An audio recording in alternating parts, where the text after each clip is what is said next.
A fool's will. Prologue.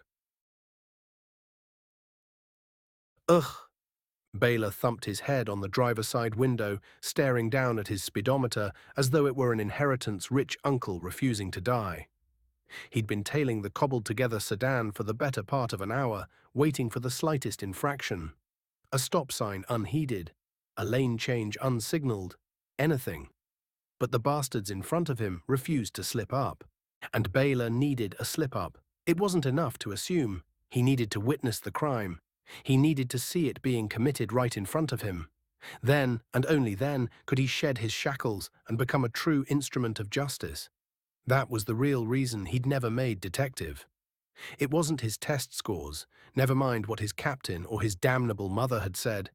He didn't have time to screw around with things like clues or evidence. He didn't have the stomach for it. Baylor needed testimony that only his own eyes could provide. The man had been accused of many things, but nobody could call him unprincipled. It was important for him to know for certain the type of person he was dealing with. After all, criminals were criminals, and, as such, were subject to the whims of the police. Come to think of it, Baylor reckoned that was the perfect word to describe himself: whimsical. After another mile or so of insubordination, the hitherto agonizingly level road finally began to cooperate. A gradual but steady ascent was upon them, and Baylor straightened in his seat. Hills meant gravity, and gravity meant speed. Gripping the steering wheel, Baylor closed the distance between himself and the rust-dusted car in front of him, which banged and popped as it ambled along. By some miracle, the old beater crested the hill without exploding, and the road began to dip down and away from them like a log flume. Baylor glued his gaze back down on the speedometer, distracted only briefly by the satisfying sound of a bug splattering against the windshield, until finally it happened. The needle ticked over to 51 miles per hour. He had them. Baylor smashed the dashboard in triumph and popped a flashing red light onto the roof of his car. "God damn it, I knew it," Cato sighed, pushing away the woman who'd been face down in his lap. "What did I do?" she asked, wiping her mouth as she sat up. "I wasn't going near your man cave." "Well, I appreciate that, but we have bigger problems than your predilection for corking the bottle. Look."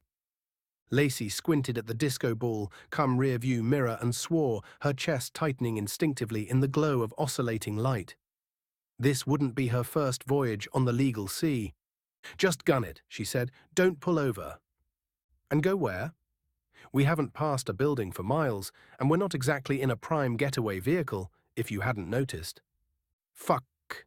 Can't we—" "Calm your bones, my little spelunker. I'll handle this." Cato flipped on his turn signal and puttered his way to the shoulder, glad he'd dumped what was left of his needles in the trash at the last rest stop. That was an uncharacteristic stroke of luck. He might not even end up getting arrested this time. After fishing the registration out of the glove box, Lacey helped Cato zip up his fly, and the pair sat in silence, waiting for the pudgy cop to saunter over from his unmarked police car. "So," Baylor asked when he arrived, peering down through the driver's side window, "is there a reason you've chosen to fly down the road at such a speed, endangering the lives of my constituents?" "No, sir," Cato said, looking up through his eyelashes and giving a sheepish grin. "I don't know what came over me. I must have been distracted by the sight of your big, broad, muscular shoulders in my mirrors." Baylor glowered, his face hardening like cement in a diamond oven. "Are you—" Before he could finish, Cato added a coquettish little wink, which was maybe not his brightest idea. Baylor bristled, his cheeks suddenly as red as the light from his cruiser. "That's your game, is it? Breaking the laws of man isn't enough for you. You've got it in mind to break the laws of nature as well." "It was a joke, officer. I didn't mean any—" "Out of the car, Bender." "Hey, now, I said out." Whipping the door open, Baylor grabbed Cato by his collar and yanked him upright. He pressed the smaller man into the side of his car and kicked his feet apart, patting down one leg before switching to the other. When he reached Cato's waist, he stopped his investigation, gripping something firmly in his hand. "Well, well, well," Baylor said, impressed with himself. "What have we got here? Looks like someone is packing heat." Concealed carry is illegal around these parts, but I'm sure you knew nothing about that, right? From inside the car, Lacey stifled a giggle. Baylor, overcome with a case of spontaneous albinism, gave the object in his hand another quick squeeze. It definitely wasn't a gun. What can I say? Cato said, smirking. I love a man in uniform. Unable to contain herself, Lacey dissolved into laughter, letting loose a selection of involuntary snorts. Baylor slammed Cato against the roof of his car, causing the precariously affixed front bumper to fall clattering to the road. Let's see how funny you find it when you're booked for prostitution, he spat. Hey, she's not a pro. She's whatever I say she is. Jamming a set of cuffs onto Cato's thin wrists, Baylor dragged his fuming captive back to the unmarked car and tossed him bodily into the back seat. As he closed the door, however, the smaller of two evils decided she wasn't going down without a fight. Storming up from behind him, Lacey threw herself at the deputy, clawing at his face and tenderizing his ribs with her bony knuckles. You want to tack on assaulting a police officer? Baylor asked, grabbing a fistful of Lacey's hair and slamming the slight woman down on the hood of his black sedan. Consolidating her strength, Lacey attempted to roll away from him, using all of her weight to pull against his grip. But her captor extracted a zip tie from a cargo pocket and bound her by the wrists with astonishingly little effort. Biting the side of her tongue, Lacey breathed in the metallic smell of the cruiser's hood, resigning herself to the inevitable. It would be nice if just once she could have her prejudices not immediately be validated. Now let's make sure you're not toting any weapons of your own, shall we? Baylor slid his hands under the hem of Lacey's blouse, running his plump fingers across her skin until he reached her bare breasts. He pawed at her, pinching hard at her nipples until she yelped. No weapons here, he said. Fuck you. What's that? Did I hear you say you'd like a cavity search? Thrusting his fingers under Lacey's waistband, the civil servant relieved the woman of her shorts, exposing her nakedness to the late spring air. Hey! Lacey kicked her heel up, trying to land a blow between Officer Inbred's legs, but the angle at which she was bound didn't afford her the ability to deal much damage. The only thing her renewed protestations rewarded her with was a hand around her neck, forcing her face back down onto the hood. Unfortunately, he wasn't gusty enough to blow open the door, and Cato found himself struggling to remove the inner panel instead. He pried at the flimsy plastic along the frame until something came loose with a loud pop. Cato looked up, afraid he'd given himself away, but there was now a rhythmic thumping coming from the hood of the car, and the ambient sounds of his escape weren't enough to disrupt it. Pulling on the thin metal rod behind the panel, Cato was able to unlock the door and inch it slowly open. He slinked past the passenger window and army-crawled around to the front. From his vantage point in the gravel, the peace officer's pasty buttocks shone like the moon above him. Closer to the ground, Cato found a pair of pale ankles, surrounded by a heap of fabric and a leather belt, in the midst of which he spotted something most fortuitous. Enjoying yourself, slut? Baylor asked, leaning over to hiss in Lacey's ear. I certainly am, Cato said, grabbing the gun from the displaced holster and jumping to his feet. Any last words there, porker pig? Baylor whipped around and his mouth dropped open, but Cato wasn't interested. He pulled the trigger. Nothing happened. God damn it, Cato said, glancing down and thumbing the safety off. Baylor lunged, but he was already dead. Cato let loose 2 shots, and the cop fell, lifeless, to the pavement. Jesus fuck, Lacey shrieked, holding her hands over her ears. Holy hell, that was loud. Oh God, you got him all over me. Lacey, spattered in blood, slid her shorts back on and jumped away from the body, trying in vain to wipe the viscera off of her clothing. Cato, not exactly clean himself, pulled his shirt over his head and handed it to her. Sorry about that, Bubs. Are you hurt? What, by him? Not really. I'm not even sure he got it up. Cato looked down, grimacing as he used the toe of his shoe to push aside Baylor's shirt tail. Well, there's that at least. What an embarrassing way to go. Still better than he deserved, Lacey said, tasting blood on her tongue. She worked up a glob of phlegm and fired it into the former officer's eye. But hey, we didn't get arrested. In the field that lined the roadway, the commotion had attracted one of the locals. A cow of the black and white persuasion had broken off from its herd and trotted over to the scene of the crime. stopping behind a barbed wire fence. Rocking on her hooves, the heifer lowed at the pair of fugitives, seemingly disgruntled by the bloodshed, the noise it made, or the state of the world in general. While Lacey couldn't be sure she was the source of the cow's malcontent, she thought it would be polite to move along anyway. "We should probably get out of here," she said, "before somebody misses him." Having a schedule to keep, Cato agreed.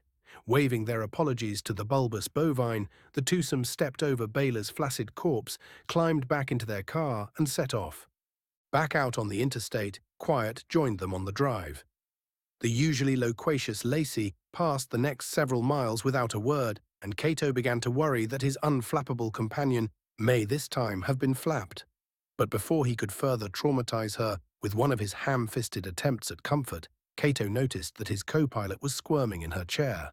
He glanced over and found her returning his gaze, a hint of fire behind her eyes. "You're kidding," he said. "What? You're horny, aren't you? Come on. You have to admit, that was kind of hot. I've never been rescued like that before." Cato sighed and tugged his zipper down. "We really need to find you a therapist." Giggling, Lacey unbuckled her seatbelt and leaned back into Cato's lap. Chapter 1. "Oh, I'm sorry," Ava said, before realizing what she was apologizing to was an inanimate object. She didn't remember a trash can being here. Shuffling around it, she made her way to the end of the porthole-lined tunnel and stepped onto the elevator. Having to use the underground parking garage was one of the few things Ava disliked about working here at the menagerie.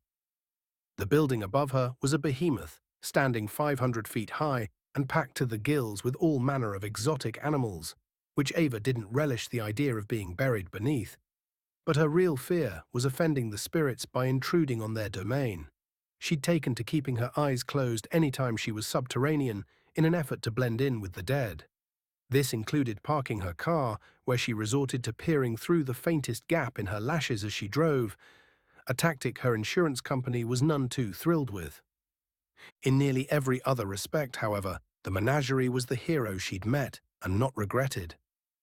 Like many other children who'd never been run down by a goose or bitten by a pony, Ava had loved animals growing up, and a zoo contained entirely within a skyscraper was almost more than her young heart could handle. Bewitched from the beginning, she'd been a loyal visitor, volunteer, and eventually employee. "Mornin', boss." A surprisingly hunky janitor greeted Ava as she stepped out onto the ground floor, having avoided enraging any apparitions. His hands were filled with trash bags and decorative soaps, so the custodian opted to nod rather than wave as he passed by on his rounds. Ava smiled and returned the gesture, pleased that her new status hadn't cast her in an unapproachable light. Her latest promotion, from the lowest seat on the advisory board to the enviable office of acting director, followed the death of the park's creator, Richard Boobrigg. Even before he'd broken ground on the menagerie, Richard had been something of a pioneer in the world of animal conservation, and Ava had been honored when he took a chance on her straight out of college.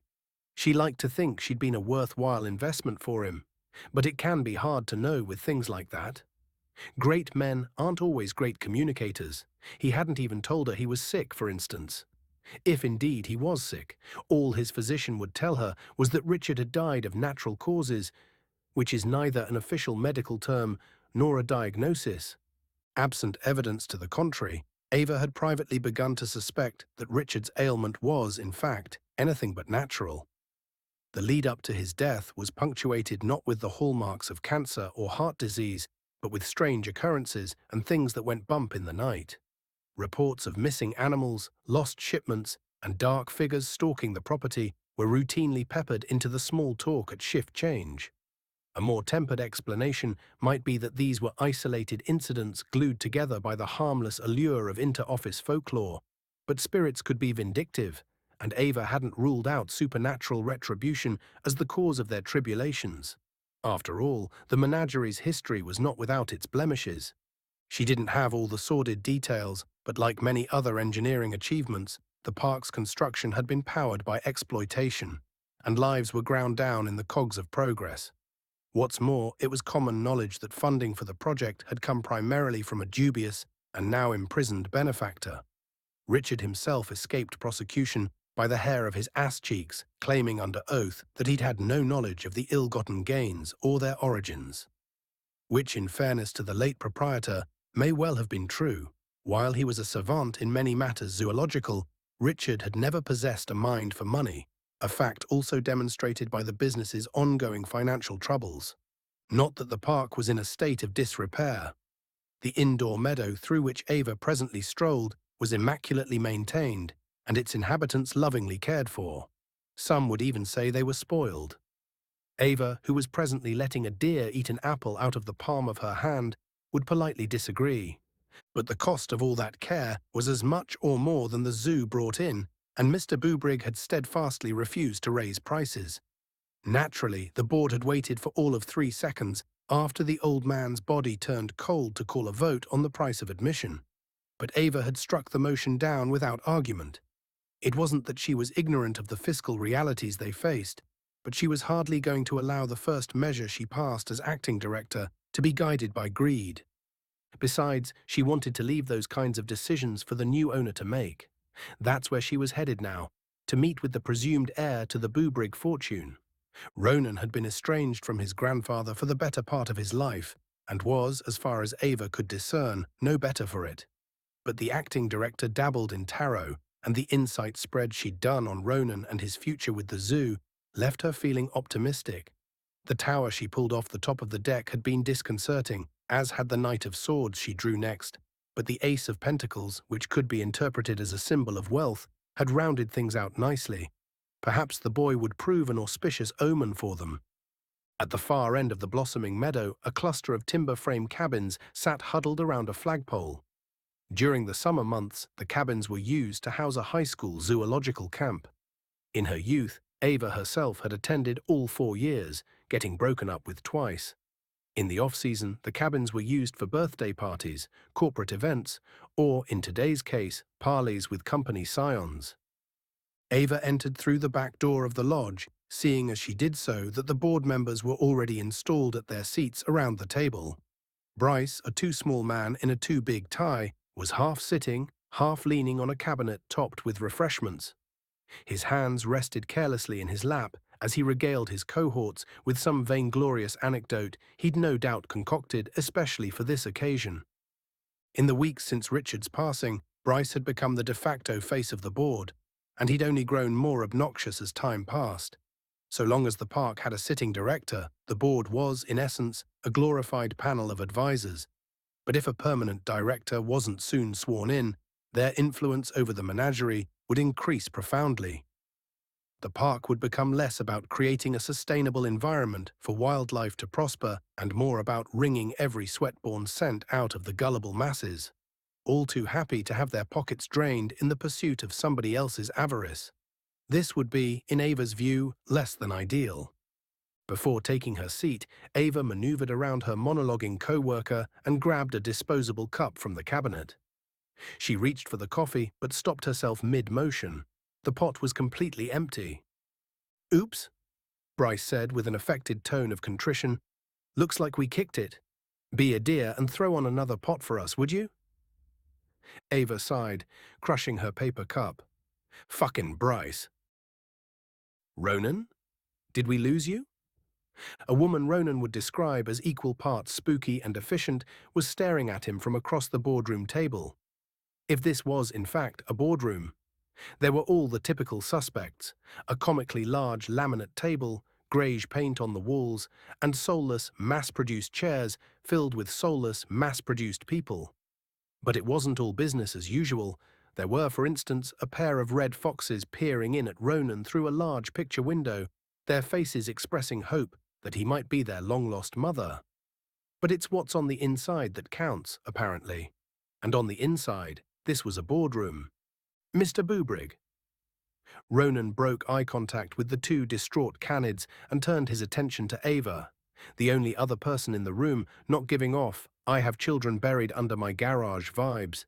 She was also wearing a rather curve-hugging blouse that wasn't not working for him. "Sorry," he said, struggling to maintain a respectful sightline. "I heard you. I'm just not sure I'm understanding. You're telling me you want to give me a building, the one we're in right now with other smaller buildings inside of it?" Well, not me, Ava said, gesturing around the room. Not us, your grandfather. And it isn't just the building, it's the whole business. The zoo, the preserve, all of his holdings. You'd get everything. Did you not read our letter? Why did you think we invited you here? I skimmed it, Ronan said, averting his eyes. He wasn't much of a reader. He wasn't much of an anythinger. His adult life consisted primarily of petty crime and panhandling. There was that one glorious summer he'd spent busking over an open saxophone case, but his then landlord confiscated his brass when he was late on rent, and that was that. I thought I was just going to be picking something up, but this sounds kind of like a job. Well, in a way it is. Running the park takes quite a lot of work. Of course, you wouldn't have to do it alone. The board and I would be here to advise you, as we were for your grandfather, but the menagerie would be yours to do with as you see fit. You could even sell the park and pocket the profits if you so choose. Or you could have somebody run it in your stead. It would be completely up to you. Ronan wormed a finger into his ear, as though some sinister substance may be in there, clogging it up. Did she say they were going to give him the business, and not like, give him the business, but literally sign over ownership of a company? He had woken up in a bed that was rented by the hour. He didn't have so much as 2 sticks to start a fire with. Now somebody was trying to fork over a multi-million-dollar property. But why? Are you insane? Was? He? The sharply suited hens around the table clucked at this, giving Ronan a shrewd idea that insanity may be the prevailing theory, but Ava silenced the grumbling with her eyes. Because your family, she said. The last surviving member of the family, as it happens. The elder Mr. Boobrig only had one child, and, as I'm sure you know— Yeah, I heard. Charles snuffed it a couple years ago. Ava gave Ronan a slightly scandalized look. That's an interesting tone to take when discussing your late father.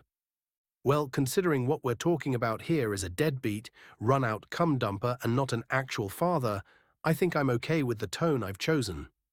Oh, right, I'm sorry. I wasn't thinking— You're fine, Ronan said with a dismissive wave. That came out more woe is me than I intended. I just mean to say we weren't exactly close. If it's any consolation, I don't think your grandfather knew him well either. It wasn't until reading Mr. Boobrig's will that we even learned of Charles's passing. Which is, of course, when we reached out to you, though how the Postal Service managed to find you, I'll never know. Because I'm a homeless degenerate, you mean? Correct, Ava said. But your being a wayward vagabond notwithstanding, I'm glad we were finally able to track you down. Mr. Boobrig was quite clear that the park should be kept in the family, if at all possible. Sure, that makes sense to me. It's what I would do with my life's work, hand the reins to some random idiot I barely know. Nothing like dunking your dreams directly in the toilet. I'll admit that it's a tad unorthodox, Ava said, but greatness comes at a cost. If Mr. Boobrig's genius eccentricity built this place, it may, conversely, be what burns it down. Ronan snorted. And you are all okay with that? How we feel about the subject is irrelevant. This is what your grandfather wanted, and I'm going to respect that, as I always have. Ronan scratched idly at his inner elbow. Either this woman was a total moron, or she'd really cared for her late boss. Maybe both. Either way, it occurred to Ronan that the acting director would make an infinitely better candidate for the position she was offering him than he would. Unfortunately for her, it seemed the old man really creamed his pants over family. I guess what does he care, eh? It's not his problem anymore. I rather think he cared a great deal. Mr. Boobrig's vision for the transfer of his estate ended up being a bit of a faff, as you'll soon find out. I don't suppose he would have bothered with it if he didn't care. Maybe he knew something about you that you don't know yourself. Ronan had to stop himself from delivering Ava a wholly devastating eye roll. So what if I'm not interested? What happens then? Does the place shut down? At this, Ava straightened almost imperceptibly in her seat. Is that what you'd like to do then? Turn down the offer. I didn't say that. I'm just curious about what happens if I do. Say, if I don't want to uproot my whole life and manage a business I know nothing about. Well, then the board, Ava said, again gesturing to the people seated around her, would assume sole control of the park and its assets. The board meaning you or your cadre of automatons. Well, both, really. Each of us would have an equal say in how the park is run. Ronan said, meeting Ava's gaze. That doesn't leave much color here to hold the grey at bay. Ava flushed, tugging on her ear. So what do you say? Leaning backward, Ronan blew out a breath. He started to link his fingers behind his head, but realized there were holes in the armpits of his shirt and put them back down. There really wasn't that much to consider. This was as close to a zero-risk proposition as one could ask for. It wasn't like he could feasibly make his life any worse, and if he ran the entire operation into the ground, that was their own too bad. Besides, he thought, giving the acting director another quick glance, it could be fun. Fuck it, he said aloud. Why not? The suits took the news hard. A number of them shared looks ranging from mild annoyance to full-on apoplexy. Fucking Bryce went so far as to throw his head back and heave a dramatic sigh, but Ava, for her part, appeared relieved. So what now? Ronan asked. Do I need to sign something? Actually, Ava said, there's a bit more to it than that, and the details aren't for prying eyes. Chapter 2. An awkward, furry creature ambled toward a copse of longleaf pine, bending a narrow path through amber waves of rippling grass. It snuffled hither and thither as it went, as though it had misplaced its car keys somewhere in the immense field and was trying to find them by smell. Following closely behind, Jesse held a hand up, signaling his partner to slow down. We don't want to scare him, he said. The two zookeepers eased up, crouching down beside one another, letting a manufactured breeze sweep over them. Their quarry, a southern tamandua, had found something of interest in the dirt and was flicking his tongue out to investigate.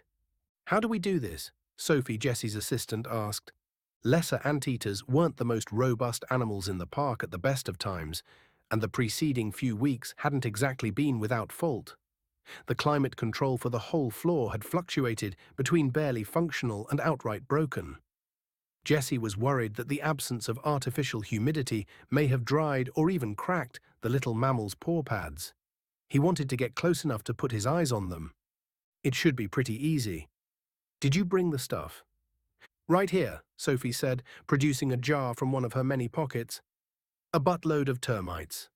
Great, we'll let him get a good whiff of those and he should come right. Jesse hadn't even finished explaining his plan before it all went to shit. He and Sophie, still crouching in the tall grass, stared at each other, slack-jawed. The young woman still held a jar in one hand, but it was now empty. You brought swarmers, didn't you? Yup. And the second you opened the lid, they flew away. Damn, we're pretty stupid. That we are. After passing a few moments in silence, the pair looked at each other and broke into big, stupid grins, which quickly evolved into big, stupid laughter. Boy, was it embarrassing to lose a battle of wits to something that wasn't fighting back. Their cackling sent a flock of sandpipers scattering to the trees, which snapped Jesse out of his reverie.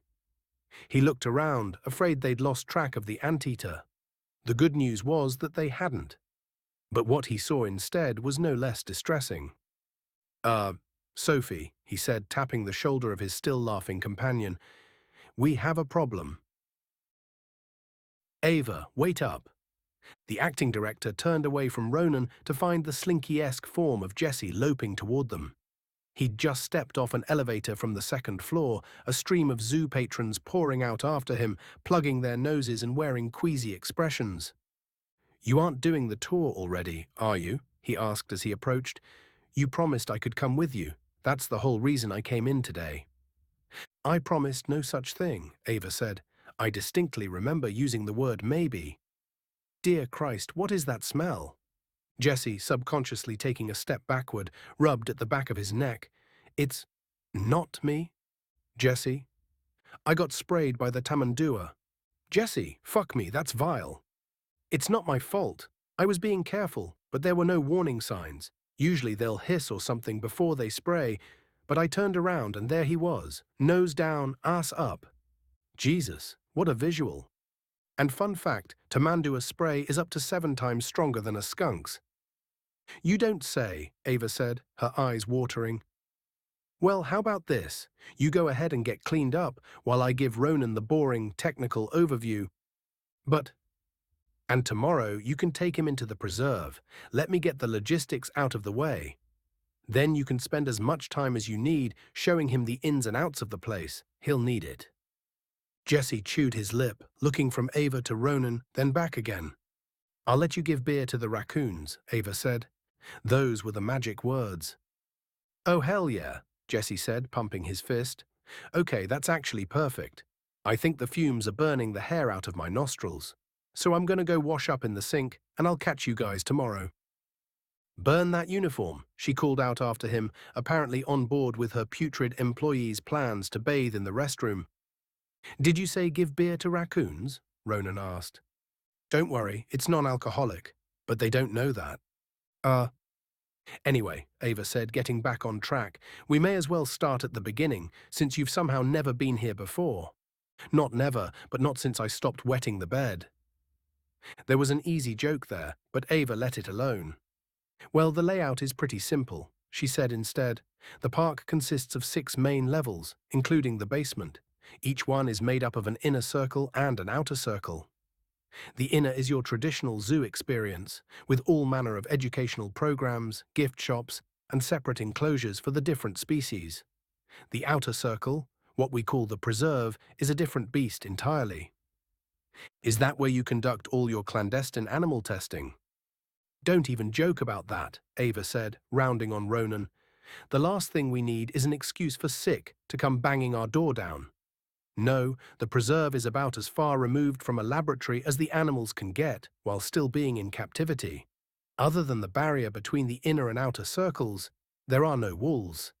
The animals can roam freely through a relatively close approximation of their natural environment.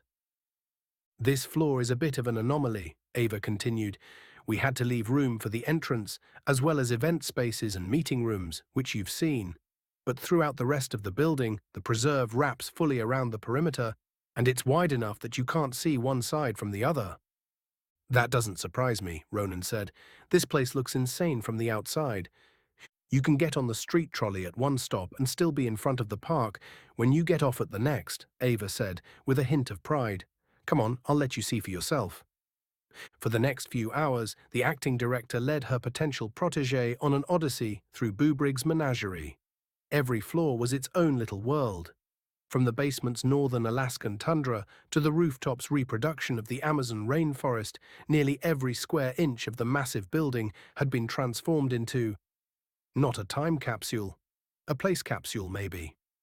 Everywhere one might dream to visit was contained here, within these curved glass walls. While the scale of the park was apparent, it wasn't until they'd made it to the 3rd floor that Ronan understood the full scope of what lay before him. Up to this point, Ava had stuck to the inner circle, leading him down polished floors in air-conditioned rooms. But here she had given him a taste of what made this zoo unique. Visitors sturdy enough to brave the elements could ascend a flight of perforated stairs and exit onto a wide catwalk, suspended on taut wires from the ceiling above. Unlike the paths that encircled the zoo below, here only a thin metal railing served as the barrier between you and a teeming array of potentially dangerous wildlife. It was there, dripping in sweat and looking out over a sea of sand, that Ronan realized he was in more than an exhibit. He was, for all intents and purposes, truly in the desert. Ronan grinned. This shit was pretty cool. About an hour later, after also having visited a boggy marsh and a swelteringly hot jungle, the elevator doors opened once again, and Ava stepped off. And here we are, she said, the last stop. She exited into what might have been, if not for one conspicuous feature, a hotel lobby. It was modestly furnished, with cushy sofas sprinkled around an open living space and impersonal art hanging from the walls. The whole ceiling was something of a seamless, domed skylight, letting the warm rays of evening sun seep in all around them. But what commanded attention, what threatened to give Ronan vertigo, was the floor. Laminated glass stretched out beneath his feet, spanning the length of the room and beyond. Below this transparent terrain, he could see straight down to the 5th floor, where a trio of scarlet macaws swooped through a deep green canopy. It was like standing on air, sharp, breakable air. Ronan took a few tentative steps forward, as though concerned that his scant weight might be enough to crack the ice. "This is incredible," he said. "Where are we?" "Your apartment. Well, the park owner's apartment, but it's yours for now if you want it. Obviously, you're free to come and go as you please, but if it's easier to stay here rather than commute from home, you're more than welcome to do so." "Right," Ronan said. "Home." He wandered down a hallway lined with family portraits, including one of a young Ronan Bubrig. His blue eyes peered out from under a mop of dirty blonde hair, unaware of what his life would become. Between each of these photos was a door leading to a bedroom. There were so many. Too many. Some contained closets so large that he would have been happy to rent them out on their own. More than one featured a king-sized bed, and the last door in the row opened to reveal a fully stocked library, complete with squashy armchairs and a scale model of a stegosaurus skeleton. It was a kid's tree fort and a luxury penthouse all rolled into one. "Is there a phone?" Ronan asked, making his way back to the center of the circular apartment. "I need to make a call." "There should be one in the master bedroom." Ronan offered his tour guide a sideways grin. "You want to pop back there and help me find it?" "You're a big boy," Ava said, shaking her head. "I'm sure you can manage it." She turned to summon the elevator. "Are you okay with all of this?" she asked. "I realize it's a bit weird." "You mean sleeping in my dead grandfather's bed? Or this nonsensical poem you handed me, which is supposedly the first in a series of strange clues?" "More that second part," Ava said. "Following those clues is the only way to get the zoo, right?" "Right. Well then," Ronan said, tipping an imaginary hat, "just call me Indiana." Her voice was steady as she spoke, but as the lift doors closed between them, Ronan caught Ava suppressing a smile. "Good night, Mr. Bubrig." Chapter 3. Ronan woke to the sound of rain. Great sheets of precipitation fell from a canvas of roiling tectonic clouds overhead, but the freezing damp had yet to sink through to his skin. This confused him. It took Ronan a moment to remember that he wasn't asleep on a bench in City Park, but sunk into an overstuffed bed. And not only a bed, but one in the middle of an impractical, snow globe-esque apartment. A glass bubble on the menagerie's skylight-strewn roof. Every time he'd had a mind to hang it all up, to voluntarily dive into that last, long nap, life had a way of reeling him back in. Often the bait was nothing more than a chance to enact some petty vengeance or to make enough cash to buy one more night of peace. But the situation he'd fallen into here, Ronan thought, watching the rain fall over his palatial apartment, had the potential to be something, and not just for a day or two. Future wasn't a topic that often occupied Ronan's thoughts. Present was usually more than enough to deal with on its own. What good did it do to schedule swim lessons when you were already drowning? This, though, was an opportunity to learn how to not only tread water, but also to walk on it. All he had to do was not him it up, which was to say, not take this promising situation and utterly torpedo it by being himself. If he could give this even a modicum of respect, take it even a little bit seriously, he was golden. "Never gonna happen," he said aloud. Kicking the sheets off, Ronan fell out of the quicksand bed and rushed to the bathroom. Having once again fallen victim to his lack of impulse control, he knelt before the altar of bad decisions and vomited up the dinner he'd ordered up to his room the night before. It turned out that blueberry waffles and clam chowder didn't get on well together. Wiping his mouth with the back of his hand, Ronan found himself staring into a mirror, realizing he didn't have a brush for either his hair or his teeth. He'd left nearly all of his meager belongings back at the motel, which seemed innocuous at the time, but now there was cause to concern himself with hygiene. He settled for cleaning his teeth, using bar soap and his finger while in the shower. Like a prisoner who'd fashioned his toothbrush into a shank, at least he wouldn't smell.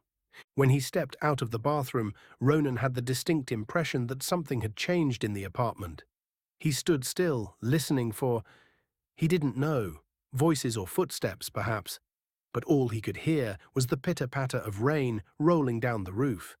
Poking his head around the corner, he peered down the hallway, finding nothing amiss. He'd about convinced himself he was being paranoid when he spotted a neat pile at the end of his bed. Some low-rent Santa Claus had busted in and dropped off a lavender uniform with the words Boo Brig Menagerie stitched over the breast. Thoughtful because he would have had to put his dirty clothes back on otherwise, but creepy because they'd done it while he was butt-ass naked. With wet hair still dripping onto his collared shirt, Ronan punched the elevator call button. The doors opened immediately, and he jumped back, groping the air in search of some form of weapon. Jesse stood before him, arms tucked behind his back, grinning like a gossip with a secret. Jesus, dude, you scared the shit out of me. Apologies, sir. What the hell are you doing skulking around in the elevator? Ronan asked, thumping Jesse on the shoulder. And don't call me sir, I'm not your parole officer. Sorry, boss, I popped inside and left your clothes, but you didn't look ready to leave, so I've just been riding around while I wait. Ronan looked at Jesse as though he were a trench-coat-wearing stranger in a playground.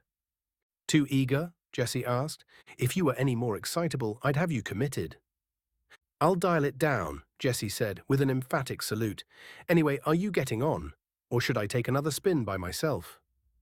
An image of the young zookeeper traveling between floors all day, getting sadder and sadder every time the doors opened and no one joined him, flitted into Ronan's mind. He cracked a smile. Where were you planning on taking me? He asked. 'Cause I think I need to poke around in the woods somewhere. There's something I need to find. That's perfect, Jesse said. That's exactly where I wanted to go. All right then, but if you pop a boner or something, I'll break it off and hit you with it. Jesse scooted over more than was necessary to make room, obliquely aware that a normal person might be embarrassed that their enthusiasm had been so apparent, but he shrugged it off. He couldn't help who he was. What you got there? Ronan, who'd been fiddling with something in the palm of his hand, rolled up a tiny scroll of paper and stuffed it in his pocket. It's nothing, he said. Well, nothing I'm allowed to talk about anyway. Apparently it's all very hush-hush. Ronan wasn't sure why he had to keep the hunt under wraps, possibly because the powers that be would die of embarrassment if people found out how they were choosing their successor. Does it have anything to do with your mysterious quest? Jesse asked. Ronan raised his eyebrows. You know about that? I know some of it, more than I probably should, I'd wager. When Ava didn't take over after Mr. Boobrig died like I thought she would, I got curious. It took some convincing, but she eventually explained enough to shut me up. That's why I wanted to be here, to watch you do whatever it is you're doing. What was he like? Your grandfather. Look around you, Jesse said, as the glass front elevator descended through an indoor swamp. This was him, surreal, improbable, a touch scary. Were the two of you close? Oh no, nothing like that. We'd bump into each other around the park, but that's about it. I wouldn't say he was close with anyone, come to think of it. Maybe Ava. Toward the end, he rarely even left his apartment, and I don't recall him taking many visitors. Bit of a sad sack, eh? I wouldn't go as far as all that, just kept to himself, really. The elevator doors chimed open on the ground floor, and the boys stepped out into a modest crowd that was, to Ronan's eye, quite a mixed bag. On one hand, a disfigured groundskeeper stood berating a young female employee until she began to cry. But on the other, an elderly gaggle of regulars followed in the wake of a male peacock they called Henry, wiggling their hips and trying to get his attention, which was pretty cute. Waiting until they'd strutted past, Jesse led the way to a path Ronan recognized from the day before.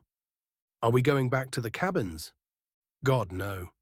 If I never take a meeting with the board again, it'll be too soon. Those covetous, mouth-breathing sons of here we are. Coming to the end of the inner circle, Jesse stopped in front of a partially concealed door. Using a keyring he could have worn as a necklace, the zookeeper turned the lock and swung the door open, stepping through to the other side.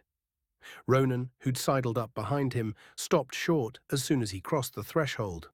Wow. Ronan had been able to see into the preserve as they approached, but being on this side of the glass somehow brought it all together. The air was warmer and more humid, crickets buzzed their insufferable song at a disrespectful volume, and the greenery underfoot was so lush that Ronan could almost feel himself contracting Lyme disease. His first time on the preserve, he'd been up on the catwalk, which in itself was a stunning view, but he'd been close enough to the ceiling that the illusion struggled to keep up. Here on the ground, however, enough was done with clever lighting and skillful painting to give the impression that only sky lay overhead, to say nothing of the trees. A pine forest, as far as the eye could see, inside the building. One good squint, and you were there, camping in the American Northeast. Strange, isn't it? I could hardly believe it my first time through. I grew up in the city. I hadn't even seen a deer that wasn't in a picture book. I still haven't, Ronan said. I did see a buzzard go to town on a live gopher once. You'll see worse than that here if you stick around. The animals on the preserve aren't separated by anything other than natural barriers. We'll intervene if we need to manage the population, but otherwise we let the predators, predate. You mean to tell me? Yes, sir, Jesse said, patting the gun on his hip. I don't carry this thing for looks, though I do look rad as hell. Have you had to use it? Not to kill anything. We try to keep the real threats fed well enough to stay docile, but I've fired warning shots. Ronan took a moment to ruminate over what sort of governing body would allow Jesse to not only own a gun, but to carry it around in public. Likely one that was out of range, he decided. When they'd finished basking in the peculiarities of their surroundings, the twosome trudged off into the woods. Twigs snapped and snakes slithered as they approached, but Jesse walked with sure steps, seemingly on a course he'd charted before. After a short while, the boys pulled up at a rocky outcropping topped with a fallen tree that Ronan suspected was man-made. They probably dozed off already, Jesse said, but as soon as He pulled a can of the faux beer out of his cargo pants and popped the top. Within seconds, a pair of eyes were peeking out at him from inside the hollowed-out log. Here they are, he said. Works every time. Jesse poured the frothing liquid into a dip in the surface of the nearest boulder. A raccoon scampered over to it, joined quickly by two others. They're like little alcoholics, Ronan said, reveling in the way they used their tiny hands to scoop beer into their mouths. It's fine in moderation. Ava doesn't let me get them too tipsy, not after last time. So you're the reason the park doesn't sell booze. Hey now, don't go blaming me for that. My antics don't have that kind of power. Mr. Boobrig enforced a dry zoo policy from the beginning. Something tells me he wouldn't find this as amusing as I do. The gaze of raccoons, having emptied their makeshift bowl, began to yip and pad around in circles. Jesse bent to tip the rest of his can onto the rock, but not, it appeared, quickly enough for their liking. Jesse had hardly begun to pour before the largest of the masked bandits snatched the can out of his hands and made for the trees. Lurching after it, the young zookeeper lost his footing on the uneven ground and nose-dived into the dirt. The pair of henchcoons wasted no time climbing onto his back and rummaging around in his pockets on the hunt for contraband. As Ronan watched, laughing but making no effort to provide aid, a young possum scuttled out from under a yew bush and lapped up what remained of the spilled placebo ale. Once dispatched, she sniffed around, looking for more. Glancing over at Jesse, who was now halfway up a Douglas fir, Ronan slipped a flask from his pocket and tipped it over. A few drops trickled out and landed on the possum's snout, which she slurped at with the tip of her tongue. What do you think? The mini marsupial mulled it over, letting the whiskey do its work. After a moment, she shuddered, reaching her forepaws toward Ronan and giving him a squeak. That's all I had left, he said, tapping the bottom of the flask to indicate that it was empty. If he hadn't known better, Ronan would have sworn he'd heard the cheeky bugger sigh at him. She reached up and squeaked again. Unsure of what else to do, Ronan handed her the flask, which she promptly tucked into her belly pouch. As the possum curled into a ball on Ronan's foot, a disheveled-looking Jesse turned up with the pilfered beer in hand. They can be slippery bastards when they want to be, he said. Thanks for the assist, by the way. No sweat. We make a great team. Do we? Jesse asked, shaking what was quite clearly an empty can. Ronan opened his mouth to argue the point, but fell silent when a loud burp emanated from the nearby woods, followed by the unmistakable thud of a drunken raccoon falling out of a tree. The two boys held eye contact for one guilty second and burst into laughter. Okay, maybe I'm not the best wingman, Ronan said. Yeah, I'm thinking our job here is done. You ready to head out? There's a lot more to see. Actually, Ronan said, looking around his sprawling surroundings, as entertaining as this detour has been, I do have my, task to get started on, so if you wouldn't mind fucking off. Jesse, well acquainted with summary dismissal, took the news in stride. Of course, he said, standing and offering his future employer a handheld radio. You can reach me on that if you have any questions. I'm tuned to channel 28. 28, okay, sure. Pocketing the radio, Ronan turned to walk away, but Jesse held him up. Hey, boss. What's up? Kick some ass out there, would you? We're all counting on you. Ronan, momentarily blindsided by the sudden weight of expectation, replied with a weak, "Oh." As far as he knew, nobody had ever relied on him before. An unfamiliar sensation welled up inside of him at the thought, one that felt an awful lot like responsibility. He didn't like it. Recovering, Ronan flashed Jesse a winning smile. You're already that impressed by my prodigious leadership ability. I wouldn't say that, Jesse said. I'm even less confident after today, in fact.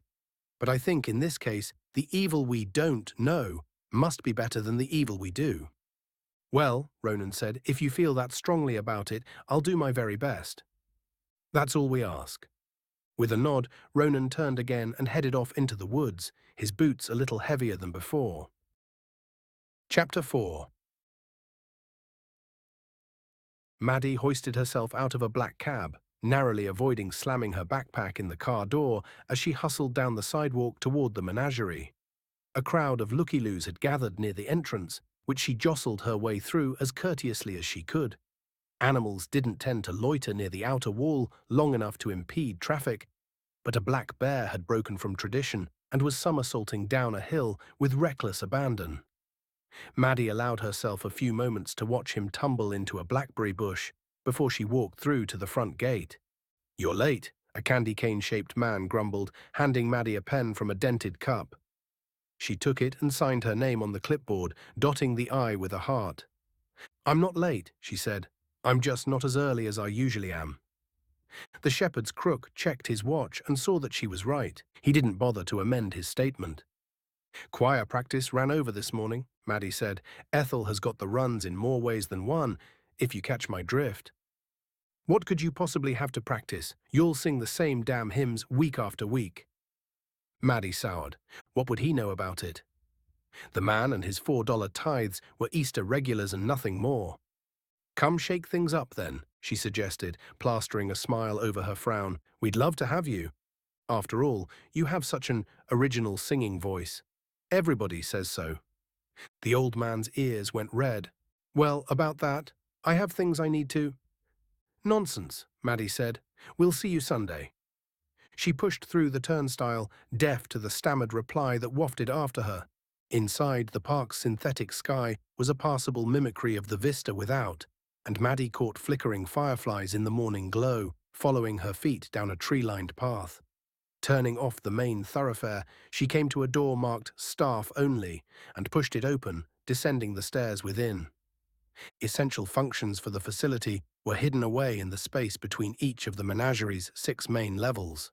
A warren of maintenance tunnels, storage closets, and break rooms spread throughout the dimly lit, windowless expanse, presenting an altogether unglamorous facade.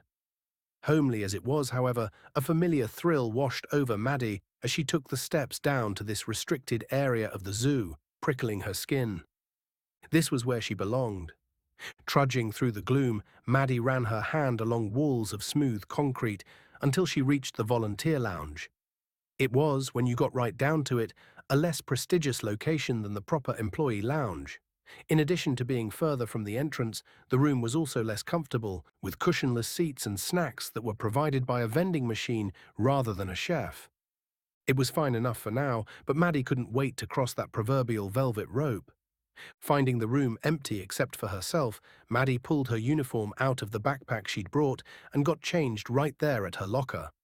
The top they'd given her must have shrunk again, as it was pinching her around the middle. She hadn't thought the same shirt could shrink multiple times. Huh. Tucking a textbook under her arm, Maddie hung her backpack on a hook and hurried back the way she had come. Manning the register at Gator Gifts wasn't high on Maddie's list of favorite jobs at the zoo. The bayou was a popular biome for the park's less educated patrons, and fielding asinine questions from thick-browed yokels was not her idea of a good time. But as Jessie was fond of reminding her, it wasn't her job to complain. It was her job to help. Besides, gift shop shifts tended to come with downtime, and she really needed to study. Maddie pulled out a stool and took a seat behind the counter. Technically, this wasn't permitted, but she was winded from the laborious hike up from the lounge. And anyway, there were only a couple of customers in the store, a mother and her snot-slicked son, who weren't looking in her direction. She cracked her textbook open and got to work prepping for the impending trigonometry final.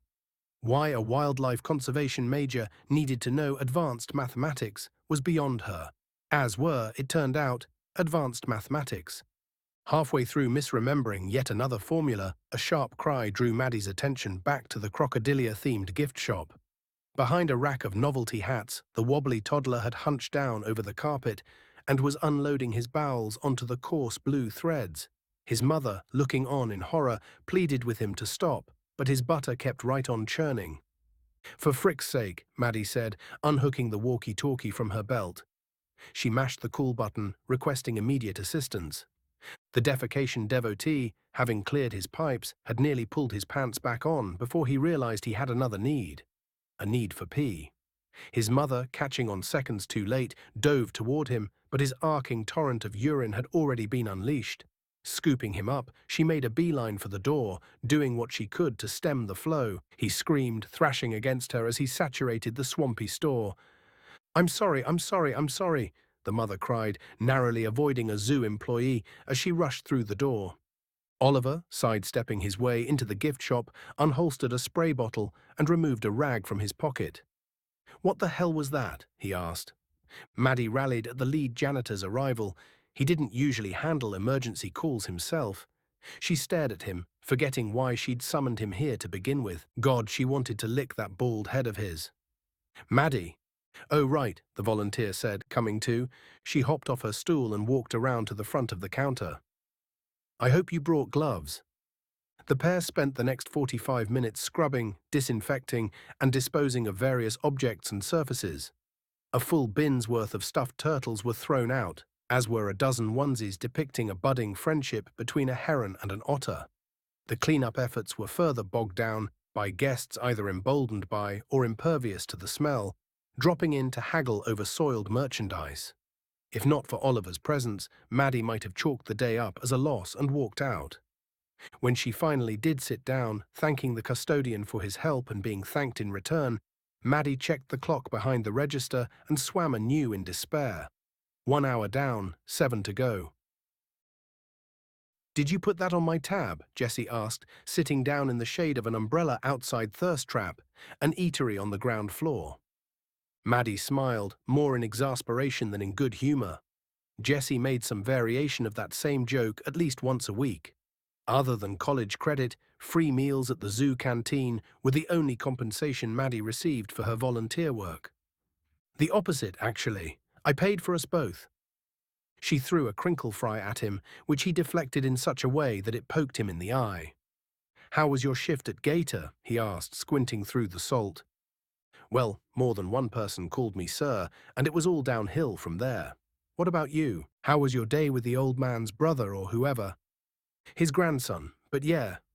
It wasn't too bad. I spent all of Monday with him, but I've been busy on the 3rd floor since." "With the wallabies again?" "Yup. We're still trying to figure out why they aren't mating. My current hypothesis is that Jerry is too creepy-looking." "Are you seriously suggesting that nail-tail wallabies are on the brink of extinction because the males lack sex appeal?" "I'm suggesting that maybe Jerry is the type of guy you'd describe as having a lovely personality," Jessie said. "Research has shown that pandas are much more likely to reproduce with partners they're attracted to, and that could apply here too." "Ain't nobody attracted to Jerry." "It was partners they selected themselves, not partners they were attracted to," Maddie corrected. "That doesn't necessarily mean physical attraction. It sounds more like she doesn't love him." "Okay, so thinking Jerry is too ugly to bang makes me an idiot. But your theory is that the last female wallaby on Earth is saving herself for her soulmate. I hate to piss in your porridge, but she may have to lower her standards. If she's not into him, that's her decision. You can't force it." Jesse waggled a fry at his friend. Nobody is forcing anybody to. Oh, good, Ronan said, plopping himself down on Jesse's bench. You have food. He poached the butt end of a veggie hot dog from the zookeeper's tray and stuffed it in his mouth. Do you all live here or something? I wish, Jesse said. You'd think so. I have a late class on Thursdays, Maddie said. I hang out here instead of going home for 5 minutes and then having to leave again. Fair enough, Ronan said, offering a hand. I'm Ronan, by the way. Maddie, after wiping the mustard from her fingertips onto her pants, took it and shook. She noticed, with no small amount of envy, that Ronan was already wearing lavender while she was still in volunteer teal.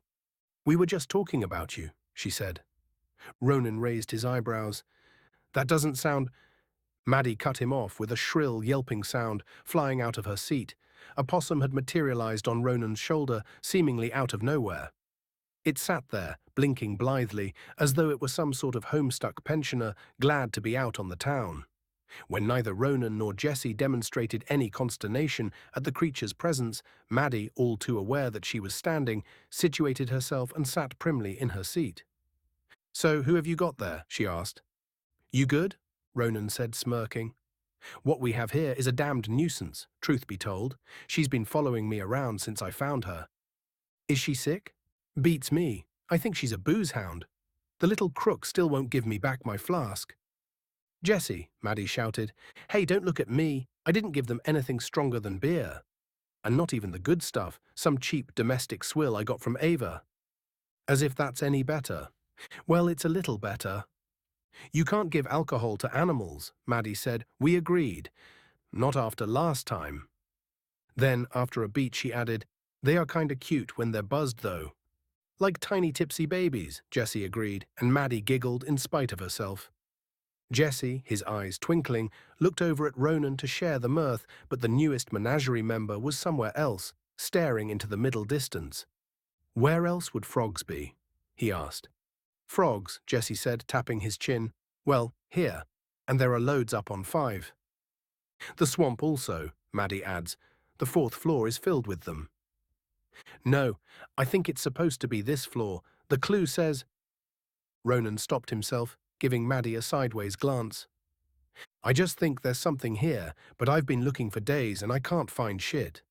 Well, I can find shit. This place is lousy with shit. It's more of a shit factory than anything else. Maybe if I knew what frog shit looked like, I wouldn't be so lost. Looking during the day isn't making your life any easier, Maddie said. I need to be able to see, don't I? Well, the reason you aren't seeing any frogs is because they're largely nocturnal. The prime time to find them is actually right about now. As if in corroboration of her claim, an emphatic ribbit rippled out from somewhere nearby. Ronan smacked his forehead, groaning with annoyance. I'm beginning to suspect my complete lack of wildlife knowledge could be a hindrance for me. Pushing up from the table, Ronan stalked off the way he'd come, taking his possum partner with him. There's a pond in the northwest quarter, Jesse shouted after him. By the oaks, I'd start there. Ronan raised an arm in acknowledgement as Jesse and Maddie shared a look. Does it at all concern you that our livelihoods, and indeed the future of the Boobrig Empire itself, rest squarely on that man's shoulders? Maddie asked. Yes, Jesse answered with a resigned sigh. Yes, it does. Chapter 5. Leaves crunched underfoot as Ronan fumbled through the trees, trying to get by using only the glow of the mock moon. This was his 3rd night searching the forest, and he'd decided to blame the lack of results on his flashlight aggravating the wildlife. And that wasn't the only impediment. Mere feet into his journey, he'd established that cardinal directions would be no friend to him. Even if the sky ceiling had stars, which it didn't, he wouldn't know how to read them. He was used to streets. Streets had names, order, and people standing on them, telling you exactly where to go. What they didn't have were rocks, roots, or large swaths of thorny thickets. Left with no other recourse, Ronan had fallen back on a familiar, if precarious, life plan, winging it. However, as he spent yet another night slogging further and further afield without encountering so much as a puddle, Ronan's unease grew, and it wasn't just frustration with his current task. Loath though he was to admit it, Our intrepid explorer was also suffering from something more intrinsic. On his best days, and indeed most days, he felt normal. He'd look on the hard times as one would a solved problem. They were a distant memory, somebody else's memory even. They didn't exist to him, much less affect him. But on days when the bell did toll, its resonance became deafening. Every breath brought on a slow suffocation.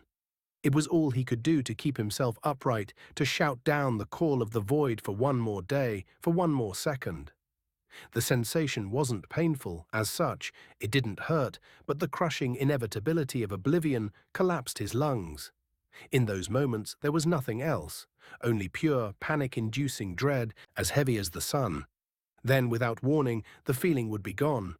Whether some insulated interpretation of reality had pushed it from his mind, or he'd simply overpowered it, his thoughts would be clear again. He could look back at that feeling and laugh. All that remained was a vestigial fear that the next intrusion would be the last, that his resolve could only take so many hits before he broke.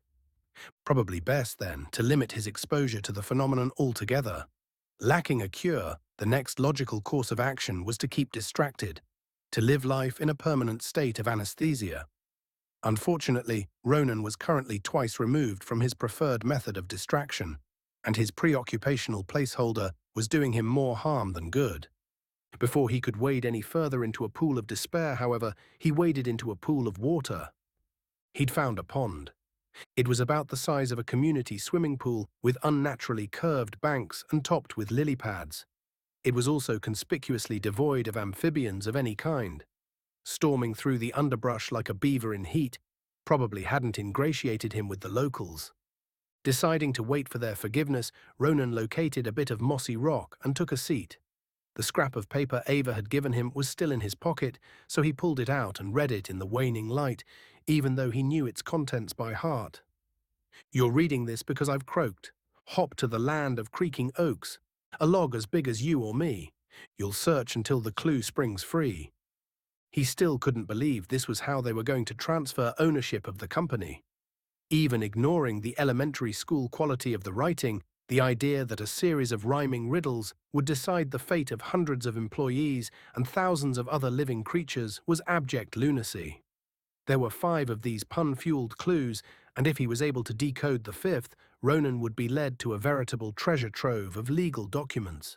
Once signed, this cash would convey the whole of Richard Boobrig's estate to the signee. Ava must be psychotic. There was no other explanation.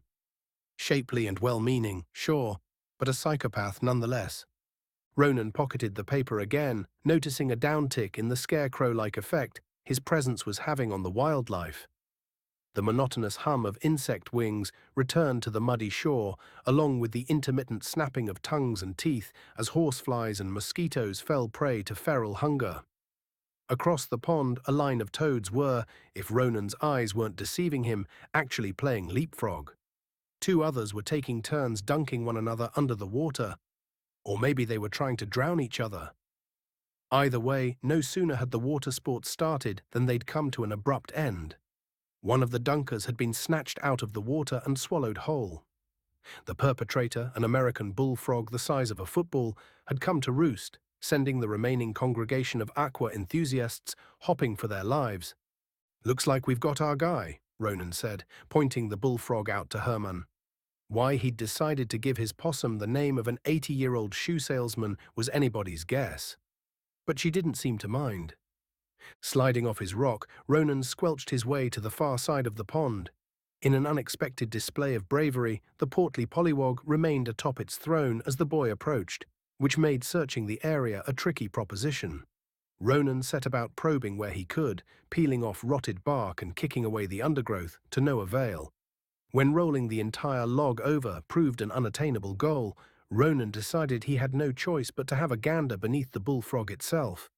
Ronan had initially planned to simply pick the hefty hopper up and move it, but an alarmingly aggressive croak put a stop to that idea. He was liable to lose a finger. Casting around for a solution, Ronan found a sharp stick, deciding to displace his enemy instead. But before he could become the type of guy that pokes innocent animals with a stick, Herman burst out of Ronan's shirt in a hissing ball of fury. Incensed by the bullfrog's bullshit, she bore down on her foe like a teen mother over an unwanted son, baring all 50 of her skin-shredding teeth. Having a reputation to maintain, the colossal croaker played it cool, showing no obvious signs of terror, but abandoned its post in something of a hurry, leaping into a boysenberry bush. "Well shit," Ronan said. "Good job, buddy."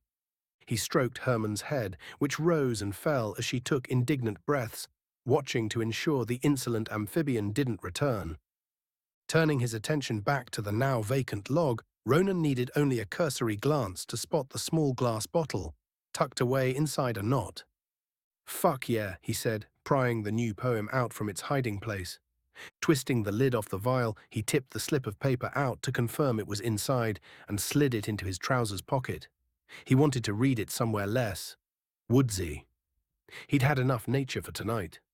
Scooping up his attack possum, Ronan marched off the way he had come.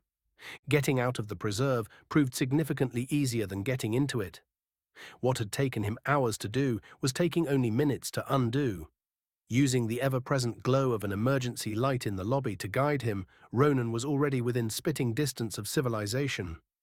But before he could complete his retreat, a creaking branch stopped Ronan in his tracks. No longer consumed by his task, it only now occurred to him that more than frogs lurked out here, among the trees. Grizzlies and God knows what else roamed the forest, and the amateur administrator was in no hurry to meet them. Having made it to the edge of the tree line, the only cover between himself and the exit was a series of shallow gullies, nestled throughout the field. He ducked into one, sitting on his heels while he weighed his options. The door to safety wasn't all that far away. It's possible he could hoof it. But there were snippets of bear-related wisdom noodling around in his head, and one of those was that they were pretty damn fast. He also recalled something about playing dead, but that felt like a dumb thing to do. The ground was all wet and gross, and he didn't want to squash Herman. Not moving wasn't a very proactive survival strategy, but with the sound growing closer, Ronan couldn't think of anything better to do. So he crouched there in the brush, trying to breathe as quietly as he could. When, at last, the creaking creature did appear, it wasn't a bear at all, but Ronan almost wished it had been. Instead, a wall of sentient darkness drifted out of the gloom, a rack of antlers riding high over a warmth-radiating abyss. The moose, a fully grown bull, ambled through the field, blotting out the night sky with 1,200 pounds of muscle. From where he sat in the grass, Ronan would have sworn he was looking up at something prehistoric. It was like a tank with legs. "Fuck me," he breathed. Swinging his mammoth head around, the moose turned and looked Ronan square in the eye. "Whoops," Ronan said, staring back into the furry face of death. Unbidden images of dying in a hail of hoof fire, of being gored by those rocking chair-sized antlers, stole into his mind. The moose, presumably weighing those options as well, regarded Ronan for an interminable moment, taking the measure of him. Ronan, his knees trembling, stood otherwise stalwart before his foe, trying to project a complicated combination of humility and nerve. Whether or not this demonstration had conveyed the correct sentiments to the bull, it produced the desired effect. Favoring Ronan with a slow blink, the bull turned and trotted off, taking his aura of menace with him. One of the benefits of being a passenger in your own life was the adaptation of a "wherever you go, there you are" mentality. Days and weeks could pass by without conscious input, and you'd resurface to find yourself in any number of mortifying or ridiculous situations, wholly unfazed. After all, what difference did it make? You were a spectator. But as Ronan stood and headed toward his penthouse apartment, carrying a wild possum and having narrowly avoided being trampled by a moose, he almost, maybe, began to feel something. Ding. Elevator doors opened onto the ground floor for the third time that morning. Jessie, unaware that Ronan hadn't yet made it to bed, was riding the rails again, waiting for an appropriate time to wake him. Arriving too early the previous morning had led to Ronan threatening Jessie with a pan of scalding bacon grease. According to Ronan, "morning person" was a phrase used by people whose company nobody enjoyed to make themselves feel better about being unwanted in the world during normal business hours. Jessie, all too aware that his presence was also better received in small doses, was trying to be more considerate. But before he could set off on his next time-killing trip, a strangled scream echoed through the empty halls. Catching the closing doors, Jesse sprang out of the elevator car and sprinted toward the sound. The agonized cry rang out a second time, but not a third, and it took the zookeeper longer than he would have liked to pinpoint its origin. The scene he ultimately came upon was one of blood. Ronan, shirtless and shaking, knelt beside a prostrate body, pressing a wad of fabric against a gaping wound on the figure's neck. Jesse skidded to a stop, falling to his knees and checking Ronan for signs of trauma. "Are you okay?" he asked. "What the hell happened?" Glancing up to see who had joined him, Ronan's face betrayed anxiety and relief in equal measure. "Dude needs a doctor," he said. "Or shit, a vet. I don't know. He needs somebody. Or should we take him somewhere? Is there an infirmary?" "There is," Jesse said, snatching the radio off his hip to call for help, though he wasn't sure who else was in the building. There were probably a couple cleaners, maybe a security guard, but certainly no one equipped for this. The park's medical staff were trained to handle upset stomachs and heat exhaustion. They weren't miracle workers. After putting in the call, Jesse looked over his shoulder, using both hands to apply pressure to another of the unconscious form's seeping lacerations. It was only now that he recognized the man as being one of the groundskeepers. "Tracy," his name tag said. "Did you see what did this to him?" Sweat dripped down into Ronan's mouth. He tried to wipe it away with the back of his forearm, but he instead left the taste of salty blood on his lips. It made his stomach heave. "I really don't know. He was being pinned to the ground by something, a shadow. I didn't get a good look. Whatever it was, it took off when it heard me coming." "It was black?" Jesse asked, his eyes still awhirl. "Could it have been one of the cats?" "Ronan? You with me, boss?" "Yeah, sorry, it could have been a cat, I guess. Are there cats the size of china cabinets?" Jesse set his jaw but didn't respond. So much for keeping the predators fed. When the bottom of his shirt bled through, Ronan flipped it over and used the top, but otherwise kept a steady pressure on the gruesome injury. It wasn't enough. At some point, Tracy stopped breathing. "Fuck," Jesse said. "Fuck, what do we do? Do you know CPR?" "I don't even know what those letters stand for," Ronan said, his face blank. "Fuck," Jesse said again. At a loss for what else to do, Ronan rolled the body into the recovery position, then sat back on his heels. Their expertise exhausted, the two attendants waited in anguished silence for proper medical staff to arrive. And arrive they did, rushing in with their accoutrement in tow. Perfunctory triage was performed, but the paramedics only confirmed what Jesse had known from the start. There was nothing to be done. Ava, bed-headed and buttons askew, arrived on the scene not long after, showing up in time to see the groundskeeper being loaded onto a stretcher. "Jesus," she said, brushing the blood-matted hair from Tracy's forehead. "I knew it wouldn't be pretty, but wow, it was an animal attack, you said." "I don't know what else it could have been," Jesse said. "Look at him." "You saw it happen, Ronan?" "More the aftermath, really. I don't know what I saw. It was there 1 second and gone the next." "If that's true, we have a big problem," Ava said, brushing a fly away from her face. "Just like a Leo to get himself killed right before camp kicks off." Jesse and Ronan shared a sideways glance. "Sorry," she said.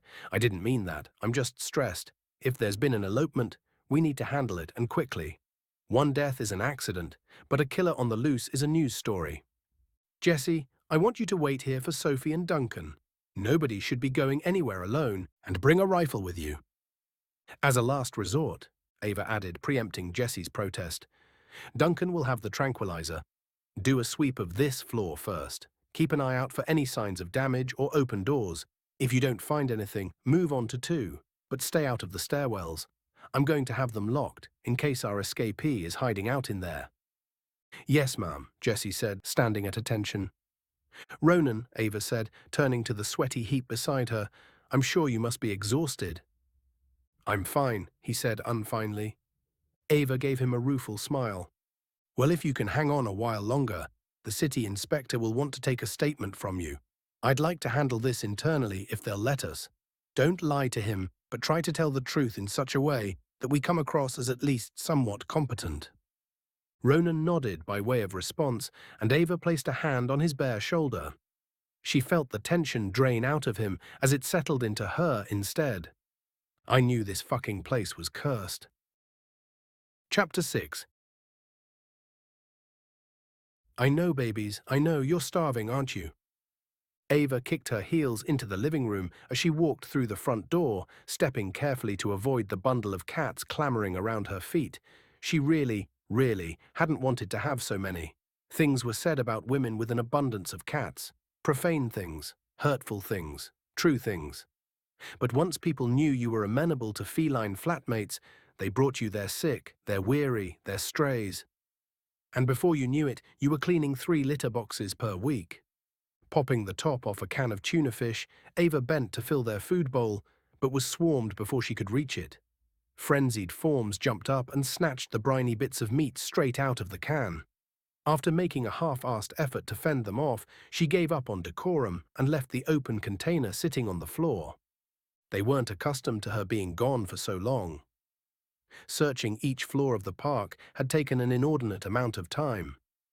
An initial sweep of the building had returned nothing of note, as had the second, more meticulous investigation. That in itself was disquieting.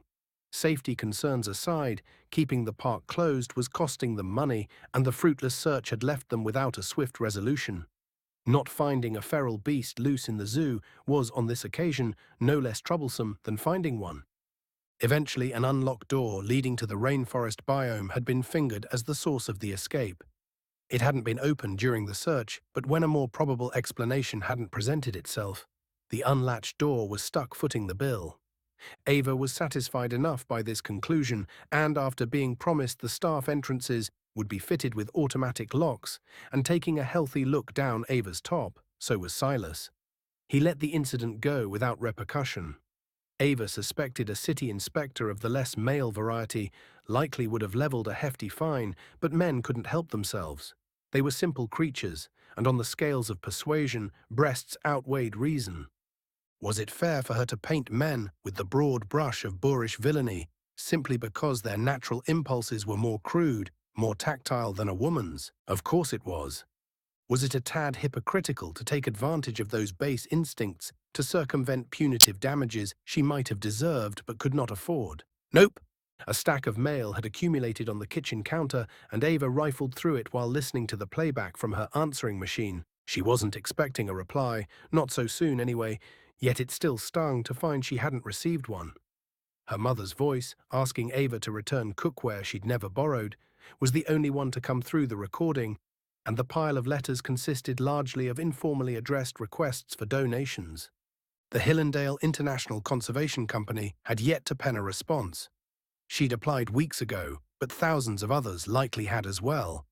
Their track record of well-funded, exhaustively researched, and, most importantly, highly effective projects meant Thick was inundated with applicants whenever a vacancy opened up.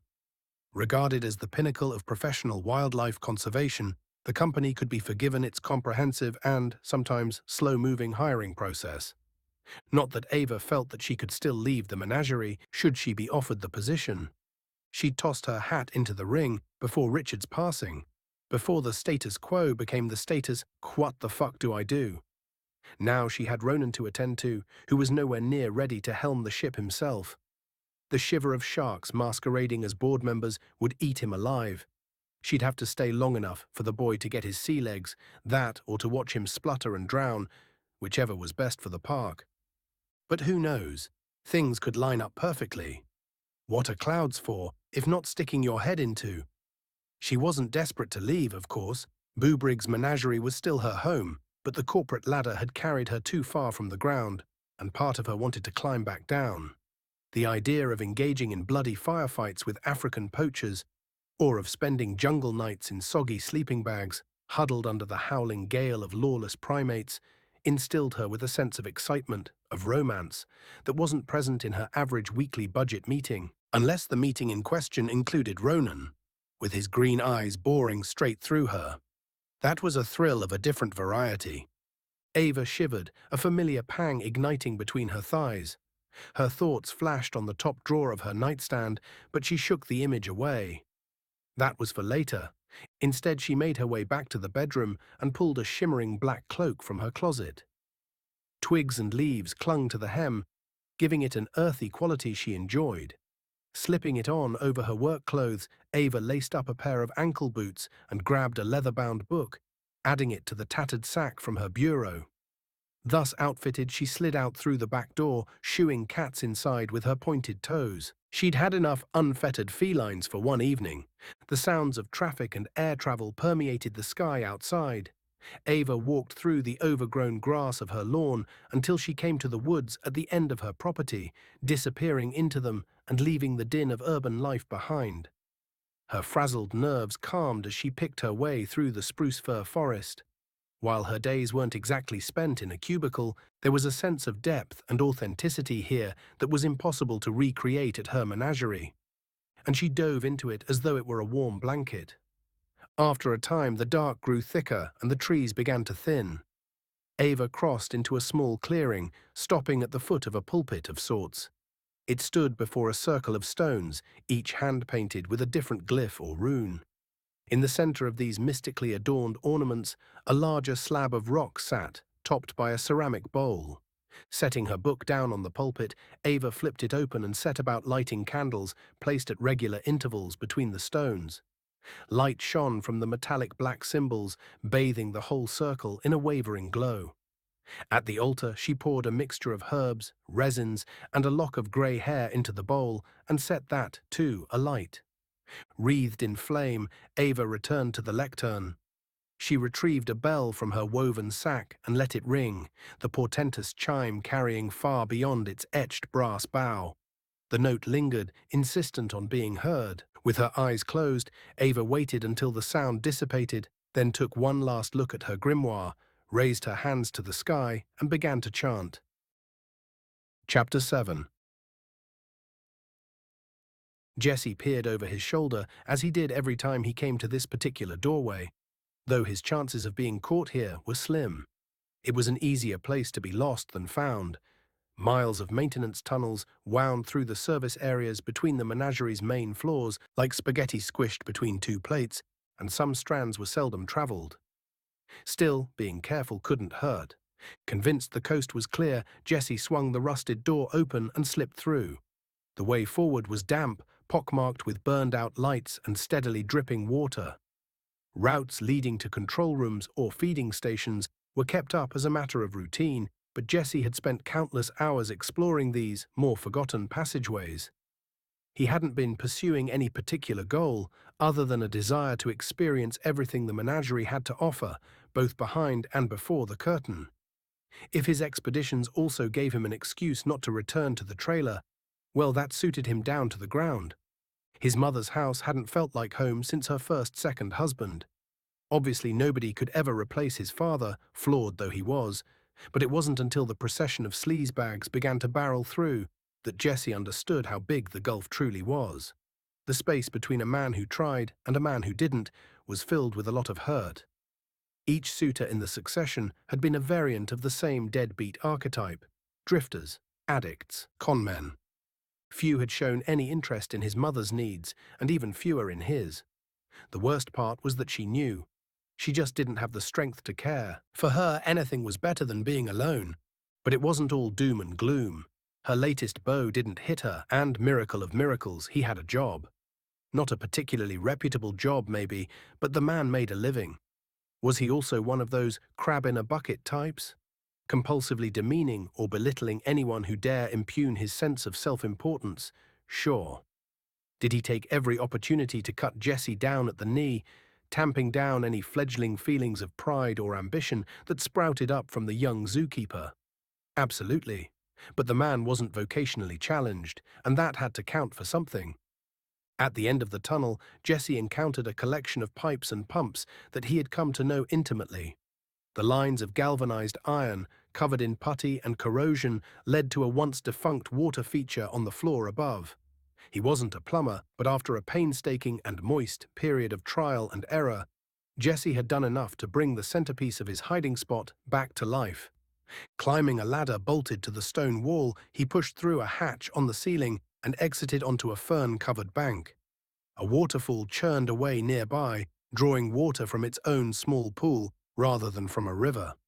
The glorified fountain wasn't more than a couple yards high, but Jesse was as impressed by the falls as he was with himself for repairing them. This area of the jungle preserve was once accessible by the general public, but with the introduction of the park's larger beasts of prey, Richard had decided it was too treacherous to allow zoo patrons to stroll around the open grounds. When it was discovered that the waterfall wasn't easily visible from the catwalks above, the hidden retreat had fallen into disrepair. Bad news for menagerie visitors, but good news for rogue zookeepers in the market for seclusion. Jesse pushed through the brush until he came to the water's edge, noticing as he did so that the goat flank he'd left there remained largely intact. That wasn't a great sign. "Marvin," he called out. "You here, buddy?"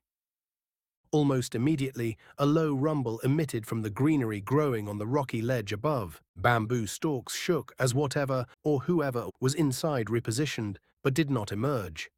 Shaking his head, Jesse turned his back on the waterfall and did his best community theatre rendition of "Man looking around for something." Where, oh where could Marvin be? I don't see any sign of him. More rustling resounded from the underbrush. Cracking a smile, the zookeeper laid his performance on a little thicker. "I sure would be surprised if anything were to jump out at me right now. I'm clearly all alone out here. If only there were..." Even fully expecting it, the force with which Marvin pounced on him knocked the air from Jesse's lungs. The cat, black as ink and built like two filing cabinets welded together, pinned him to the ground with a paw that could have turned his bones to chalk. "There you are," Jesse said, his voice muffled by the dirt he was being mushed into. Back when Jesse had first snuck him into the park, Marvin had been a wee cub. But with a steady supply of smuggled and scavenged food, the cat's rapid growth was beginning to worry him. Not only was it difficult to keep an animal the size of a horse a secret, but Jesse now suspected that Marvin may be the product of interbreeding. Leopards didn't get this big on their own. Giving the back of Jesse's head a wet kiss with his enormous tongue, Marvin sat back on his hind legs and let his friend roll over. The zookeeper, now sporting a major cowlick, climbed to his feet and gave his companion a once-over. There was dried blood around the cat's mouth, but that wasn't out of the ordinary. Marvin had been hunting more and more as he matured. Fish, fowl, small primates. That could explain why he hadn't touched the goat Jesse had brought him. Apart from that, there were no other signs of a struggle. His fur wasn't matted, there was no blood on his paws, his coat. If he'd killed Tracy, he would have been caked in it, surely. It would be obvious. Right? While it was a relief to see his feline friend likely wasn't a bloodthirsty murderer, it also meant Jesse still didn't know what had actually attacked Tracy. He'd given the park an honest search, even if he had steered the investigation away from the areas he knew Marvin frequented, but it simply wasn't possible to check everywhere at the same time. Anything could be lurking out there in the dark. Marvin, still amped up from his successful stalk job, made a game of attacking Jesse's shoelaces. Not wanting to lose a foot, the zookeeper produced an inflatable beach ball from his shirt pocket, blew it up, and tossed it deep into the trees. Marvin bounded after it at once. Jesse wasn't sure what he was going to do with his big beastly buddy. He hadn't thought this far ahead. All he'd wanted to do was save the cat from a life of exploitation. Now he risked getting himself fired, or worse, having Marvin carted off and the zoo picketed by sick. He'd seen the Society for Inspiring Creature Kindness burn a roadside petting zoo to the ground for shaving their alpacas. He couldn't imagine what they'd do if they found out the menagerie was home to a potentially genetically altered monster cat. Maybe, if he could help Ronan through his trials, the boy would take pity on him when he rose to power. Then they could discuss officially and quietly adopting Marvin into the park. Despite his profession, Jesse didn't relish the idea of animals being held in captivity unless it was necessary. That's one of the things that had drawn him to the menagerie. The preserve acted as a halfway house for animals that were too domesticated for the wild, but required more space and freedom than found in a traditional zoo. If Marvin had to live in a cage, it may as well be one with glass walls. The cat in question came sauntering back, carrying the punctured beach ball in his jaws like a sad, flaccid trophy. Jesse scritched the black leopard behind the ears and sighed. "You didn't eat the groundskeeper, right, buddy?" Jesse asked, pulling his pants leg up to his thigh. Row after row of thin, white scars marked nearly every square inch of the boy's flesh, like headstones in a veteran's graveyard. Pulling his pocket knife out, Jesse flipped it open and used the point to draw a bead of blood from the next plot of open skin. Just in case. Chapter 8. You didn't have to come out again, Ronan said, plucking a berry from a spiny stem and raising it to his lips. The pair had been wandering through the zoo's pine forest all afternoon, and Ronan was feeling peckish. Jesse smacked the fruit out of his compatriot's hand without even looking. Of course I did, he said. There's every chance you'll get yourself eaten without supervision. By whom? I have next to no nutritional value. It would be like eating a pile of wood. And what does that matter? Lots of animals eat wood. Deer, camels, porcupines. Your mom? Your mom, Jesse countered, and the two boys pointed at each other. Ronan broke first, smiling as he pushed Jesse's hand away. There are worse ways to go, he said. Getting mauled by a lion would be way cooler than falling off a ladder or something. Oh right, because that was what was going through my mind as I was holding Tracy's entrails in. How cool he looked. I didn't mean it like that. I just meant that it would be more compelling. You know, give my obituary some pizzazz. Suffering is temporary, but a good story lasts forever. Well, not forever. Stories only live as long as the people who remember them. So make it memorable. That's all I'm saying. Jesse watched Ronan peer through the boughs of yet another bush, on the hunt for something he assumed was related to his mission. If that's your goal, he said, I guess you've got a point. That shit with Tracy is seared into my memory. Exactly. Now he won't be forgotten, and all it'll cost you is a lifetime of unaddressed trauma. What a bargain. Looking over his shoulder, Ronan saw that perhaps Jesse wasn't quite at the openly joke-about-it stage of grief. Was that your first time? He asked, taking on a more serious tone. Having to watch someone die, I mean. Up close like that, yeah. My father drank himself dry when I was young, but I wasn't around for it. I never even saw the body. Temporarily forsaking his search, Ronan took a seat on the bank of the stream they'd been following. Jesse joined him, letting his boots dangle in the water, angering a shoal of minnows. They bopped around like scaly bumper cars, bombarding the intrusive footwear. My best friend overdosed 3 feet away from me, Ronan said, as Herman scurried down his leg, eyeballing the minnows. A few weeks ago. Jesus, man, that's rough. It wasn't great, Ronan agreed. I woke up after a hard night out, and he just didn't. A younger, less detached version of Ronan may have tacked on a self-piteous sentiment like, I lost the only friend I had left that day. Or perhaps the classic, he abandoned me, just like everyone else. Instead, he flicked a wad of earwax into the stream and added, being alive is a shit show, start to finish. I envy him. Jesse, staring up at the diffuse light of the ersatz sun, picked at a loose thread on his shirt sleeve. Are you religious at all? He asked. Not even remotely, I'm afraid. Though I don't begrudge anyone their beliefs. If the idea of God gets you through the day, more power to you. I wasn't asking because I am, Jesse said. I could give a shit about God despite Maddie's efforts to convert me. I'll admit to being surprised by that. You strike me as the type, no offense. I wish I were, Jesse said. The idea of a benevolent being watching over you, guiding you to some greater purpose, sounds comforting as fuck. But I don't know. Life sucks too much for too many people for that to make sense to me.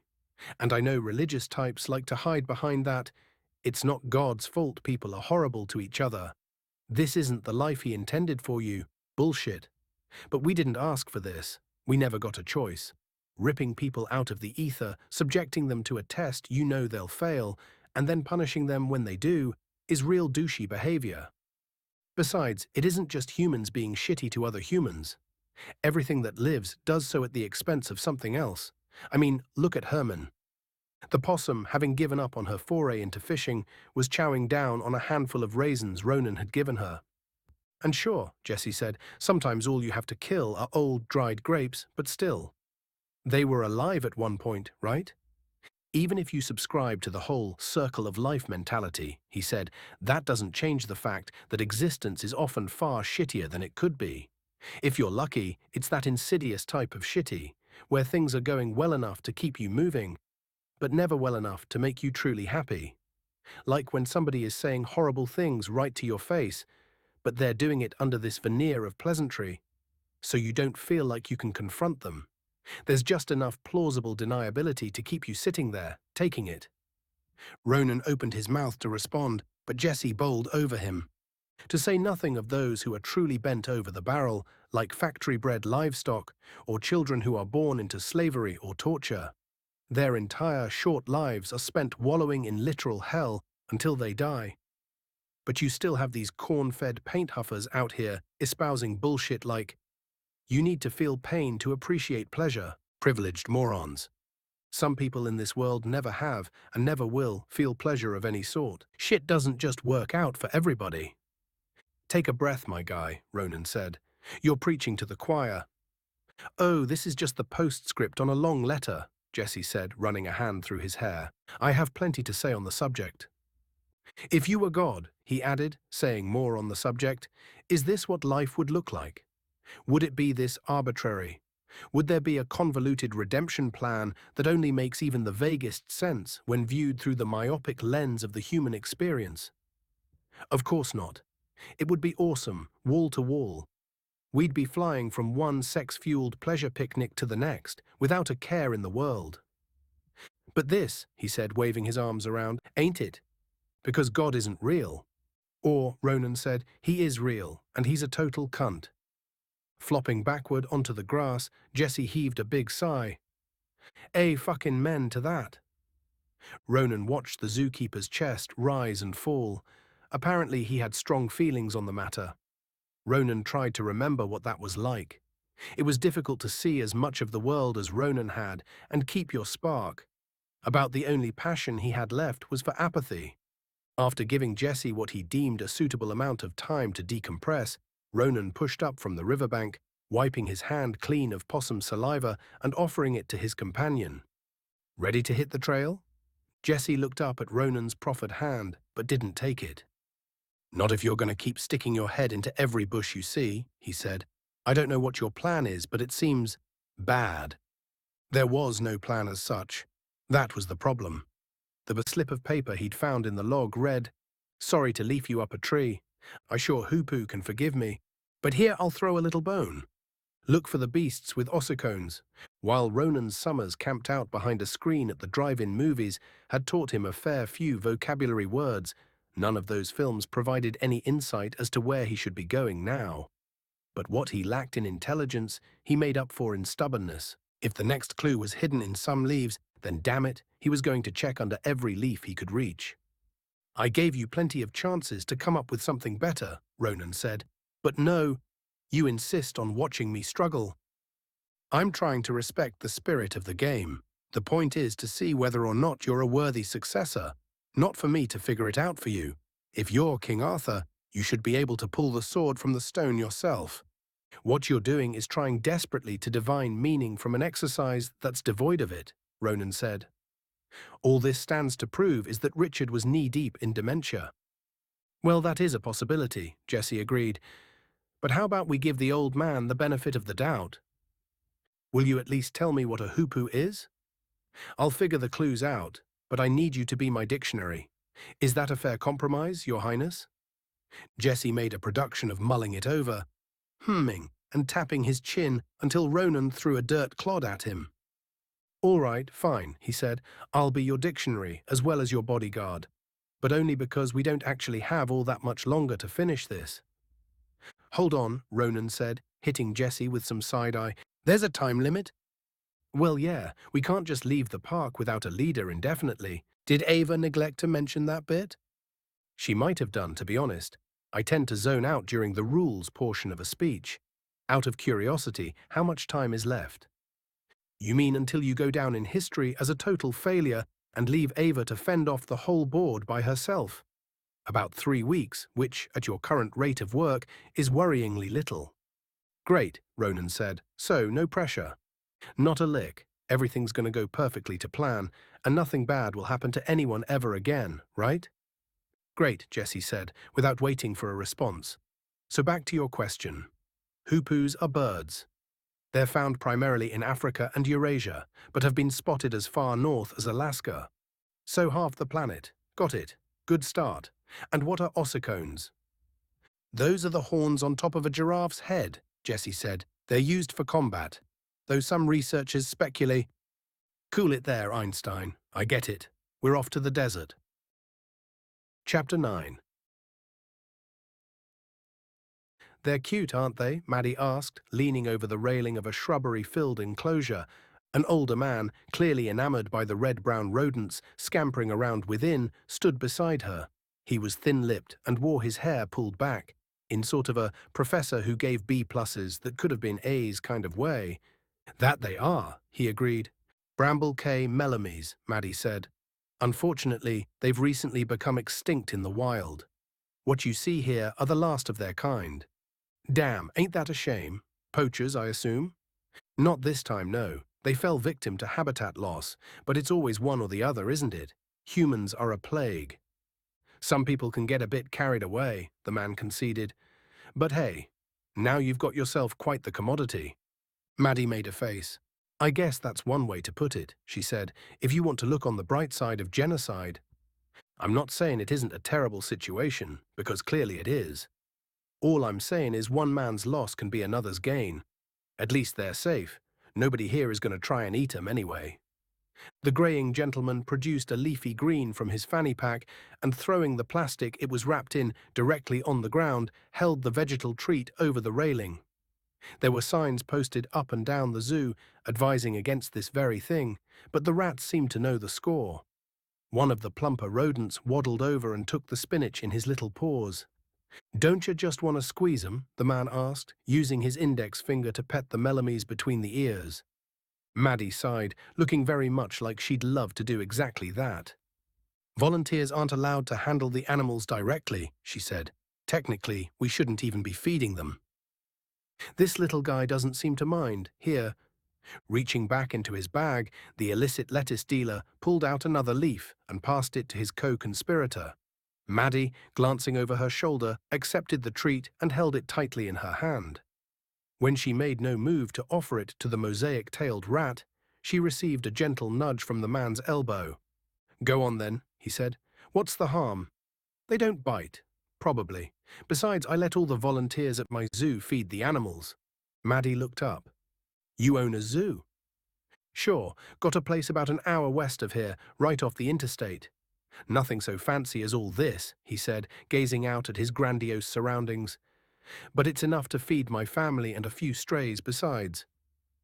Does that mean you're not Boone McAllister, are you? So you've heard of me, Boone said, grinning. Indeed she had, though the things she'd heard weren't exactly complimentary. The old man's zoo was supposedly something of a hovel, more of an assortment of dusty fences than a true animal sanctuary. She'd never seen the place herself, but her contemporaries had, and they'd made it sound like a right den of iniquity. Of course, they were prone to bouts of hyperbole, and Boone seemed harmless enough. Besides, she really did want to squeeze the little squeakers. Relenting, Maddie held out her hand and giggled as a whiskered nose approached and fished the food from her fingers. She watched as the rat stuffed his face, chomping through the lettuce with 100 tiny bites. While he was distracted, she took the opportunity to give him a quick pet, scritching his furry auburn head. Oh, they're so soft, she said, almost squealing with delight. If you're ever in the market for a job where you can do more than shovel shit, Boone said, handing Maddie a card, you don't hesitate to call me. With a wink, the zoo proprietor jaunted off, resting a hand over the clasp of his canvas bag, which wriggled as he walked away. Maddie, who'd been turning Boone's card over in her hand, hadn't noticed.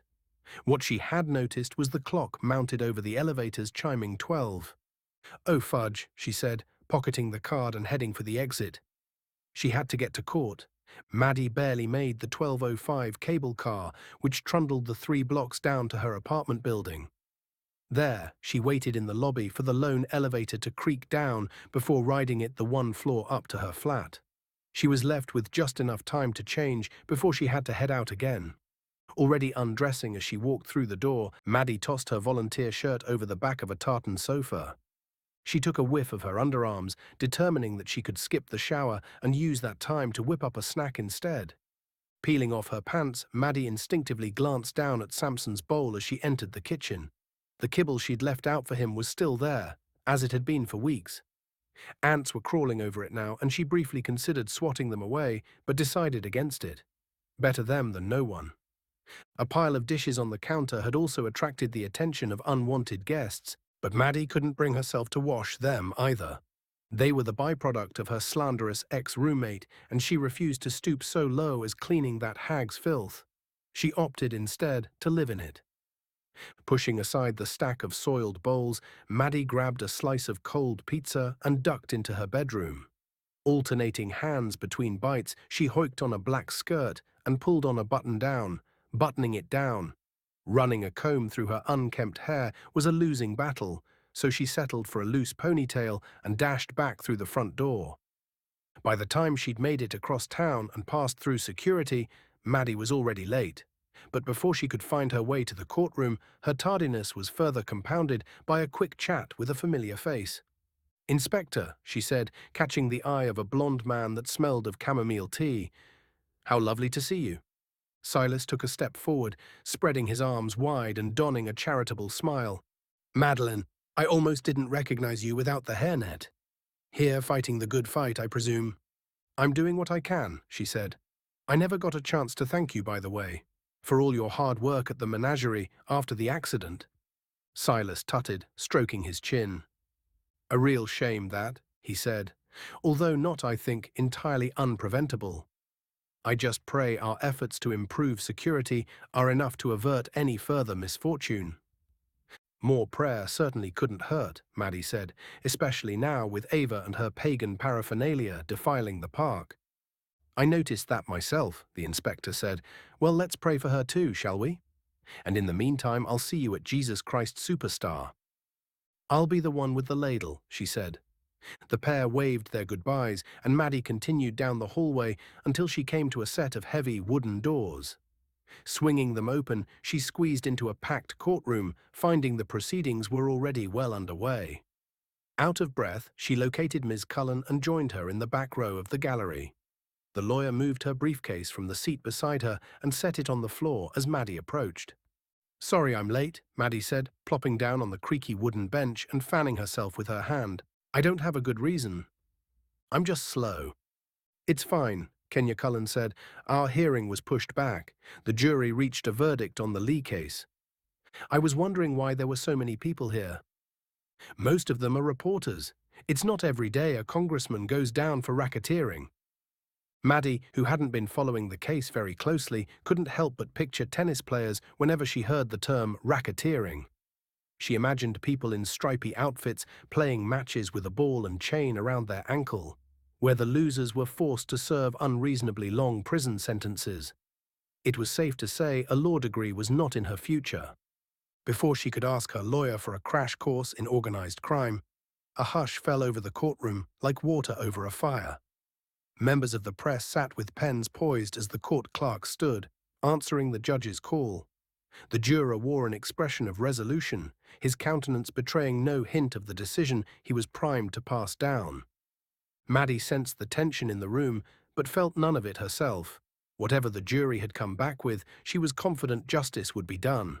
Not that she believed the judicial system was perfect, she held no illusions about that.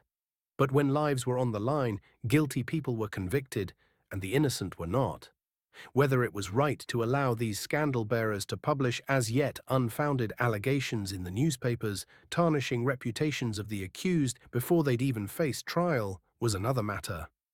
The courtroom din had only been silenced a matter of moments before it ignited again, now charged with an undercurrent of outrage. The clerk and his implacable face had delivered the verdict.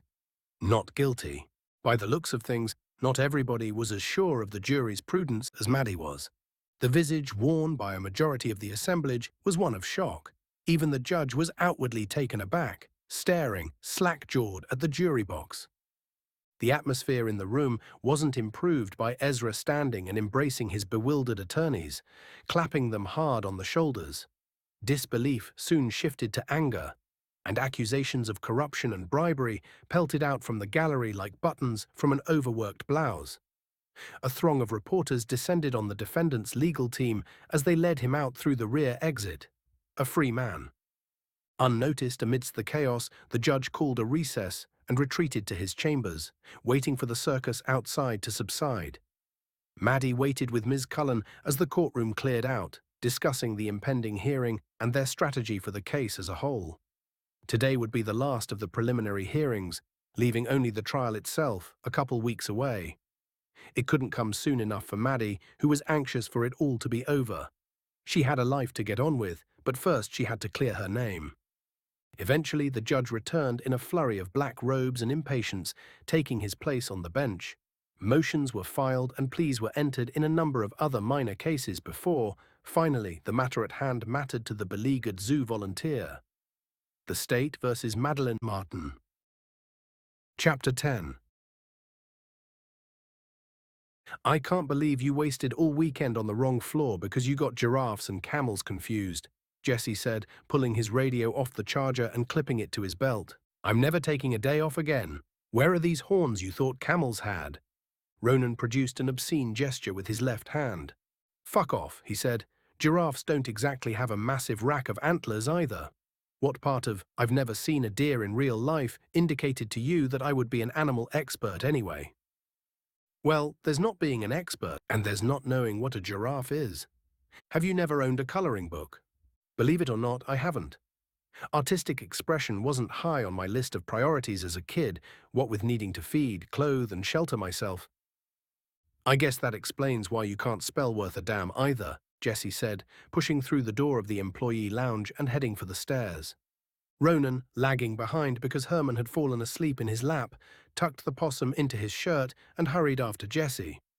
You know, you're not as nice as I thought you were, he said. Jesse glanced over as Ronan fell into step beside him. I'm nice to other people. I have a tendency to personality mirror, though, so some of your abrasiveness might be rubbing off on me. Well, you're welcome for fixing you, Ronan said.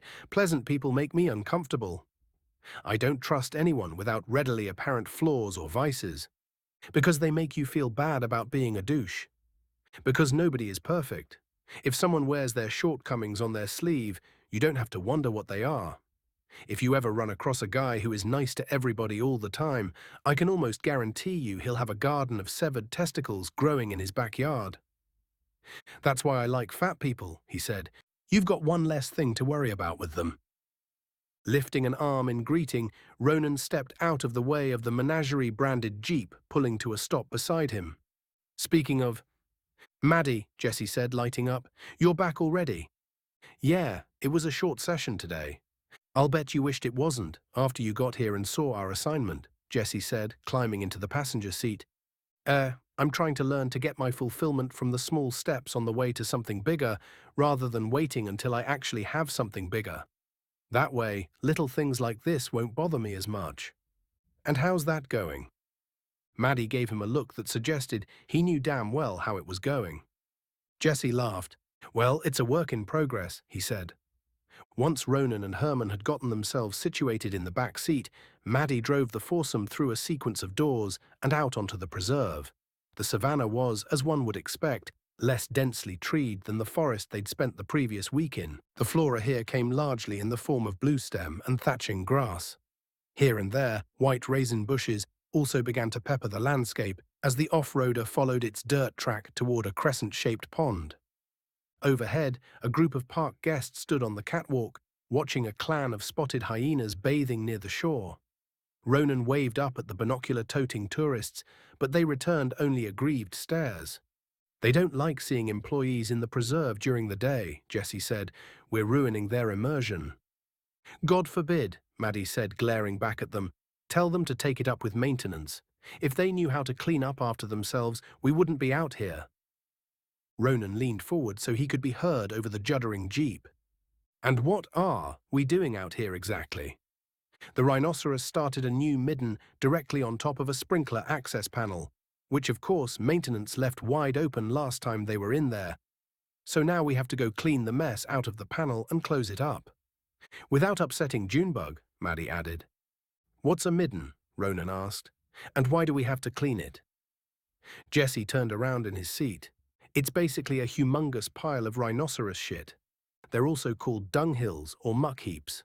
Rhinoceros use them to communicate. They can indicate health and fertility, as well as let other rhinos know who the dominant specimen is. Cool, cool. In that case, how about this for an idea? You guys let me out here and I'll go back to bed. No can do, boss. We only got stuck with this job because Ava heard we were going to be in the area. If I have to be here, so do you. Besides, Jesse said, even if we hadn't just had somebody die, I wouldn't feel comfortable letting you wander through the savannah alone. Lions are famously territorial. Of the two, Maddie said, I'd take my chances with lions over rhinos. Junebug could flip this truck with all of us in it, if he wanted to. We have nothing to worry about as long as you don't try and steal the watermelon I gave him. The old softy loves his sweets. A strong fecal odor announced their arrival at their dreary destination. Maddie pulled up alongside the pile and killed the engine. Contrary to Ronan's expectations, the dung heap looked more like a large wheelbarrow's worth of clumpy sod than a steaming pile of shit. This benign appearance did little to motivate him to interact with the odeur, however. As the two zookeepers dismounted and donned thick rubber gloves, Ronan elected to lean against the jeep with Herman and supervise. Zookeeping is 90% dealing with bodily functions, isn't it?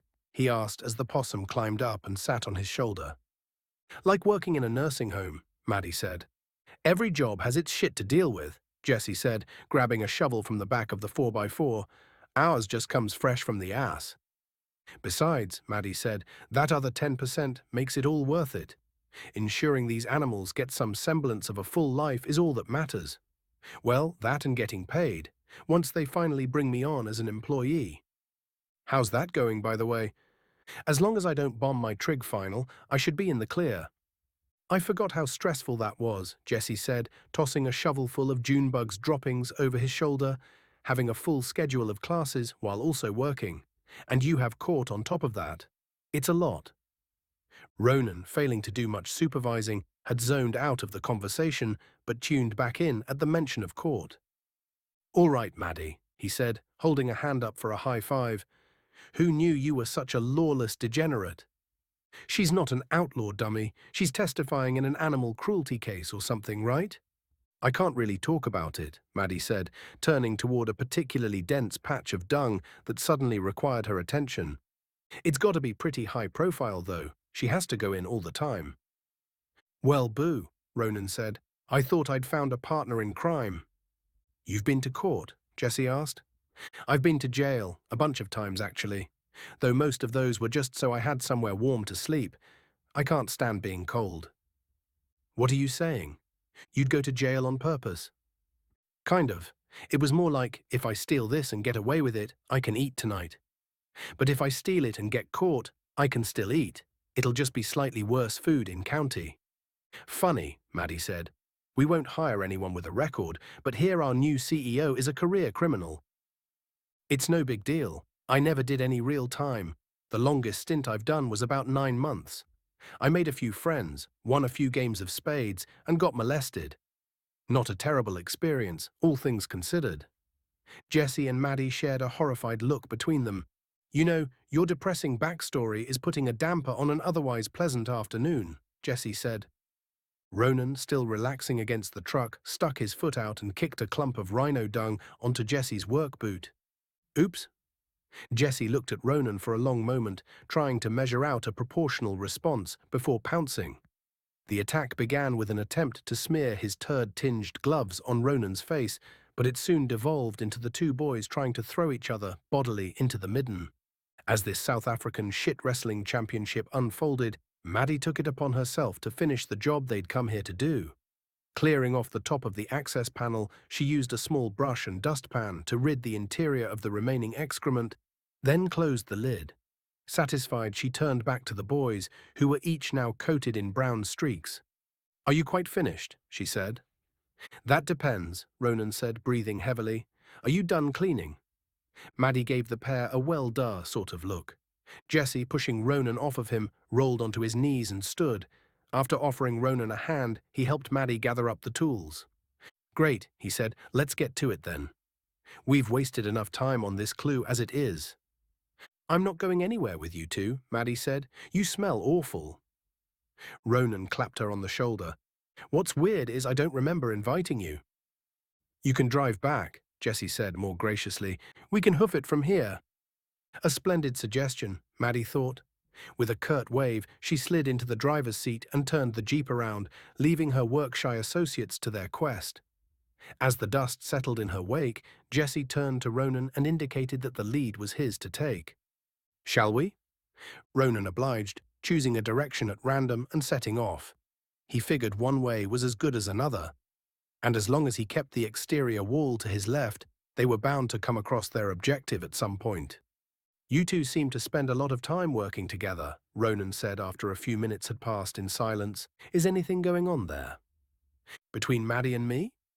Nothing romantic, if that's what you're getting at. I don't think so anyway. Why? Did you pick up on something? Well, there wasn't a wet spot on her seat or anything. You just don't usually see purely platonic friendships between the sexes. One always ends up interested in the other. You don't consider Ava a friend? Jessie asked. I've noticed you two have been spending some time together as well. Well, for one thing, I just met her. And for another, I want to plough her like a beet field. So that doesn't really bolster your argument. Maybe that's a thought you keep to yourself, Jessie said. But then, after a beat, added, although I get it. She's stacked to the rafters. Their pace slowed as the boys approached a smattering of acacia trees. A couple of female giraffes were milling around in the shade, plucking leaves from the spindly branches with their long black tongues. Jesus, Ronan said, they're fucking gargantuan. Well, they are the tallest terrestrial mammal, Jessie said. No, I mean they're chunksters. They're like khaki cows that swallowed a ladder. Oh, well, those two are pregnant. Like really pregnant. Normally they aren't so fat. The one on the right there, Camille, is due any day now. Am I going to get my ass kicked by a hormonal giraffe if I go poking around in their food supply? Unfortunately not, Jessie said. They're called gentle giants for a reason. Take Herman then, would you? I'm going to try and climb that tree and I don't want to crush her. Here, I'll trade you, Jessie said, holding open a sack. Camille is a big fan of baby carrots. Ronan handed the possum off and accepted the bag of giraffe treats. He popped one into his mouth without thinking, immediately second-guessing his decision. Were these washed? He asked, through a mouthful of partially masticated carrot. Jessie waved him off. They're fine, he said. Are you sure this is the play, though? I don't want you to hurt yourself. The one nearest to us doesn't look so bad.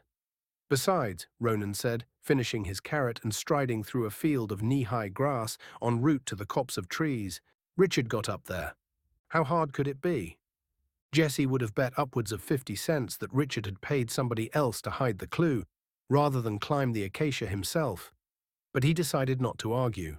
Instead, he watched as Ronan made his way across the field, taking more care than was probably necessary. He held out the carrot as he approached Camille, who craned her head down and took it with a snort. Ronan, quite chuffed with his success, looked back at Jessie. The zookeeper mimed for him to pet her, which he accomplished with some trepidation, stroking her between the horns. The love ran out with the carrots, and when Camille moved on, returning to her pregnant playmate, so did Ronan.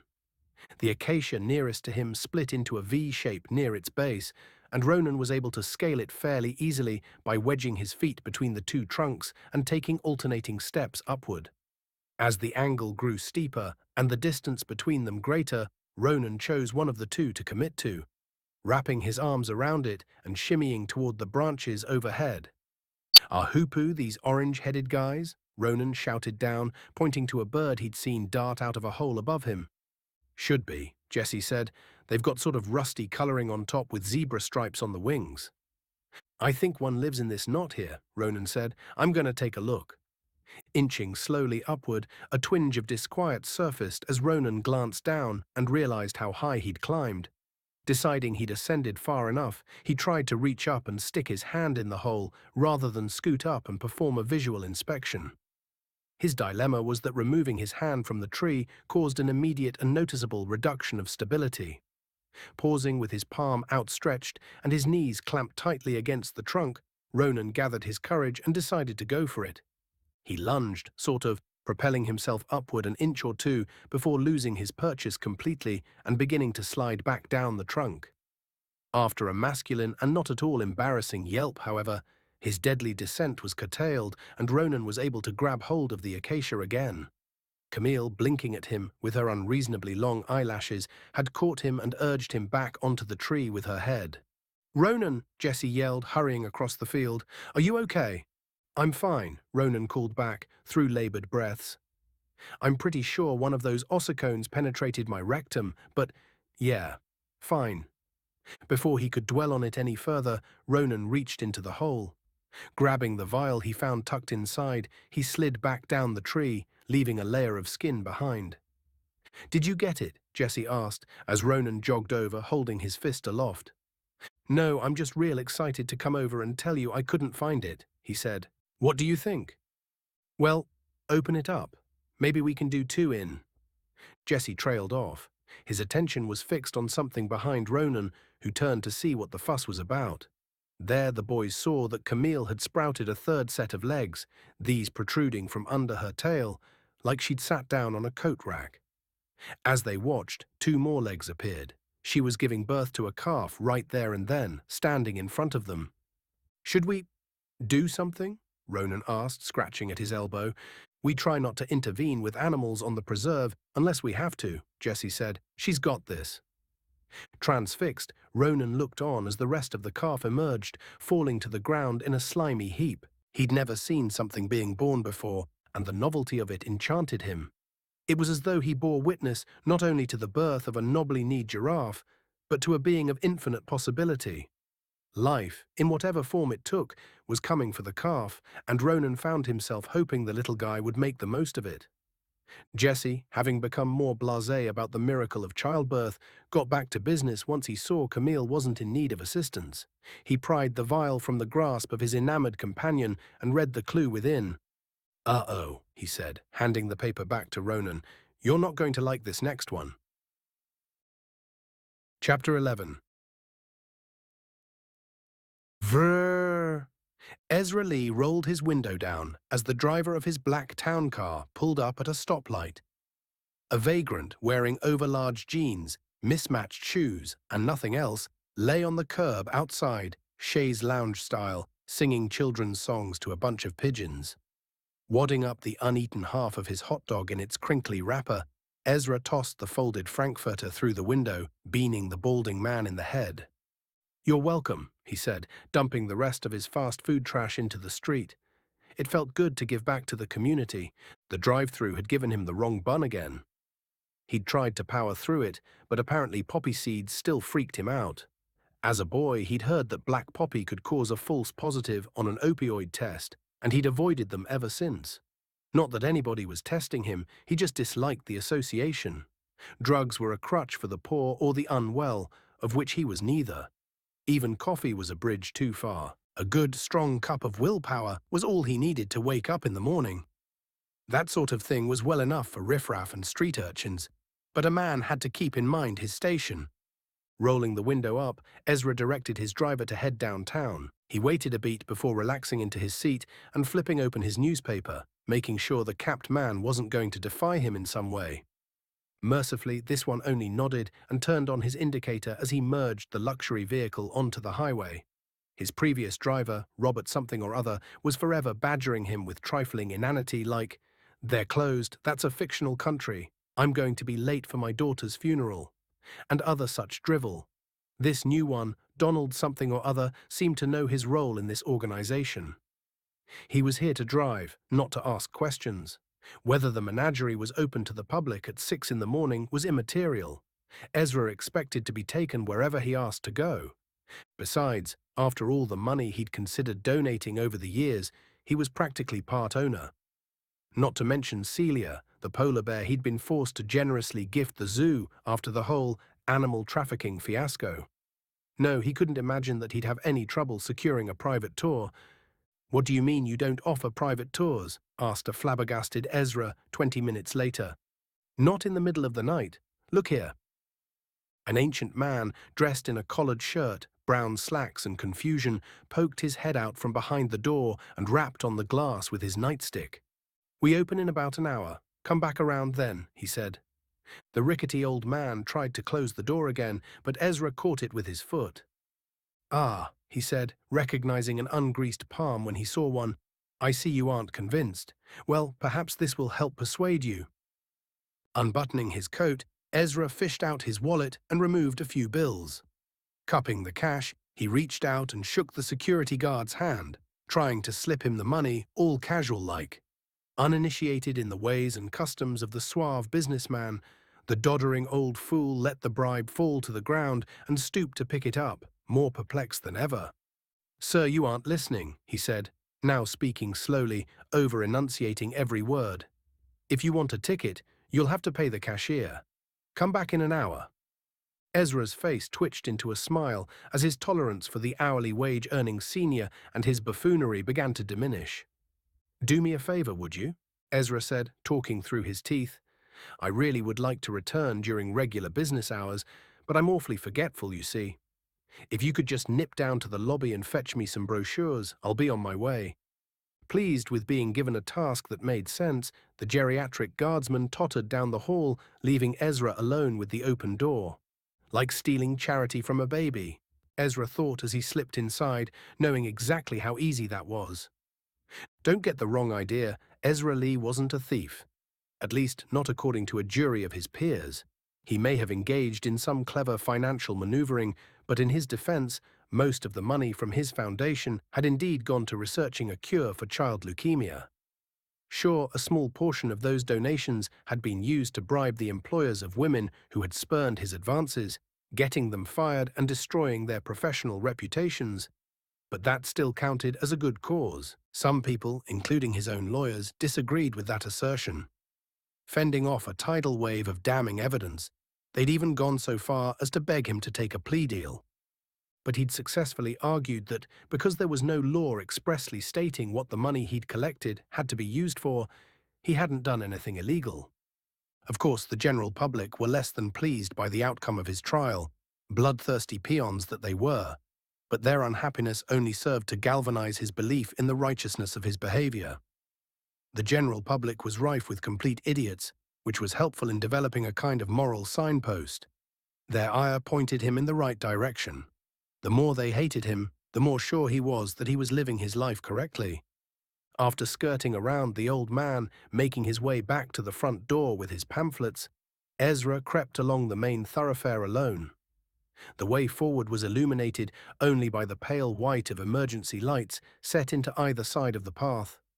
This, combined with the chattering of fruit bats overhead, provided him a somewhat eerie introduction to the park. Despite being a tourist hotspot located smack dab in the middle of his district, the congressman had never visited the menagerie before today. Not that he harbored any bitterness over having his bear taken away, and certainly not because of the court order barring him from knowingly coming within 100 yards of an exotic animal. He just hadn't felt like it. And if this was the sort of welcome they prepared for their elected officials, he wasn't in any hurry to return.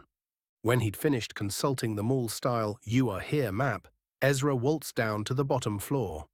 It was noticeably colder in the basement, and Ezra spent the next few minutes cursing his driver for not suggesting he bring a jacket.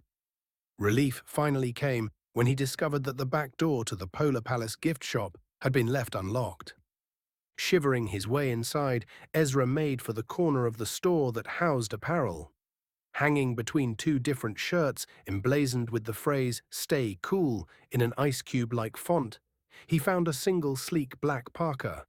Putting it on over his suit, Ezra admired himself in the mirror, deciding it would do. But as he turned to leave, the congressman stopped. Remembering that it was wrong to steal, apparently, he dug through his wallet again and grabbed a handful of bills, tossing them onto the counter. There, he said, having no idea what the plebeians paid for products nowadays. That should cover it. On his way out the door, a bobble hat made to resemble a penguin's face caught his eye. He slapped that bad boy on too, tugging the flaps down over his ears. Thus equipped, Ezra fled the store and headed toward the preserve. Within seconds of passing through the sally port and exiting out onto the catwalk, Ezra wished he'd added a couple of extra accessories to his tundra attire. A strong artificial wind whipped crystals of ice over his face as he and his dress shoes clunked along the walkway, depositing freezing water down his neck. Having neglected to pick up any animal-themed gloves, the chill also clung to his fingers, sapping his digital dexterity. To his credit, Ezra didn't turn back. Resorting instead to stuffing his hands into the pockets of his parka, he set off in search of Celia. Through the squall, pinpricks of light shone down from the ceiling like faint stars, casting a cold glow over the plains. In the darkness, it was difficult to make out details of the icy terrain below. Other than the odd outcropping of rock or coterie of dwarf willows, the smooth white surface beneath the catwalk appeared unbroken in all directions. It wasn't until he'd traveled nearly 2/3 of the preserve's perimeter that he observed a change in scenery when the endless ice gave way to a miniature saltwater sea. Here, Ezra stopped and leaned against the railing. Water meant life, and life was what he'd come to find.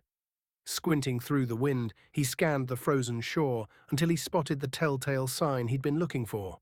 Paw prints, big ones. From what he could discern at this distance, the tracks led away from the water and out toward a snow-capped pile of boulders. Bingo, Ezra said. That must be her den. All he had to do now was get down there and find her. A few yards further ahead, a retractable ladder designated for emergency use only was attached to the catwalk. Figuring that getting to do whatever he wanted qualified as an emergency, Ezra headed toward it. After releasing the rung locks, he lowered the ladder as far as it would go. Even fully extended, it didn't end up reaching quite far enough. After climbing down to the bottom rung, he fell the last couple of feet into the icy powder. Brushing away both the snow and the gnawing feeling that this might not be his greatest idea ever, Ezra resumed his hunt for the lost bear. While he didn't consider himself a sentimental person, a stance that anyone who had ever met him would agree with, seeing justice done in his recent court case had started Ezra thinking about the injustice of having Celia taken from him. After all, he'd bought her from those poachers fair and square. And whatever issue you may have with how he'd gotten her, she'd been happy with him, just as she would be happy to see him now. He was sure of it. When you really thought about it, he'd come here more for her sake than anything else. Stomping his way through a snowdrift, still a good minute or two from the den, Ezra stopped in his tracks. Well, in Celia's tracks. He'd heard something, a muffled thud, or thump coming from behind him. He grinned, fully expecting to turn and see the bear's off-white face smiling back at him, grateful for the visit and eager to be released from her inequitable imprisonment. As he rounded on the source of the sound, however, he found not the rotund silhouette of his ursine companion, but a beast of an altogether different breed. "Fuck," Ezra said and let out a scream. Chapter 12. "Now I see why you've been on this clue for almost a week," Ava said, walking with Ronan through a winter wonderland. "You spend most of the day going in circles." Acutely aware that they had passed the same stand of alders 3 times in the last hour, Ronan bumped Ava with his shoulder. "Have you considered the possibility that I'm doing poorly on purpose?" he asked, fully anticipating that you'd offer to accompany me.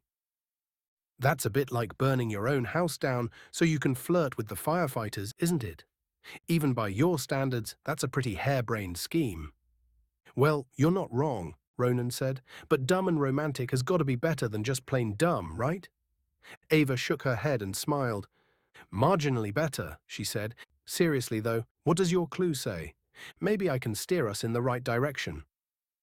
"Don't you already know where the clues lead?" Ronan asked, stepping behind Ava and using a hand to shield his eyes. The sunlight produced by the fixtures overhead seemed to have a personal vendetta against him, ricocheting off the smooth surface of the snow and overwhelming his retinue. "No, sir," she said. "I didn't even know about the treasure hunt until after your grandfather died. The second I handed you that first clue, you had more information than I did." "Well," Ronan said, "don't get carried away. Implying the clues contain any real insight is generous. They're mostly gibberish formed into loose rhymes." "Oh, stop," Ava said. "They can't be that bad. You're here, after all." "Allow me to read one for you," Ronan said, using his free hand to dig the slip of paper out of his pocket. "You tell me it isn't nonsense. You may not have a tundra luck. Finding the home of royal ducks. To search the snow would be all white, but cotton grass is quite the sight. After finishing his recitation, Ronan looked up at Ava, expecting her to immediately validate his complaints. But the zoo director just shrugged at him. "I don't know," she said. "I think it's quite clever, honestly. I enjoy the puns." "Come on now. You're only saying that because you're afraid he'll come back and haunt you if you admit they're terrible." "Well, you can't expect him to be a savant at everything," Ava said. "But I really think he gave some decent hints there. Maybe the issue isn't that your grandpa can't write, but that he's too clever for you." "I can be clever," Ronan said, throwing his hands up. "It's this damn frigid air. Everybody knows I'm more of a tropical breeze kind of thinker. How can I be expected to decipher incoherent rambling when the blood is literally freezing in my brain?" "You could do your thinking before you come through to the preserve," Ava suggested. "Maybe queue up a bunch of thoughts in a row, then run in and try and make use of them before they all leak out." Ronan made a face. "Is that why you were so insistent on coming out with me today, so you could insult me?" "Oh, I don't need to make a special trip for that," Ava said, "but I gotta say, I'm surprised you aren't more robust. Isn't your family from up north? I would have thought you were a hardened veteran of sledding and snow forts." "Ah, yes. The hours of Yuletide merriment I got up to, homeless and alone, sleeping with a knife to fend off the toothless bums who tried to steal my blankets. Oh, and who could forget that Christmas I nearly lost my penis to an exceptionally unfortunate case of frostbite. That should have built up some cold weather resistance for sure." He'd used his characteristically carefree tone of voice, but still Ava groaned inwardly, annoyed with herself. How hard was it to remember his unconventional upbringing? "I would have thought so," she said, instead of apologizing. Then, after seeing his shoulders sag the slightest touch, added, "We really have lived very different lives, haven't we?" "That we have," Ronan agreed.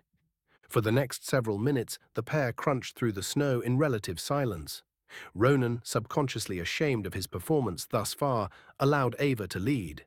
He quickly became distracted by the view his new position afforded him, however, and felt compelled to speak, rather than simply stare. "So," he said, "on the topic of miserable nights, how did it go on Friday?" "Friday? Oh, do you mean at the workshop I attended?" "It was okay," Ava said, "although blackout poetry didn't end up being what I thought. Turns out it's just a bunch of angsty pseudo-intellectuals defacing classic novels." "Should I pretend to know what that means? Or would you see right through that?" Ronan asked. "Essentially, what it amounts to is taking a work of literature and scribbling out most of the words, leaving only a few to say something you feel is significant. Why bother coming up with your own thoughts when you can just bastardize someone else's, I guess?" "Well now," Ronan said, "that actually sounds like the sort of thing I would enjoy." Furrowing her brow, Ava glanced over her shoulder at Ronan. "The idea of deconstructing Elizabethan classics in the name of self-expression tickles your fancy. I thought you weren't much of a reader." "Who says you have to get all dreary and philosophical about it?" he said. "Think of the fun you could have with something like Moby Dick." Ava contemplated this new perspective for a second, giving Ronan another of her exasperated smiles. "I guess you've got a point," she said. "Maybe next time I'll have you show me how it's done." "Maybe you will," he agreed, grinning. With a hint of latent lust now humming in his chest, Ronan followed Ava further into the frozen fields. Somehow, the light had become less oppressive, allowing Ronan to walk without squinting through his fingers. It was still too early for simulated sundown, he thought, but perhaps the weather had been set to cloudy instead of eye-meltingly bright.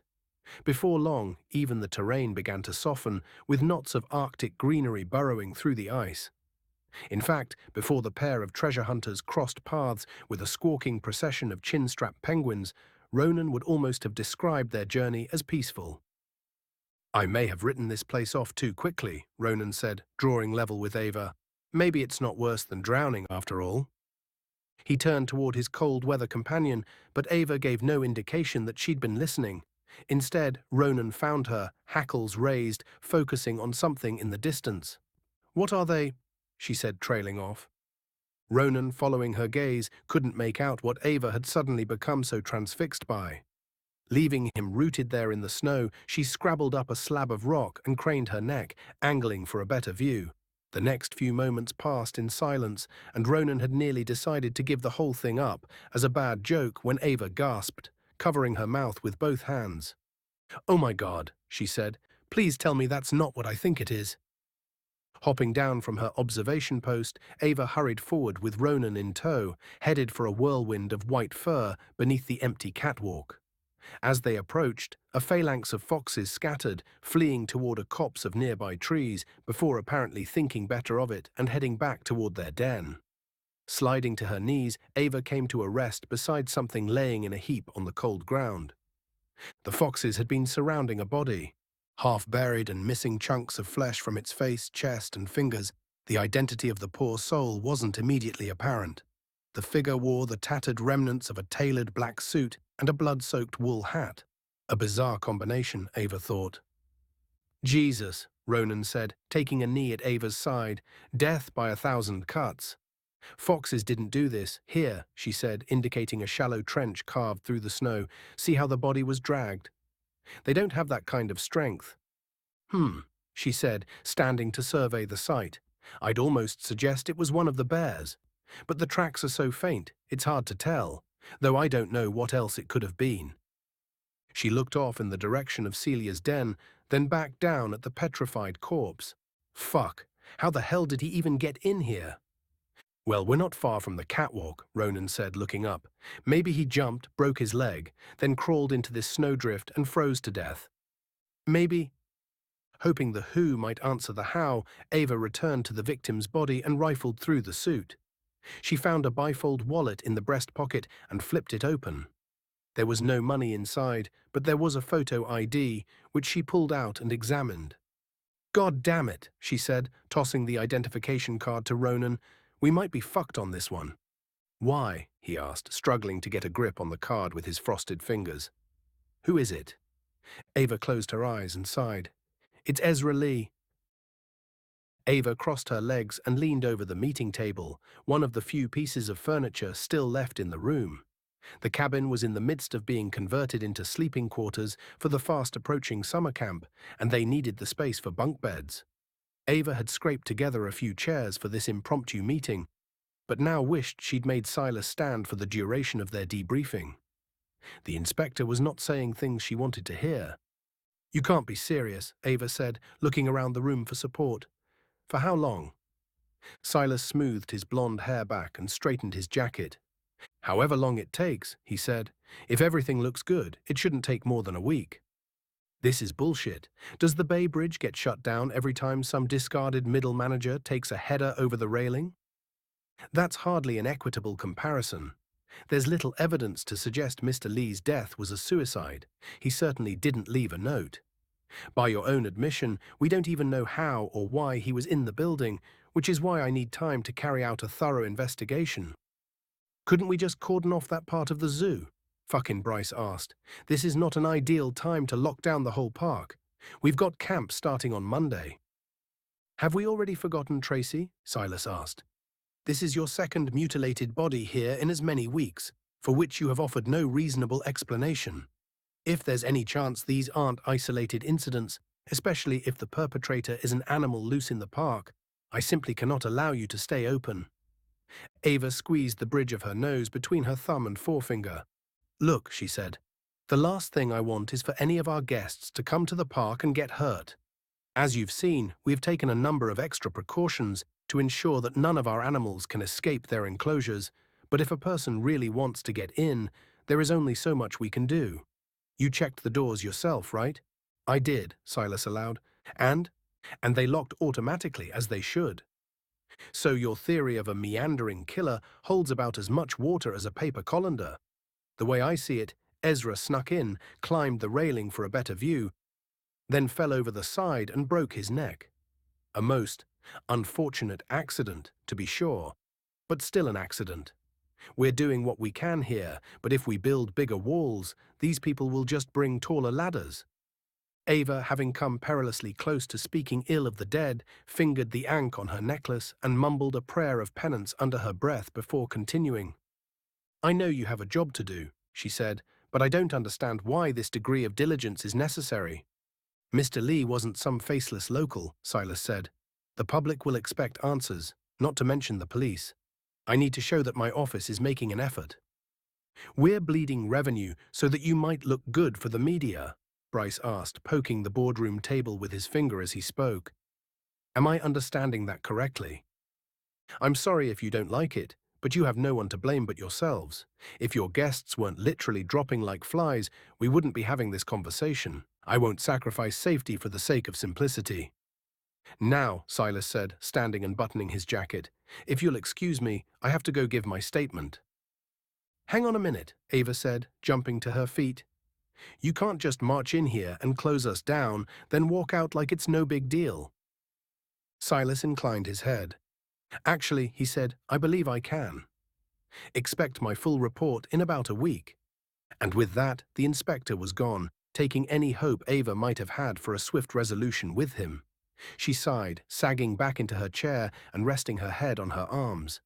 I know what you're going to say, Bryce, and I don't want to hear it.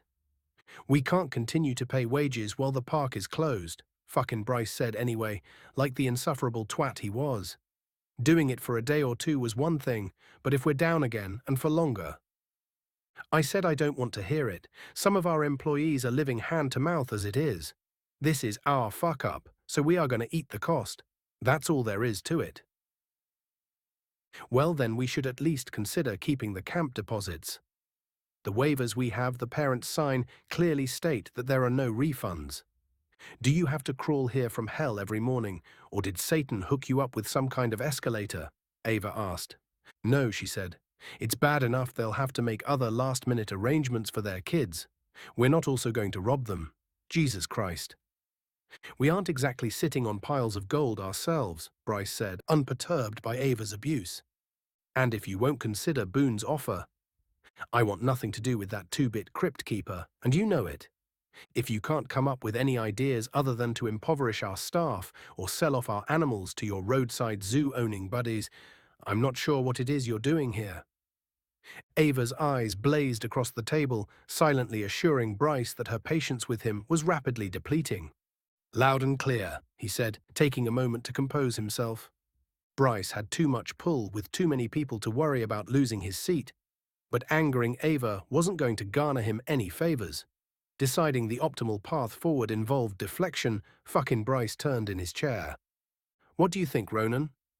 You've not said a word since you sat down. Sorry, Ronan said. There's just a lot to take in. Is money really so tight we can't operate for even a week without revenue? He asked, addressing his question to Ava. We're strapped, she said, but it's not like we're on the brink of bankruptcy. Don't worry, pretty boy, Bryce said, unable to go 2 seconds without interjecting. You'll have plenty of opportunity to bury the business yourself. Then I think you're right, Ronan said, ignoring Bryce. For some folks, homelessness is only one missed check away. If we can afford to keep our people solvent, we should. Great, Ava said. I'm glad we're on the same page. That should take some of the sting out of telling the troops they need to attend another safety seminar. Not letting them get eaten might also lift their spirits, fucking Bryce said, unless maybe you want to lean into the whole roving killer angle. We could market to the Bigfoot hunter types. Release some blurry photos, get some merch together. No, Ava and Ronan said, firmly and in unison. On the topic of fundraising, though, Ronan said, have you guys ever given any thought to hosting a brew at the zoo type of event here? Once we're operational again, obviously. Thank you, Bryce said, slapping the table with both hands and turning to Ava. You see, this is what I've been saying. Even the kid thinks it's a good idea. Well now, Ronan said, weary about sharing a brainwave with Bryce, I've just seen it at other zoos. I don't know if it'd be profitable for us. Of course it would. A drunk and his wallet are easily parted. If your grandfather wasn't such a crusty old gasbag, we would have been doing this ages ago. The fire in Ava's eyes reignited as she shot a look in Bryce's direction. Even if I were okay with overlooking Richard's lifelong distaste for alcohol, she said, I'm not sure how wise it is to have drunks wandering unattended around the park. That's quite possibly how Ezra died. So we'll close off the catwalks during the event, Bryce said. You'll still see into the preserve from behind the glass. I have always wanted to get a bit toasted and stroll around in there. I think it would heighten the illusion, Ronan said. Don't focus on the alcohol part if it bothers you so much, Bryce said. We'll bring in some carnival games, put on a little live music, give away some freebies. Think of it as more of a festival. The booze will only be there to grease the wheels. Reluctant as she was to back anything Bryce believed in, Ava felt herself beginning to relent. I don't know, she said. Let me take it up with the board at our next proper meeting. If they don't have any objections, we can move forward from there. Bryce threw his arms wide. The board thinks it's a wonderful idea, he said, slapping Ronan on the back. Let's set it up. Chapter 13. Another round of pounding reverberated through Maddie's apartment door, the sound carrying through to her bedroom. Sharp shafts of light cut through a slit in the curtains, bringing unwanted brightness to the dismal day. Maddie stacked a second pillow onto the one she'd already covered her head with. Madeline, come on, a muffled voice called from the hallway. I know you're upset, but you're an adult now. This isn't how you handle it. Maddie grimaced from the depths of her pillow fortress. She wasn't upset. A stomach after 3 servings of spicy pasta was upset. A child with a broken bicycle was upset. You could even call a person who'd taken a bite of their birthday cake to find vanilla instead of chocolate upset. Who you couldn't label as upset was a person watching their childhood dreams suffocate under an avalanche of injustice. Life as she knew it was over, and this was how she handled it, adult or not.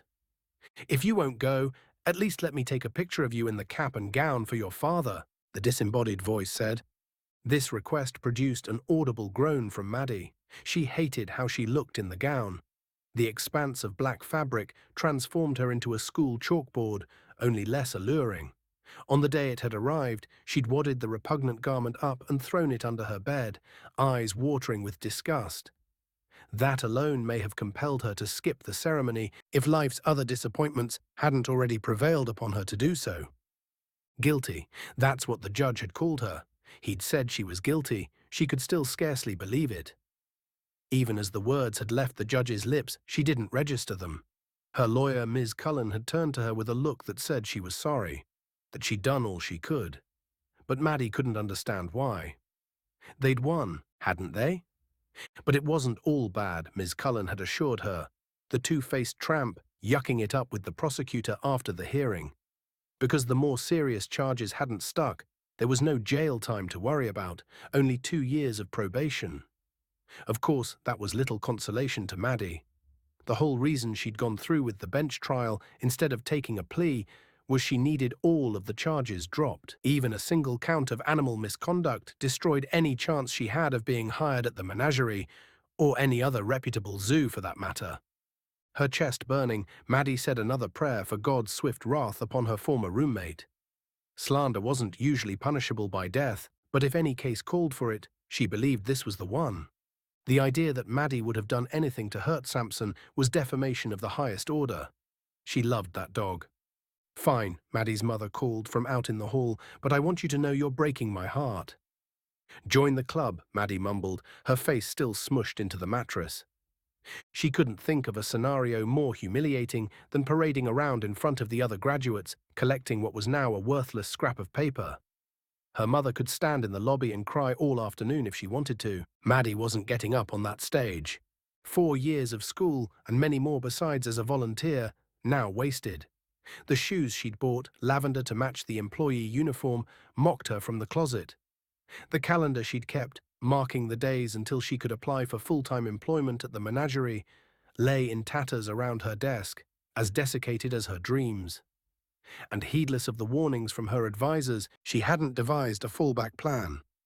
She'd placed all her eggs into a basket with no bottom. The only future awaiting her now consisted of waiting tables, or, God forbid, keeping house at one of the 2 stars for the out-of-towners, a menial job society bestowed upon the uneducated or the recently criminalized. That was her destiny. With a huff, Maddie climbed out from underneath her pillows. At least the park had been operating with a skeleton crew since the congressman died.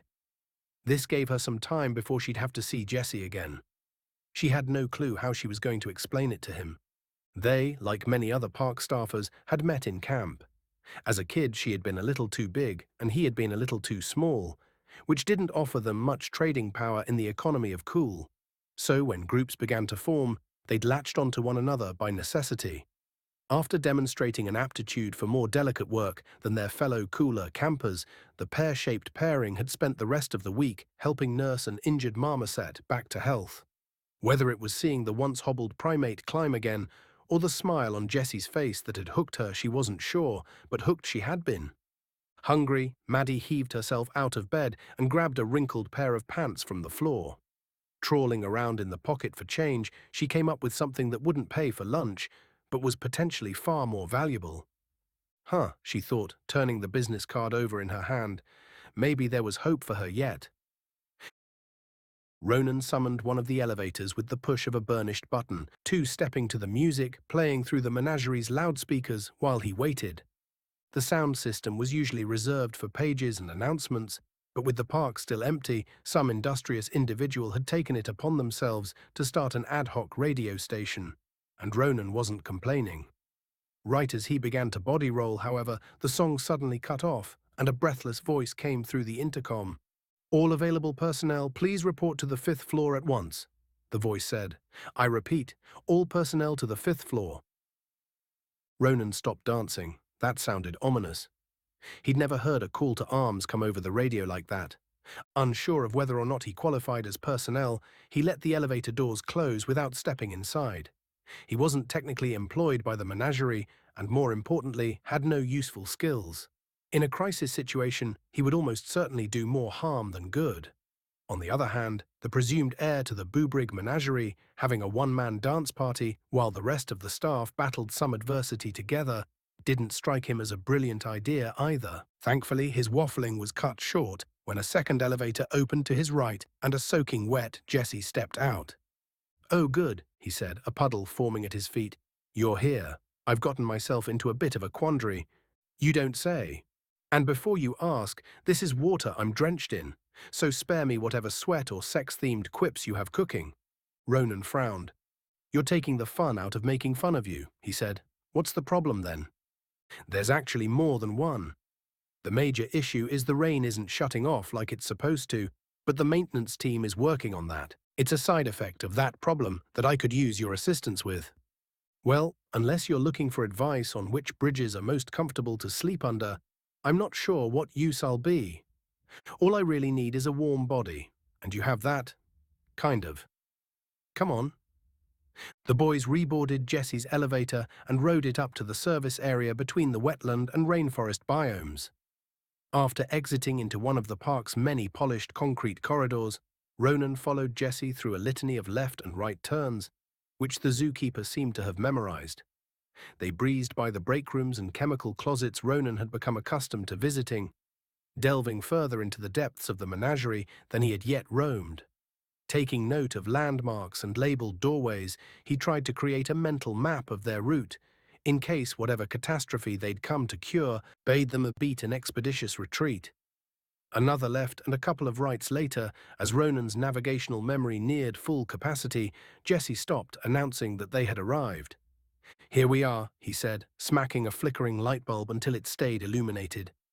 Here appeared to be a dead end, and not the idyllic cul-de-sac kind, native to middle-class neighborhoods. This was a dirty syringes in the dumpster kind of dead end. Pipes of various sizes traversed two of the three walls, both vertically and horizontally. Some of the thicker lines were adorned with large metal wheels, the purpose of which Ronan could not discern, but all of them were either leaking, rusting, or both. On the third wall, a ladder with bent rungs led up to the cement ceiling, presumably offering a hasty escape from the damp dungeon. "This," Jessie said, indicating a section of pipe that looked like it may have recently been in a fight for its life, "is the reason we're here.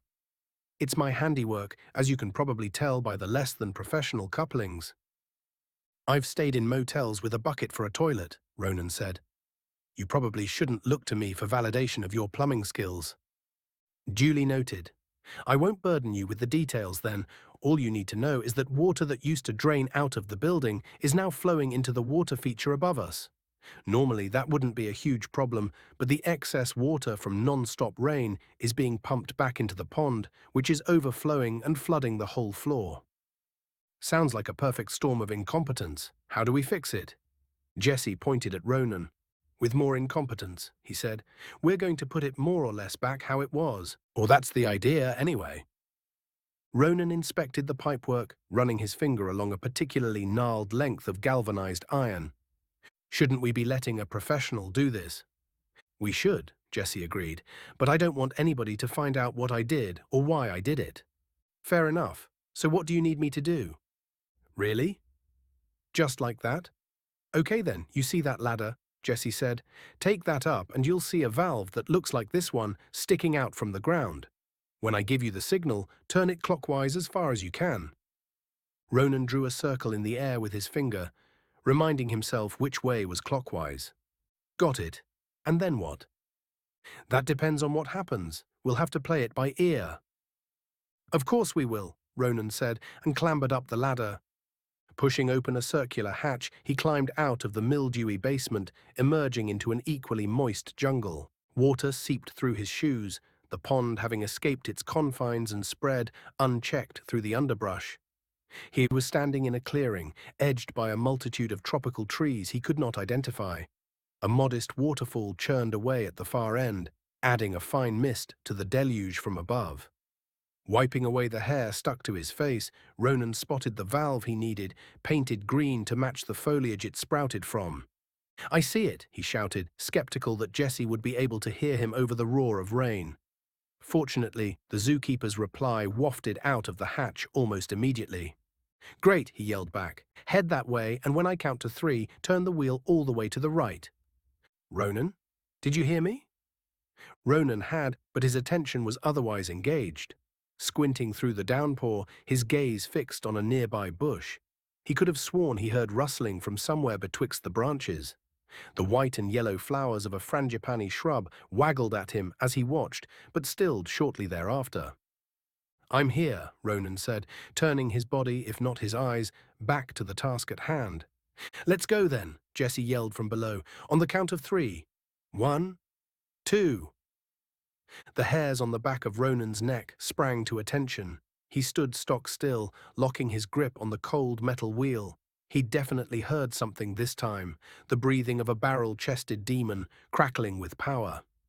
Suddenly, none too keen to take part in this particular job, he released his death grip on the valve and began to ease backward, heading for the hatch. It's probably nothing, he mumbled to himself, eyes darting around the wet landscape.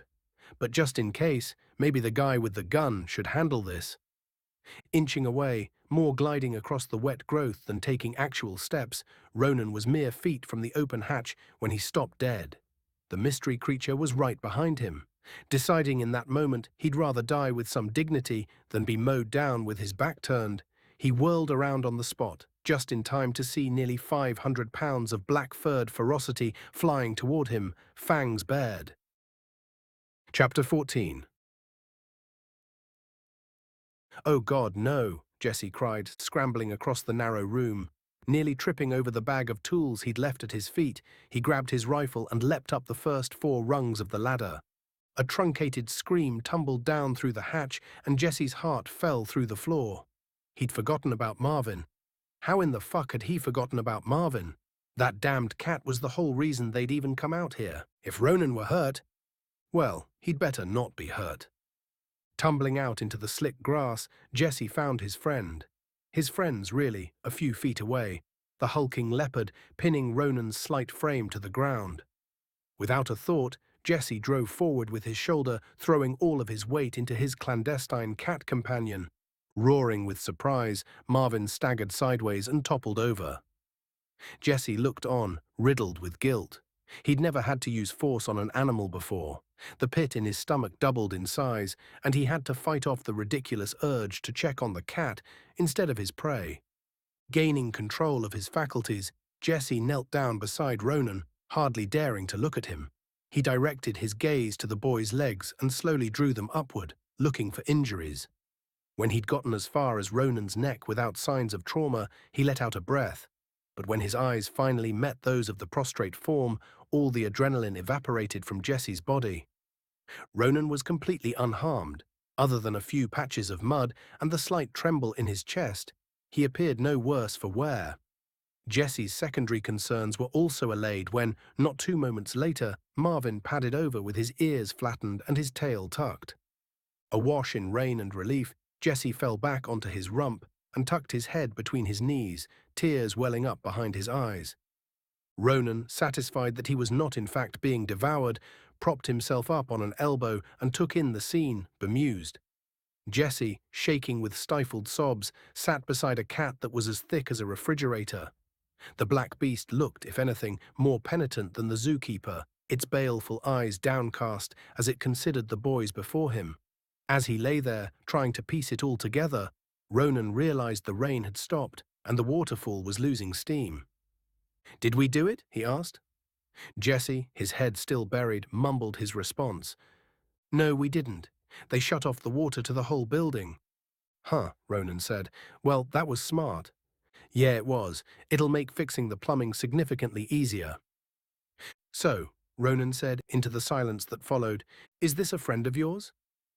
At this, Jesse looked up, leaning against his feline companion. The cat immediately perked up, nuzzling the zookeeper and swishing his tail from side to side. "His name is Marvin," Jesse said, running his hand through the leopard's shiny black coat. "I sort of rescued him from a breeder as a kitten. I think he's crossbred with a species of large tiger, but I haven't been able to confirm that." "Rescued, huh? So he's stolen?" "A little bit. But I couldn't just leave him there, getting farmed out for photo sessions with bachelorette parties and skeezy rich dudes. Once cats like Marvin grow too big to be cute, it's over," Jesse said, a quiver in his lip. Ronan, peeling his eyes off his assailant, looked back to Jesse, noticing he'd brought his rifle up with him. "You weren't worried about little old me, were you?" he said. "No," Jesse said. "Well, yes. Obviously, I'm relieved you weren't mauled to death. But for a second there, I really thought, well, I thought I'd made an unforgivable miscalculation. But it's fine. See," he said, nuzzling his face into Marvin's, "I knew he wasn't a murderer." "What you're saying," Ronan said, "just so I understand it, is that you've been harboring a cat the size of a sedan in your secret oasis this entire time. Ava and Silas have been searching the zoo stem to stern for an animal that fits this exact description. An animal you feared could be a killer, by the way, and it never occurred to you to mention it." "Listen, I know how it looks," Jesse said. "I do, but I know it wasn't him. If I thought there were any chance, I would have come clean. I swear, he's never shown any signs of aggression toward humans. Well, excluding the pouncing. But he doesn't do it with his claws out. Oh," he added, "and I checked his paws the night Tracy died. They were clean. I can't vouch for Ezra's death, but I don't know how he would have even gotten down there and back without being seen. Besides, I really truly couldn't live with myself if it were him. I don't even know what I would do. Boil myself in acid or throw myself down the elevator shaft or—" "Jesus, man," Ronan said before Jesse could further articulate his plans for a gruesome death. "I believe you. It wasn't the cat. You don't have to castigate yourself." Jesse looked as though somebody had called off his crucifixion. "Really?" "I mean, it's one hell of a coincidence," Ronan said. "But like you said, he didn't kill me. And well, look at him."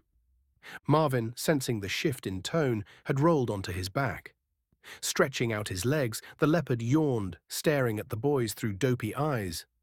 "That checks out," Jesse said. "In that case, is it too much to ask for you to keep this between us? For now, at least.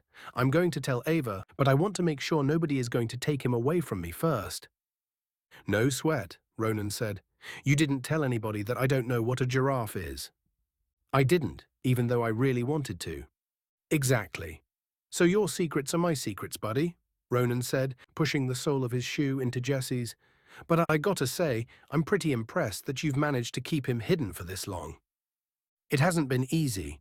Having a place like this to keep him helps. There used to be a path through the rock there, but it's all overgrown with vines now. The passage is almost impossible to see if you don't know it's there." "But feeding him has been a problem," Jesse said, rubbing the back of his neck. "I've slowly been increasing the amount of food we order for the other big cats and feeding it to him on the sly, but it's getting harder to keep up. He's also getting bored back here. I don't blame him, obviously, but it's difficult to impress upon a giant cat the importance of secrecy." I guess you can't just stuff him into your shirt like I do with Herman, huh? Oh shit, Ronan said. Speaking of, we have to finish unruining all the plumbing so I can get out of here. I promised Herman I'd bring her some beef jerky like an hour ago. She does this thing where she lays on the ground and pretends to be dead if I'm gone for too long. It scared the shit out of me the first time. Jesse shook his head. You two are as thick as each other. Don't I know it, Ronan said and headed back down the ladder. A chrome-clad bus pulled off the shoulder and back out onto the interstate, kicking up a cloud of dust. Maddie, left coughing in its wake, strode down the sidewalk to escape the fumes. Just ahead, a sign that was crying out for a coat of paint hung down from a wrought iron gate, announcing her arrival at McAllister's Animal Park in a florid blue font. This was the place, all right. Crossing under the archway, Maddie followed a cobblestone path down to a lonely freestanding ticket booth. Inside, an age-spotted woman with a bush of jet-black hair sat on a stool, engrossed in a romance novel.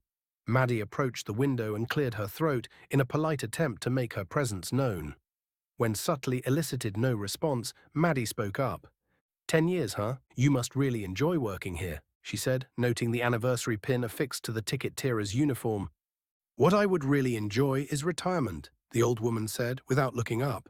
Or death. All right then, Maddie said, ploughing ahead. Any chance the proprietor is in today? The proprietor? Oh, you mean Booney. Where else would he be? Would it be possible to… The attendant was already on her phone, using her shoulder to hold the handset against her ear.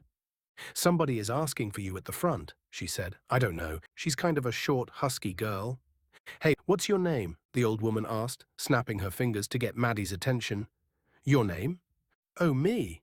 It's Madeline It's Madeline. The who that followed was audible through the phone. After another back-and-forth volley, the bottle-dyed woman ended the conversation by saying, I'm just going to send her back, and hanging up without waiting for a response. The proprietor will see you now, she said, the words dripping in saccharine sarcasm. Smiling her thanks, Maddie walked through the gate and into the park proper. First impressions were lackluster. While it wasn't quite the hovel her contemporaries had portrayed it as, it was missing the crisp edges and breathtaking grandeur of the menagerie. Instead of glass or steel, the enclosures she could see from the entrance were lined with iron or wood. The amenities were also substandard, with only one dining room and no party pavilions to speak of. Still, the park was clean, and under her supervision, the animals would be well cared for. It wasn't the zoo of her dreams, perhaps, but it would have to do. Following signs directing visitors to the administration building, Maddie arrived outside a door with a placard bearing Boone's name. She knocked lightly and was told to enter. The office was cozier than she would have expected for a park owner. Other than an oak desk and the pair of zebra-skin chairs, there was only enough floor space for a small bookshelf. The room was lit by a wide window at Boone's back, which threw long shadows over Maddie's shoes as she entered. Careful not to tread on Munch, Boone said, setting aside his pen. Looking down, Maddie saw that she'd somehow failed to notice a tiger cub napping at the foot of the desk. She had to restrain herself from squealing with delight. You're welcome to hold her while we chat, Boone said. She tuckered herself out, trying to kill my curtains. Requiring no further invitation, Maddie shuffled into her seat and lifted Munch into her lap.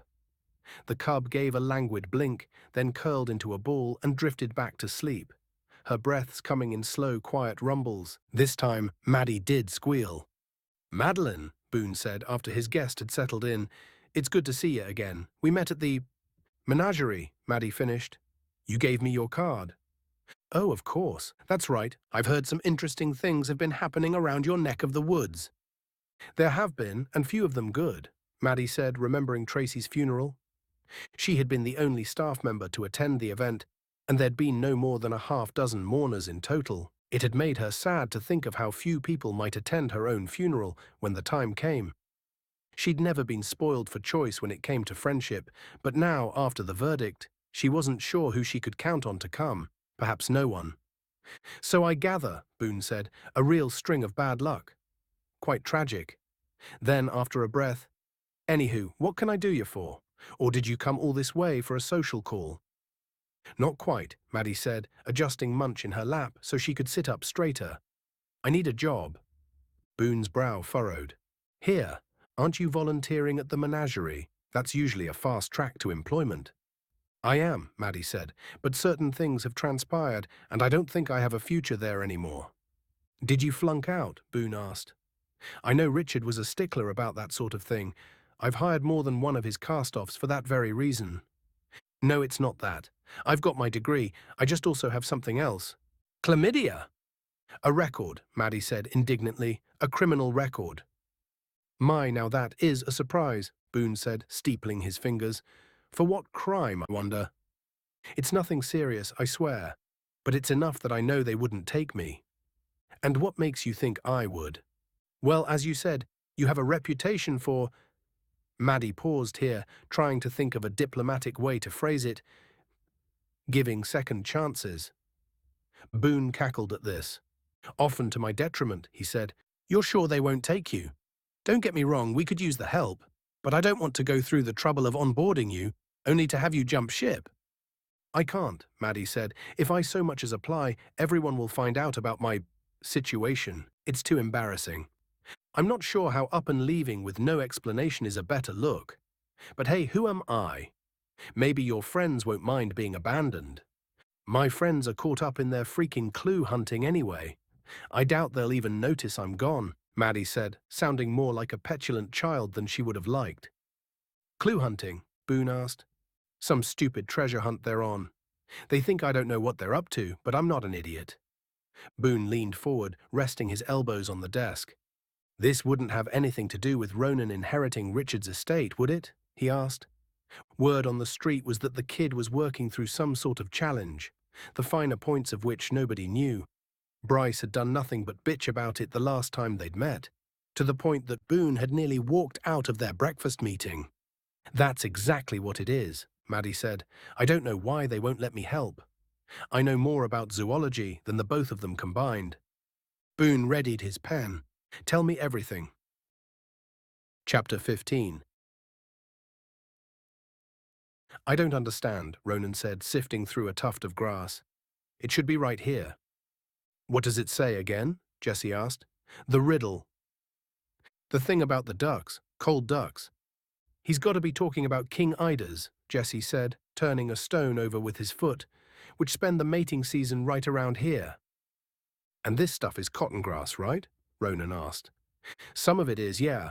Eider nests are made up of whatever vegetation they have available, but that's what all those bits of white fluff are. Well, then I don't get it. Jessie picked his way across the rocks, joining Ronan beside the shallow sea. We haven't really tried digging through them, he said. It's possible the clue is hidden somewhere inside. You think he would have made us do that? I don't know how to feel about demolishing a duck's house. Well, it's been a while since Richard had the clues hidden. My concern is that the vial may have gotten displaced between now and then, or had a new nest built on top of it. The eggs will have all hatched by now anyway, Jessie added. They won't be needing a place to stay. Somebody ought to tell that to this one, Ronan said, pointing out a brown feathered duck that hadn't moved since the boys arrived. I was wondering about her myself, Jessie said, taking a step toward the watchful waterfowl. Unless she's sick, I can only think of one reason she wouldn't have flown off. She's afraid of heights. Jessie looked back at Ronan long enough to sigh, but did not respond. Well, I thought it was funny, Ronan said. Regretting his life choices, Jessie turned back towards the hen, taking careful steps in her direction. She flattened her head as he approached, squatting low in her nest and letting out an inquisitive quack. It's all right. I'm not going to hurt you, Jessie said, crouching down as he drew near. Reaching forward with both hands, he scooped up the duck and lifted her from her roost. We're goddamn geniuses, he said, still holding the hen aloft. Fuck yeah we are, Ronan said. Is it there? Slipping on the slick surface of the rocks, Ronan slid over to the nest and peered inside. There it was, nestled into the grass, the third clue. Snatching up the vial, he backed away and made room for Jessie to return the hen to her post. So, Jessie asked, walking over to peer over Ronan's shoulder, what does it say? Ronan, unrolling the tiny parchment, gave the clue a once-over, then a twice-over. I don't know, he said, handing the vial to Jessie. It won't be cold, but that's about all I can tell. Jessie accepted the scroll and set about trying to decipher it, while Ronan, shivering in his borrowed coat, cast about for a dry place to sit. In so doing, he noticed the eggless hen had taken on a decidedly more somber demeanor. He might not know ducks, but Ronan recognized distress when he saw it, and the eider looked downright unhappy. Here, Ronan said, holding a hand out to his co-worker, give us the clue back. Will you remember it? Where furry jugglers play. Jessie said, I think so. I know where we're meant to go anyway. Why? She wants it back. Look at her. Jessie looked, taking in the duck as she stood there with her head hung. How an animal with no eyebrows managed to convey such profound sadness, he couldn't say. But convey she did. You've got a point, he said. Taking the proffered vial from Jessie, Ronan tucked it back under the feathered rump of the duck, who responded with a quack that sounded rather like an admonition. I suppose that's about all we deserve, Ronan said. Righting your own wrong doesn't exactly entitle you to gratitude. Jessie, having never asked forgiveness from an aquatic avs before, looked on with a smirk, his hands on his hips. You've really got a soft spot for animals with stand-in children, don't you? He said. First, there was Herman with her flask, and now we've got this duck. What do you want from me? Ronan said. I don't like seeing an animal with such strong maternal instincts left with nobody to look after, especially when the world is full of fuckwit parents that couldn't give a gnat's shit about the kids they do have. It doesn't seem right. Jessie, who hadn't expected a sincere answer, wasn't prepared to offer one in return. Look at you, he said instead, ruffling Ronan's hair, having a heart and shit. Right, Ronan said, shoving Jessie to the ground. I'm so caring. Turns out being abandoned and growing up without a family wasn't completely without its perks. It made me empathetic as fuck, Ronan agreed. Accepting a hand up from Ronan, Jessie stood and brushed the snow off his jacket. Sharing an unspoken desire for a moment to themselves, the boys turned and looked out across the water, sparing a thought for their departed fathers. Jessie, whose dad had stuck around long enough to really get to know him before deciding he'd rather get trashed than spend time with him, broke first. Can I ask you something? He asked, shifting his weight to his other foot. Sure, but let's walk and talk. My balls are turning into ice cubes. As they followed each other out from the preserve, headed for the warmth found practically anywhere else in the park, Jessie posed the question he'd been ruminating over for some time. What's your plan? Once the menagerie is yours, I mean. Are you going to stay and run the place? You're not going to sell it, right? You're assuming this is all going to work out in our favor, Ronan said. I have faith in us. You have faith in you mean, Ronan said with a wry smile. So do I. But as far as what to do after, I don't know. I haven't really thought about it. I'm not much of a planner. You don't want to maybe make an exception for this? It's kind of a big deal. I doubt I could even if I wanted to. That's not really how my brain works. You mean by using logic and reason to draw conclusions and formulate ideas? Exactly, Ronan said. None of that shit is going on up there. I don't have any grand designs or elaborate schemes clanging around. It's not even white noise.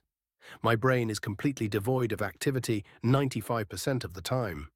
I'm just floating down a lazy river, embracing simple pleasures when they come my way and trying to avoid situations that make me uncomfortable. Jesus, Jessie said, what's that like? It sounds amazing. I'm not going to lie, it is pretty great. I hear people talk about the effort it takes to drag their stress and anxiety around with them everywhere, and I don't know how they do it. That shit sounds exhausting.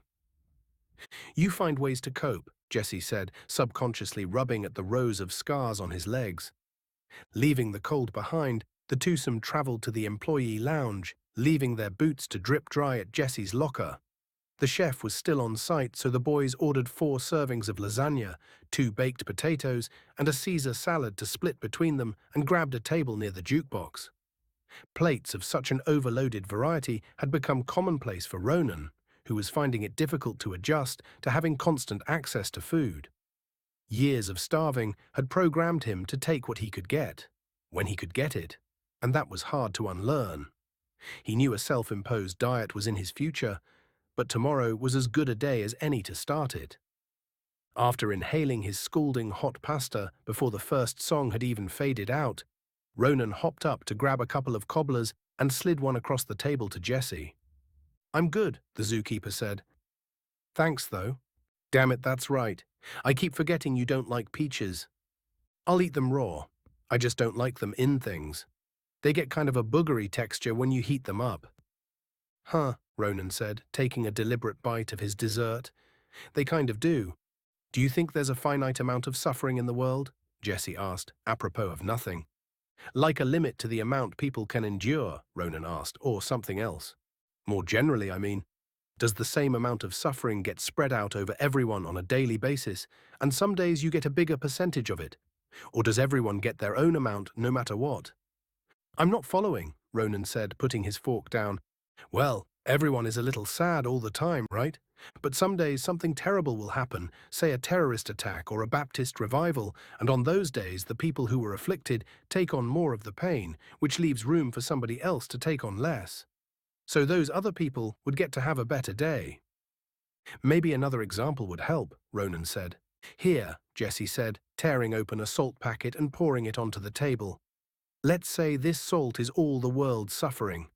Normally, each of us gets a few grains that we have to deal with, but on some days we get a little more. You understand? Like if I were to fracture my arm tomorrow, that would be an extra pinch of salt I'd have to handle. But since that pain went to me, there's less to go around. So that would mean you could, I don't know, find $20 on the ground, or discover a new song you love." "Well, first of all," Ronan said, "that's a terrible exchange rate. $20 wouldn't even pay for your hospital bills. And secondly, that is about the biggest load of horseshit I have heard in my young life. Believe me, there is no limit to the amount of suffering the world can and will inflict upon you. If a good day presents itself, you jump on that motherfucker without remorse."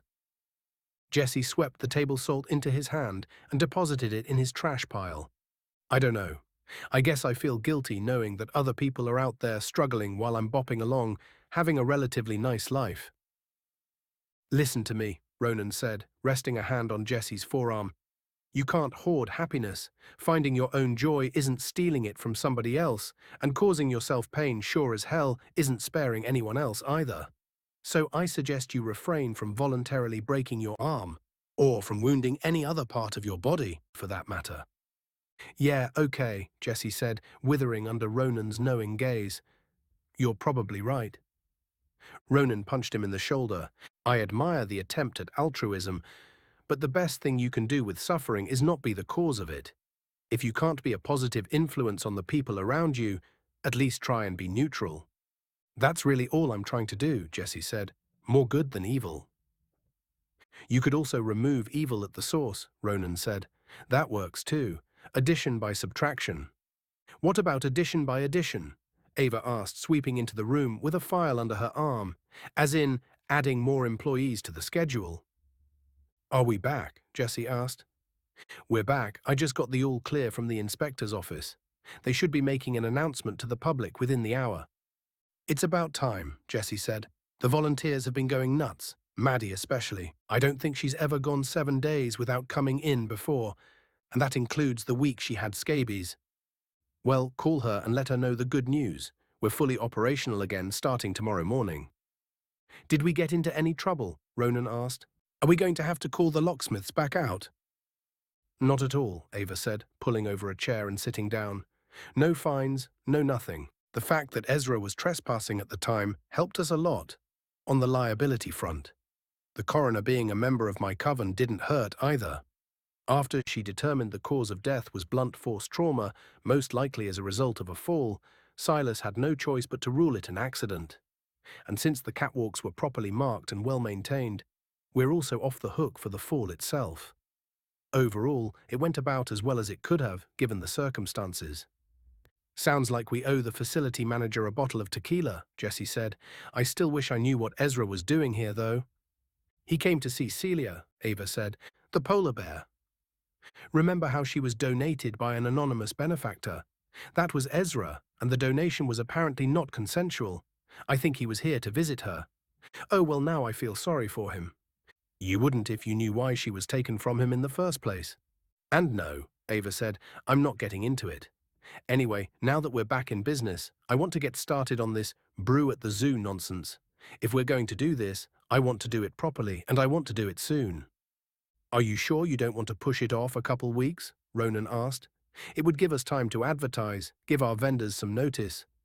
Having to cancel camp hurt us more than I wanted to admit in front of fucking Bryce. Not only did we pay back all the deposits, but we lost out on sponsorships. I'm trying to convince our donors to transfer their support to the festival instead, but we have to move quickly.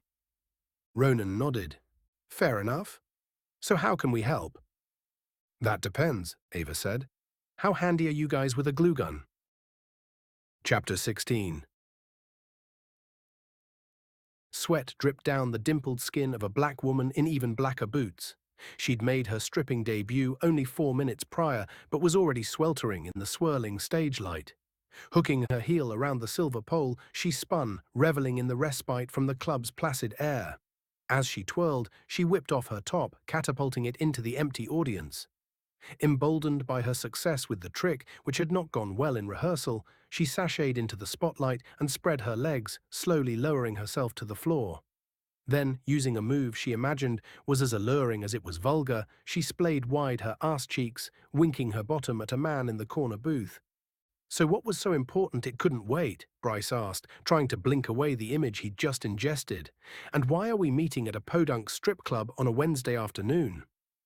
Come for the tits, stay for the tots, Boone said, shoveling a mouthful of nacho-fried potato puffs into his face. Plus, I'd rather we weren't overheard, and ain't nobody here to hear us. Except for Val, of course. Boone tilted his head toward the dumpy stripper, clumsily rolling around on stage. We have a history, he said, grinning. Get to the point, please. It's muggier than a Midwestern taint in here.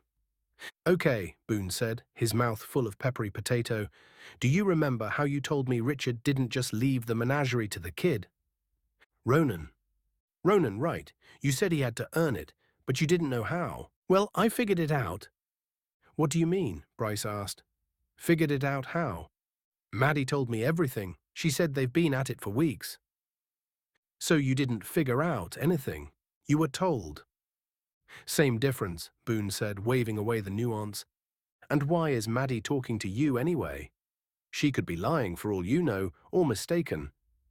It's a bit of a long story, Boone said, but she definitely knows what they're up to. And more than that, I think we can get in on it. As in help them. Why would we do that? As in help us. The way Maddie tells it, Ronan isn't the only one eligible to inherit all of Richard's shit. Apparently nothing was bequeathed to the kid by name. The will specifically states that ownership of the estate transfers to whomever signs the deed, which could just be some random idiot. She was very clear on that. We are random idiots, Bryce said. That's what I'm saying. To hell with waiting to see if the kid burns out. We can just take over the park ourselves. Bryce stole a nacho tot from Boone's plate and popped it into his mouth. Okay, he said, assuming you're right, how do we proceed? Where's the deed located? Ah, Boone said, that's the game. It's hidden, and it's more than just a deed to the property. Everything Richard owned is wrapped up in those documents. Stocks, bonds, cash, all of it. The only thing missing is the winner's signature. You're shitting me, Bryce said. I knew the old man had a few too few marbles, but an actual fucking treasure hunt. Bouncing with nervous excitement, Bryce's knee rattled the tabletop as he leaned in. Is there a map or something? He asked. It's in the park, I assume. There are clues, Boone said, each one leading to the next, with the last of them ending at the treasure. Maddie says they're on the 3rd of 5. Over halfway through, then. But there's only a couple weeks left before the deadline. They're not making blazing progress, are they? How hard are the clues to find? According to Maddie, the boy isn't too bright. Jesse is doing a lot of the lifting, mentally. So what's our in? Bryce asked. Does Maddie know where the next clue is? No, Boone said, but she's pretty sure she can get hold of the last one. She's working on that as we speak. Then, all we have to do is work it out before Tweedledee and Tweedledunce. This is wild, Bryce said, leaning back. Maddie had been a staple figure at the park since before he'd even started, and she owned more menagerie memorabilia than anyone he knew. How or why she'd gotten involved with Boone McAllister he couldn't fathom. Of course, Bryce himself was involved with Booney, but that relationship predated their professional affiliation. The pair had met while out on safari, bonding over a shared love of throwing other people's belongings out of moving vehicles when they weren't looking. What started out as Bryce disposing of a fellow passenger's garish mirrored sunglasses ended in tears of laughter as Boone pitched an old woman's cane down a ravine. So naturally, when it came out that they were both in the park's business, it only made sense for them to keep in touch. And now, Bryce thought, that friendship was finally paying off. "Not that I'm complaining," he said, lowering his voice, "but I would have bet against you bringing this to me. It's a lot of money we're talking about here." "Believe me, I was sorely tempted not to," Boone said, pushing away his empty plate and rubbing his belly with both hands. "But I wouldn't do that to you. I still owe you for getting me clear of all that fallout with the polar bear. Besides, relying on one chubby girl to do this alone would be dicey. She could get caught or run out of time. Better to cut you in than get greedy and lose everything." "What did you have in mind? 50-50? "The only thing I want is the zoo. I want to run it, I want my name on it, and I want full control over its animals and operations. I will be king, and the menagerie my palace. Everything else, the money, the property, and whatever other Wall Street-type bullshit is yours. I wouldn't even know what to do with it. Go nuts." "What about the board?" "Dissolved. What do I need a board for? But I'll find a position for you if that's what you're worried about. You can take a couple of their salaries for yourself. After I slash benefits and replace all that fancy food with cheap stuff, there will be plenty of cash to fill your coffers." "Finally, somebody who speaks my language," Bryce said. "What do you need from me?" "Access, primarily. I need Maddie's schedule to align with wherever she needs to be, when she needs to be there. And I need to be able to come in after hours so I can search undisturbed. If we are disturbed, I need you to cover for us. Anything you can do to slow down the boys would be helpful as well." "Not a problem. I'll have a chat with the volunteer coordinator in the morning. I'll also see about procuring a radio and a set of keys. But those could take a day or so. Ava started having security keep an inventory after we had the locks changed." "Well, the sooner the better," Boone said. "One more thing, how do we know Maddie won't sign everything over to herself, if she gets there first? I can't imagine she'd pass up the opportunity to own the park." Boone picked up his glass and swirled it around, knocking back the last of his gin. "I don't think we have to worry about that," he said. "The girl has got herself a secret, and I rather think she'd like to keep it that way." Across the club, Val was making her exit. Bending over at the waist, she retrieved her discarded articles of clothing and swept through the curtains, $13 richer. As she departed, a new, more substantial performer took to the stage, this one male. The gentleman, already topless and boasting a fresh batch of razor burn across his chest, had clearly shaved for the occasion. Bryce watched long enough to see 2 sticks of butter materialize out of thin air before opting out of the remainder of the show. "That's my cue to leave," he said. "I'm going to go get started." "Suit yourself," Boone said, turning his chair to face the stage. "Show me what you got, big boy. Papa likes his turkey basted." Chapter 17. "There's no way, dude," Jesse said, stepping over a crack in the sidewalk. "Manifesto would annihilate the porcu-porter." Ronan scoffed. "Not if he had earmuffs on. Manny would pop like a cherry balloon." "Oh, come on. Everybody says the earmuffs thing, but when has that ever actually worked? Porky Porter doesn't have anywhere near the speed required to get in range before—" Jesse pulled up, nearly dropping the Pardee Hardley bags he was carrying. "Not this shit again," he said. A crowd that largely consisted of large women had gathered outside the menagerie entrance. Many of the 60 or so in attendance brandished signs bearing phrases like "animal boozers equals human losers," or "boycott Boo Briggs atrocity," while others had formed themselves into a loose wall of jiggly beef, shouting at anyone who attempted to squeeze by them and get to the front gate. "Who are they?" Ronan asked.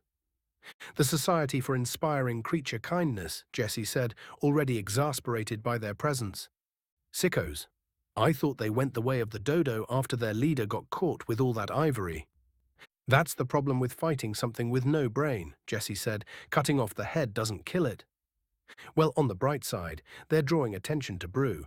Ava will be pleased about that. Any publicity, as they say.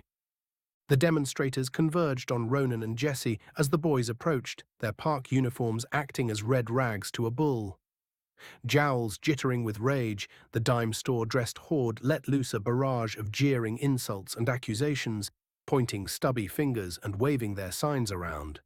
One among them, a brown-haired woman with the countenance of a prison warden, stepped forward and blocked the way with her body. "Where do you think you're going, meatmonger?" she asked. Ronan's eyes lit up. "Excuse me, what?" he said, giggling.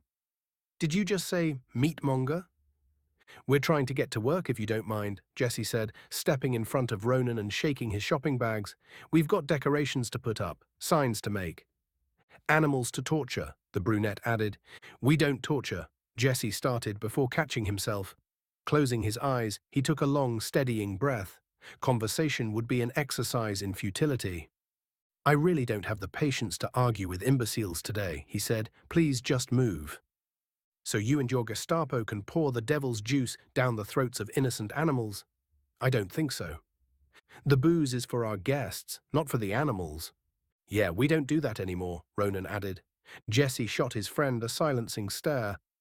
"We have it on good authority that you do," the burly brunette said. "And we aren't leaving until you are all fired." "If we're fired, who is going to take care of the animals?" "You?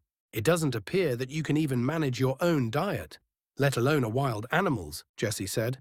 The would-be warden's cheeks reddened. "They don't need managing at all," she said. "They deserve to be free, not trapped in cages." Jesse pinched the bridge of his nose.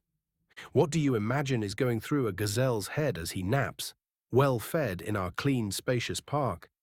Is he dreaming of the accounting firm he'd start up if he weren't trapped here? Of the Caribbean cruises he'd take? Perhaps you picture him lamenting the loss of track and field trophies he never got the chance to win. Fucking troglodyte." "Well, anything would sound ridiculous if you phrase it in a ridiculous way," she said, crossing her arms over her chest. "They aren't sitting around daydreaming of freedom. They don't even know what that is. They have no concept of it. It hasn't occurred to them that they aren't. Animals aren't burdened with worry about the future.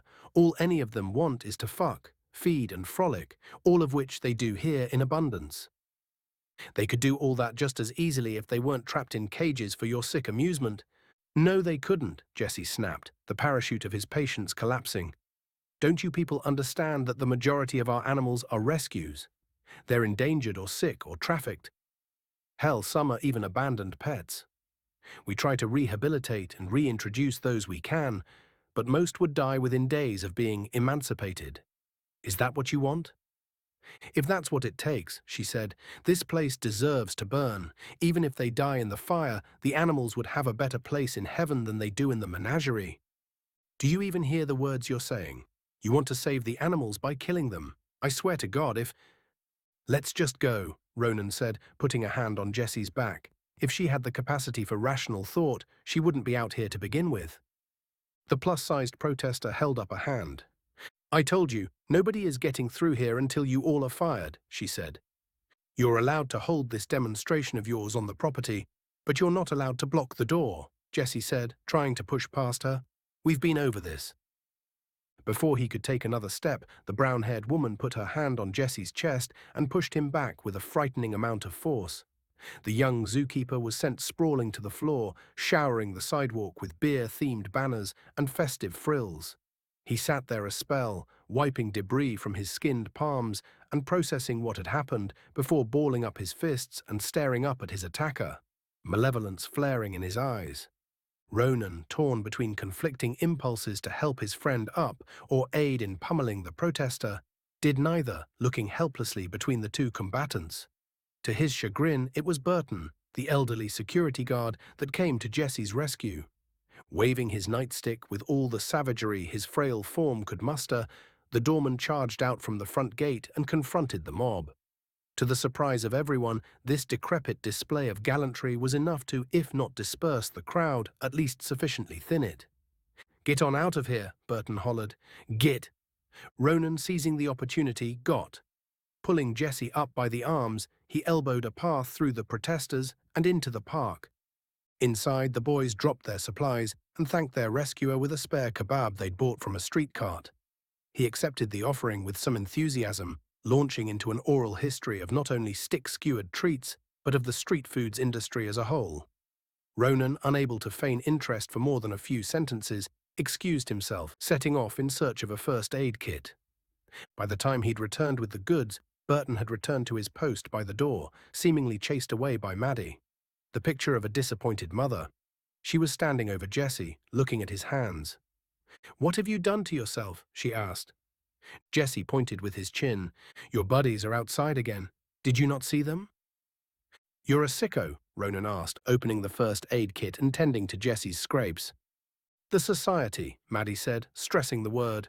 "No, I'm not a member, but we're friendly. And I drove to work from Mum's place today, so I came in through the parking garage."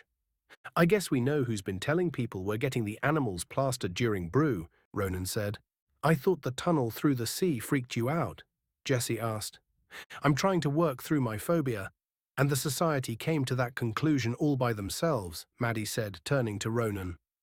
"Whether I told them about your previous antics is irrelevant. Is that what they're doing here? Protesting the event?" "That and the zoo as an institution," Jessie said. "They want us all fired." "Same old bullcrap then. I understand where they're coming from. I'm not in love with the idea of keeping animals in captivity either, but the fact is, your average person isn't going to shell out money for animal conservation. They will, however, shell out money to go to a zoo, and that same money can then be put toward conservation. Obviously, human extinction would be the ideal solution, eliminating the need for conservation at all, but this will have to do in the interim." "Speaking of shelling out money," Jessie said, "how did your interview go?" Maddie paled. How in the heck did he know about that? "What interview?" she asked, looking away. "Graduation was last week, right? Haven't you met with Ava about coming on as a full-time employee?" "Oh, right," Maddie said. "That interview. No, I haven't scheduled it yet. I've got some things to take care of first. Ducks to put in a row and whatnot. Anyway, I should get going. I'm downstairs today." "Downstairs?" Jessie asked. "I thought you were scheduled for Gator all week." "So did I, but Duncan called last night and said they needed me in the basement." "All right, well, quack at some ducks for us." Maddie took her leave, heel-toeing it down the hallway and chastising herself for the half-baked cover story. She knew she'd eventually have to explain why she was still, as far as her menagerie colleagues knew, a volunteer, but she hadn't anticipated that time would come 2 seconds after her return.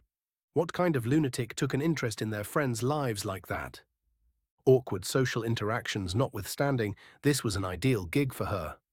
After years of toil, she was finally being paid to work at Boobrig's menagerie.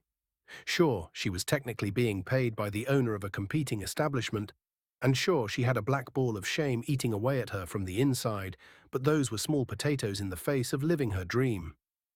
Once Boone was running the zoo, she'd be hired on for real. Then nobody would ever have to know she'd helped enact the coup. All that was left to do now was get him over the finish line. Pulling on her coat and zipping it up to her chin, Maddie stepped into a chilly Arctic wind. Quack, quack. Chapter 18. There are old men that want young ladies' bodies. Hypnotism proved well. He satisfied the very soul of the patient. I accept hypnotism. Let you, 69, that poor Lucy with 4 men in her. Her anatomy small and great. The church come at night. Suck dry their giant nuts. A malodorous stream of people filtered out through the door of the county library, neither thanking nor acknowledging Ronan. He'd only intended to hold the door open for Ava, but in for a penny, in for a pound, he supposed. After the last beast of the herd had filed through, a waif-like teenager who offered him a shy smile, Ronan caught up to his companion and matched her pace. "Well," she said, "what did you think?" "You were right. That was pretty hard to sit through. See, what did I tell you? It's like a high school student's diary was chopped up and stuffed into fortune cookies. I should have known better than to think anything with poetry in the name would be a good time." "Hey now," Ava said. You can critique the activity, but let's not insult the company. Ronan smiled and bumped Ava with his shoulder. You know what I meant. Thanks for being the only person to laugh at my poem, by the way. How you managed to fashion such a salacious tale using an excerpt from Dracula, I'll never know, she said. Ronan shrugged. Never underestimate the perversion of the male mind. The twosome carried on walking for another block or so before it dawned on Ronan that they were headed toward the menagerie. They'd travelled to the library together after the park had closed, but he wasn't in any great hurry to head back. He didn't want the evening to end. Stopping beside an empty newspaper rack, Ronan bent to tie his shoe, forming a plan as he looped his bunny ears. So, he said, regaining his feet, I was thinking about going off campus for dinner, for a change. If you don't have anything better to do, you'd be welcome to join me. Ava glanced back over her shoulder. Ronan, standing with one hand in his pocket, seemed to be working hard at appearing aloof, but she detected a slight tremor beneath his indifferent disguise. The poor thing was nervous. I could eat, she said. What did you have in mind? Follow me, Ronan said. I know a place. They continued on foot for a time before Ronan was able to flag down a passing cab. The driver might not have stopped if not for Ava, whom he made a show of oogling when he thought she wasn't looking. Ronan caught him staring more than once, but rather than stop, the sweat-stained cabbie nodded approvingly at him through the rearview mirror. Ronan chose to ignore this. Can I ask you something? He said, turning to Ava. You can, she said. Jesse mentioned that he thought you would take over the park after Richard died. Why didn't you? Oh, that was only wishful thinking on his part. I was never really in line for the job. Passing the company on to an heir is one thing, but handing it off to the freshest face on the advisory board, and a woman at that, would have gone over like pants on a dog. Not that I can say I would have accepted the job were I offered, she said. The park, predictably, is very political at the top. Seats on the board are used as payment or leverage, and decisions are made based more on money or ego than anything else. It stops being about the animals. Is that still how you feel? Ronan asked. It is, Ava said, peering through the window as she thought about the open position at Thick. I miss the field. 20 minutes later, the taxi pulled up in front of what might once have been a restaurant tucked away in the trees. An empty parking lot fronted the eatery, overgrown with weeds. The building, with its belt of opaque windows layered with grime, displayed no identifying markings on its rust-red walls. Only the streetlights, automatically powering on in accordance with their timer, lent any sign of life to the establishment. Where are we? Ava asked, climbing out of the cab. Ronan paid the fare but left his door open. The eye-fucking ferryman could get out and close it himself. Dino's Diner, he said, some of the best chipped beef gravy in the state. Is it condemned? What? No, it's just closed on Sundays. Come on. Doubtful, Ava allowed herself to be led around to the backside of the building before registering what he'd said. Wait, if it's closed, what are we doing here? I know where Dino keeps the spare, Ronan said. I used to work here. It was one of the few real jobs I ever had, actually. Ronan, Ava hissed, we can't just break in. It's fine. I do this all the time. Or I did before I moved into the zoo. Besides, he said, I don't think it counts as breaking in if you have a key. Ava, aware that it was almost certainly still a crime, nonetheless followed her burglar up the back steps and into the diner. Inside, she found the interior markedly more homey than the dilapidated exterior promised it would be. Crossing through a spotless kitchen and into the dining area, Ava discovered a cornucopia of vintage decor filling every available inch of space. The walls were bedecked with items ranging from license plates to washboards, which hung above richly colored leather booths. Where there weren't trinkets, there were frames, photos of people in dated clothing, enjoying a meal or posing with the owner. Even the smell of the place, like a bakery that also sold cowboy boots, was comforting. Well, this is nice, Ava said, trailing her fingers along the laminate bar and picking out a stool. You said you worked here. As a cook, Ronan said, firing up the grill, same as every other person on Earth who's done time.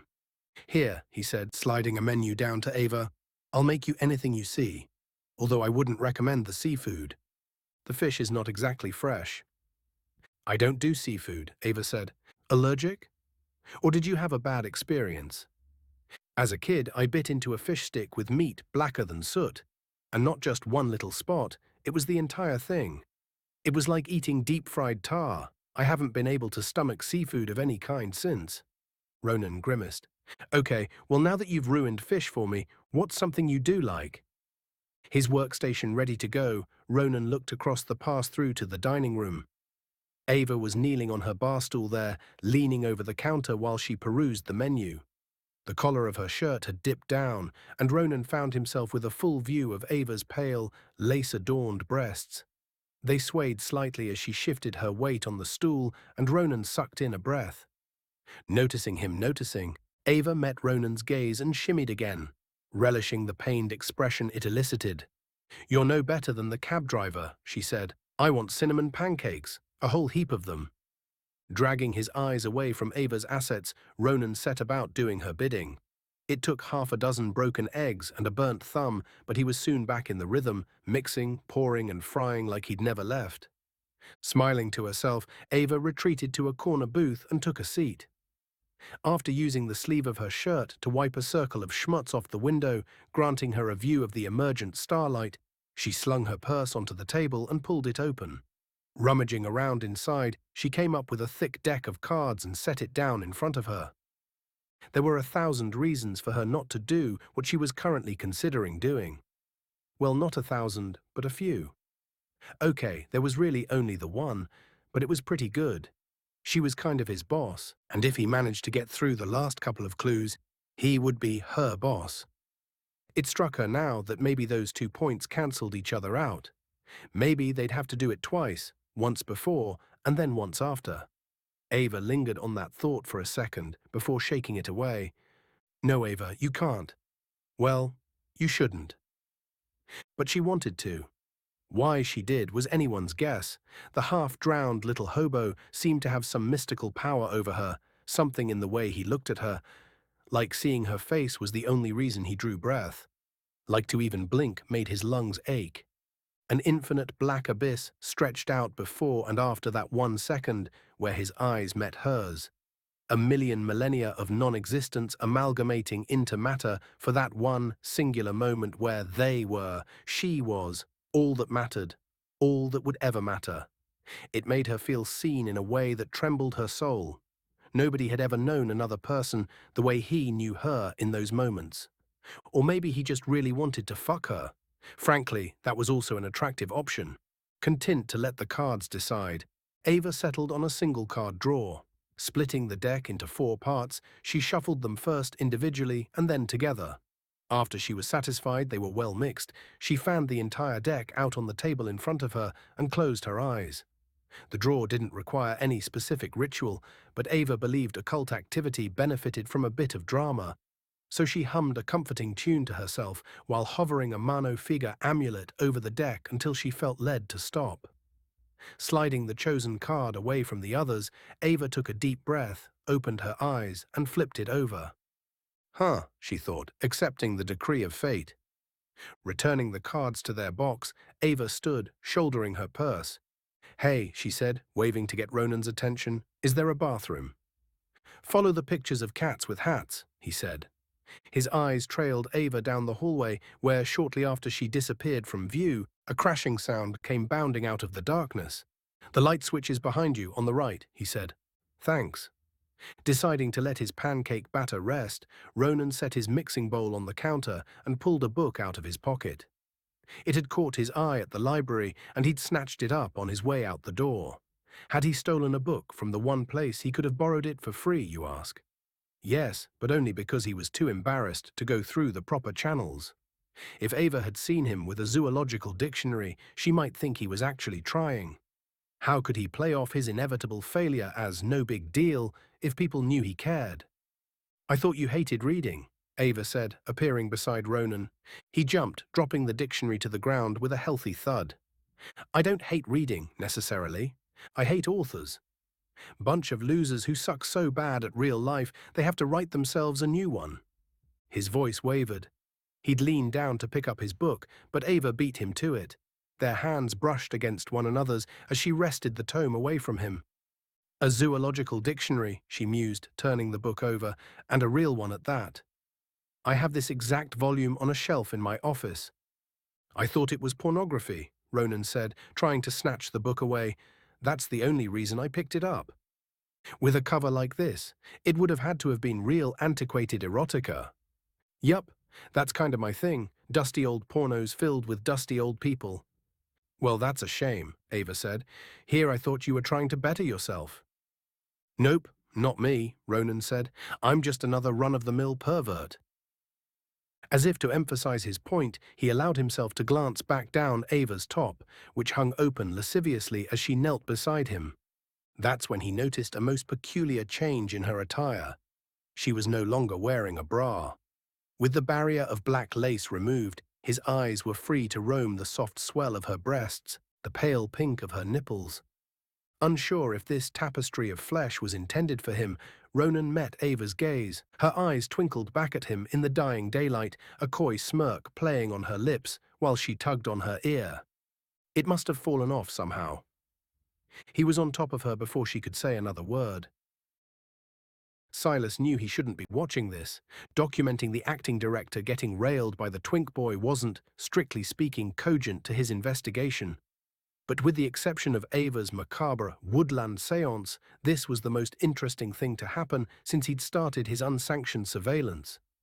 Besides, they had broken into a restaurant with wide windows and no curtains. They were hardly entitled to privacy. The inspector looked on, fixated by the way the boy's lithe body moved, thrusting with long, sure strokes. Silas closed his eyes, imagining what it would feel like to be Ava in that moment, caught in a tempest of unbridled desire. It had been months since his last dalliance, and longer still since anybody had looked at him the way those two looked at each other, if ever. His was not a physique that inspired such untamed, ravenous lust, and being a man of some minor influence hadn't afforded him the kind of pull he might have hoped for. Permitting himself to bask in the fantasy a few minutes more, Silas watched the couple until batter of all varieties had been spilled across the counter.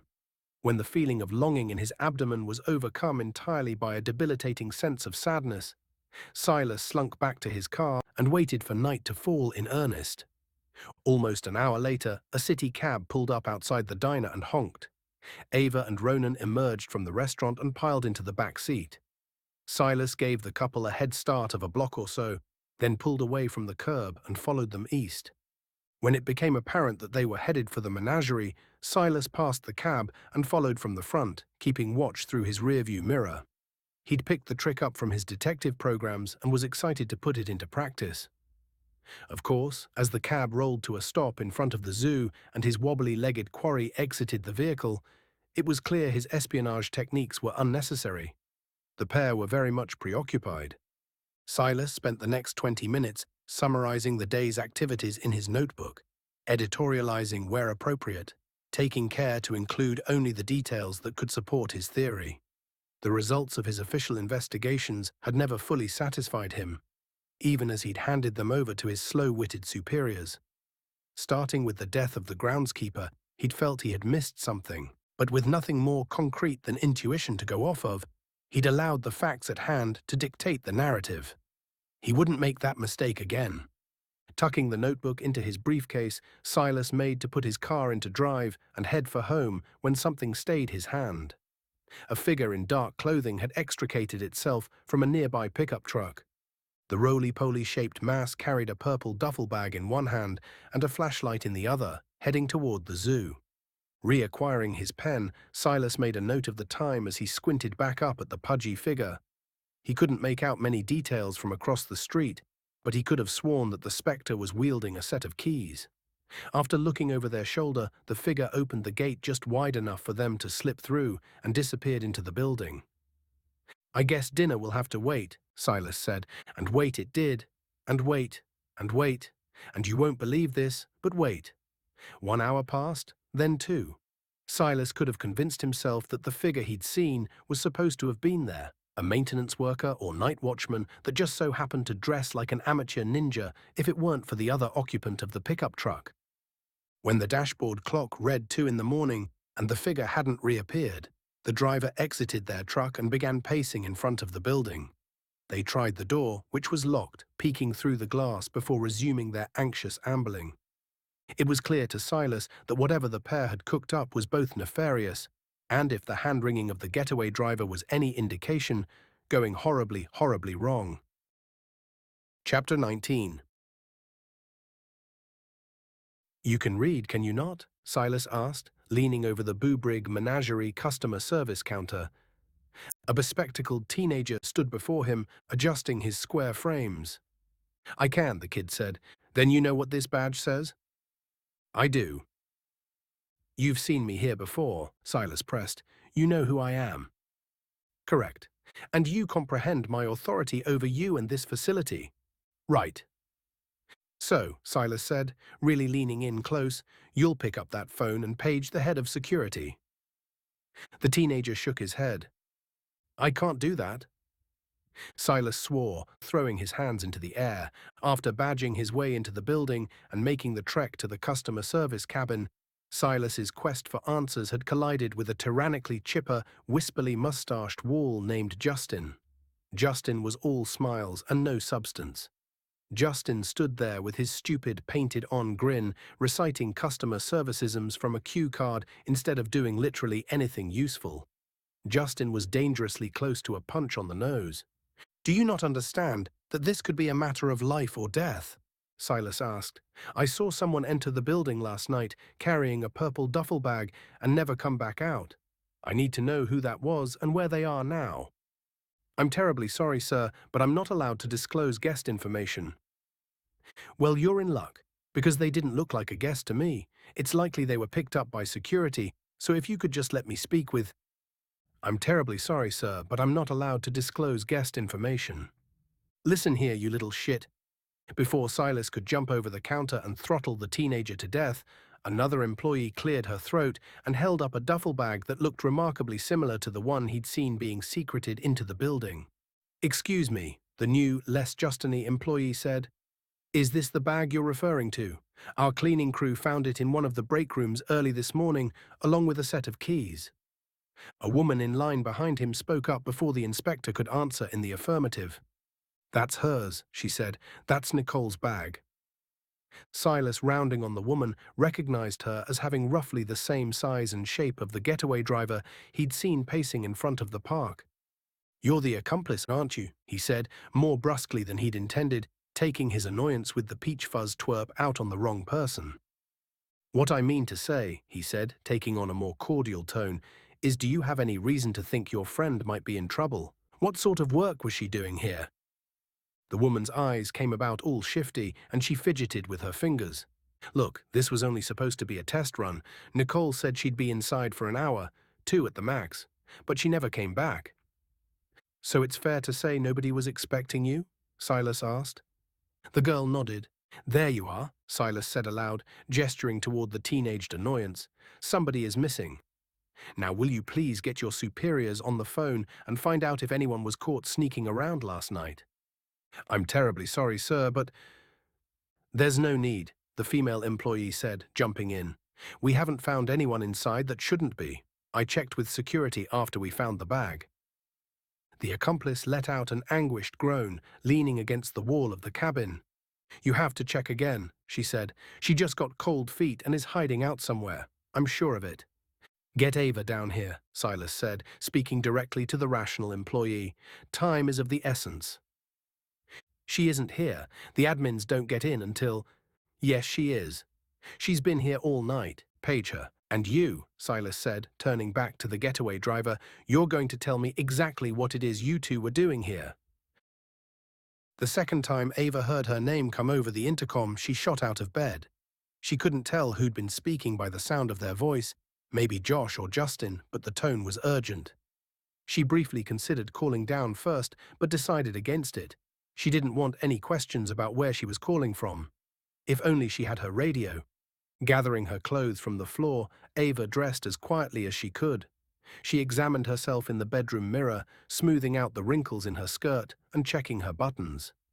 It wasn't on the level of her historically tidy professional attire, but it would have to suffice.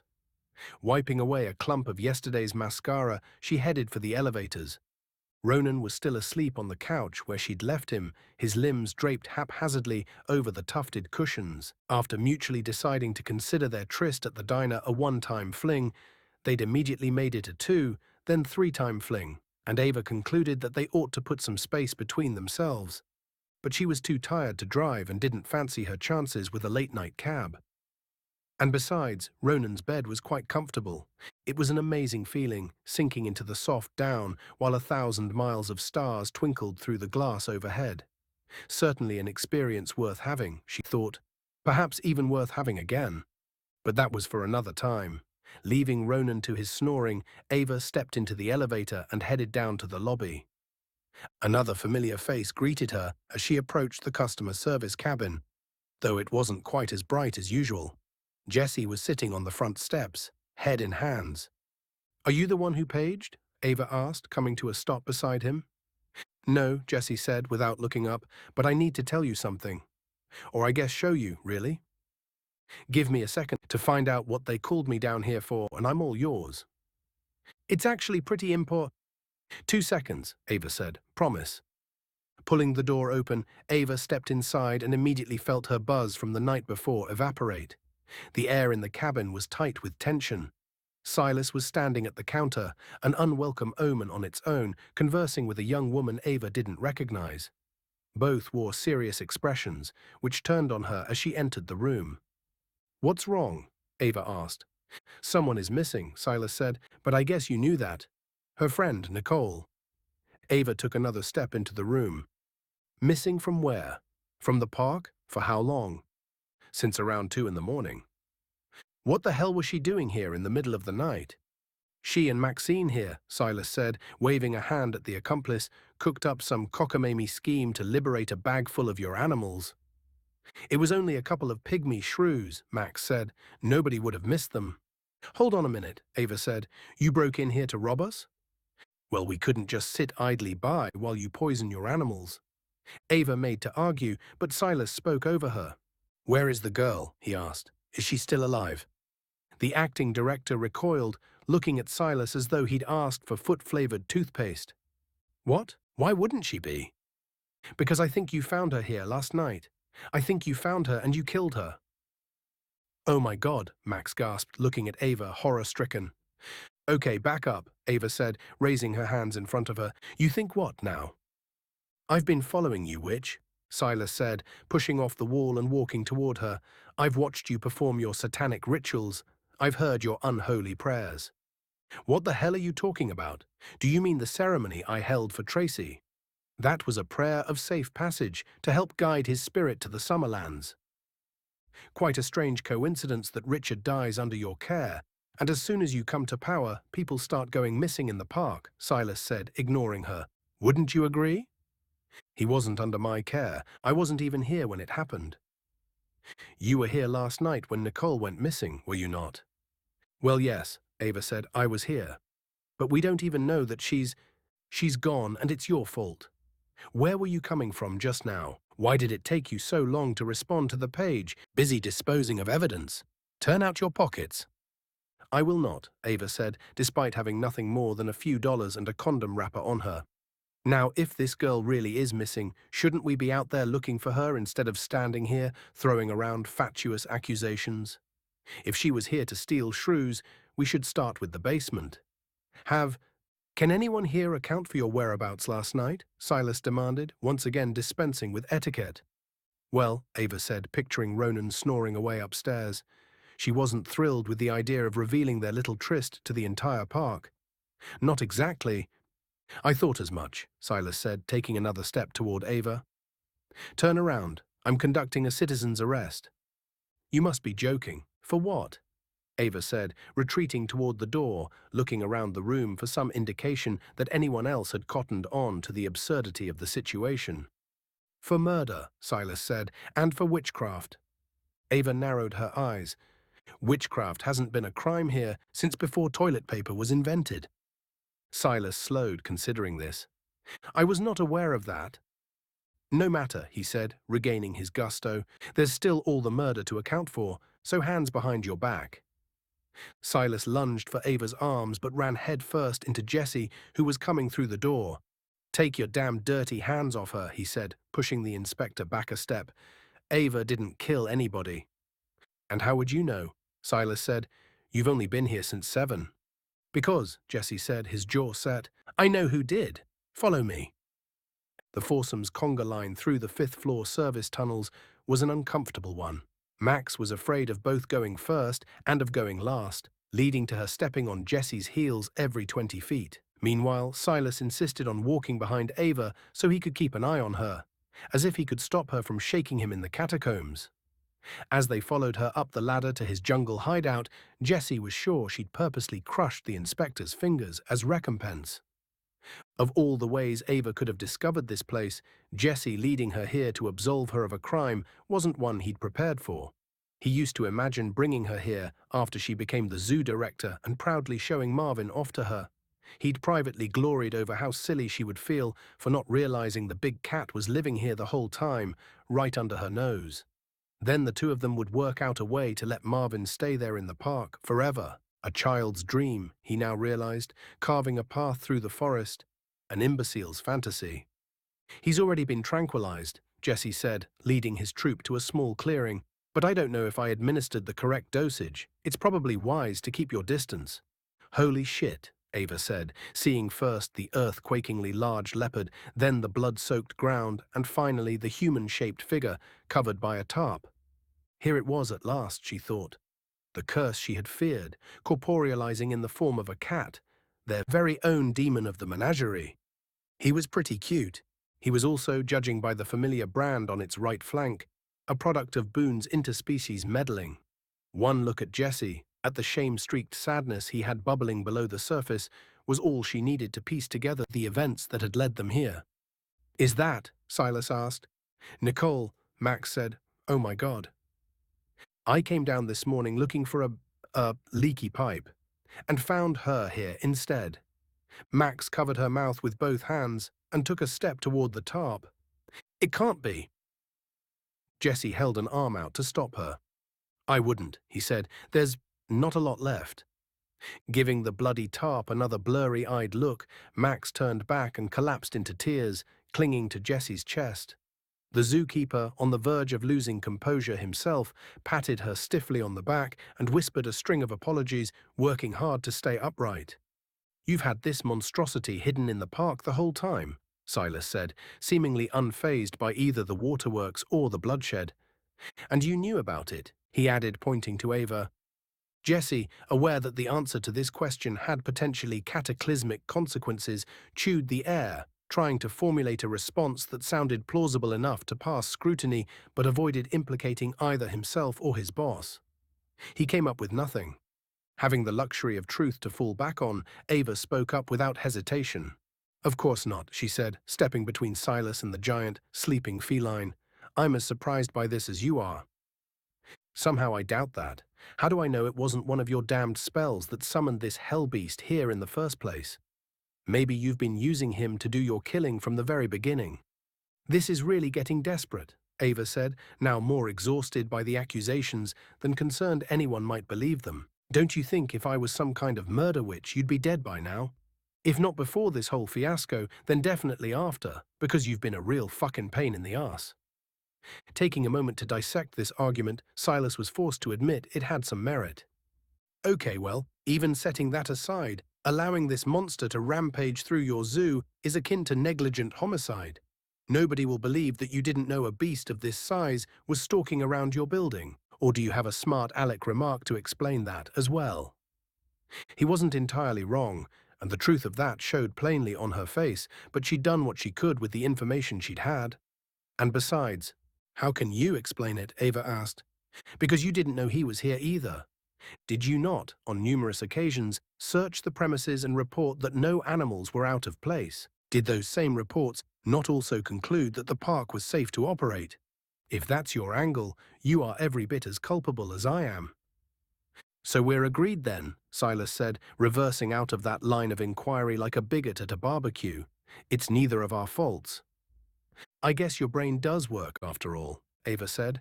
So are you ready to drop this hocus-pocus bullshit? Or do you want to take this theory of yours public and see how that goes?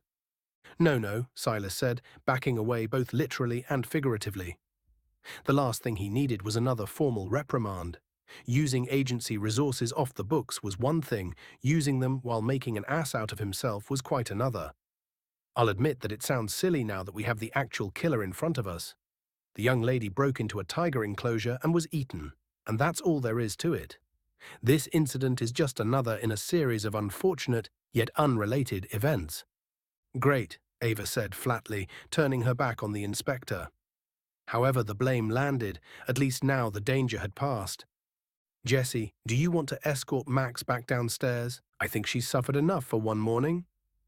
Yes, ma'am, he said, looking back at his unconscious companion. About Marv, the beast.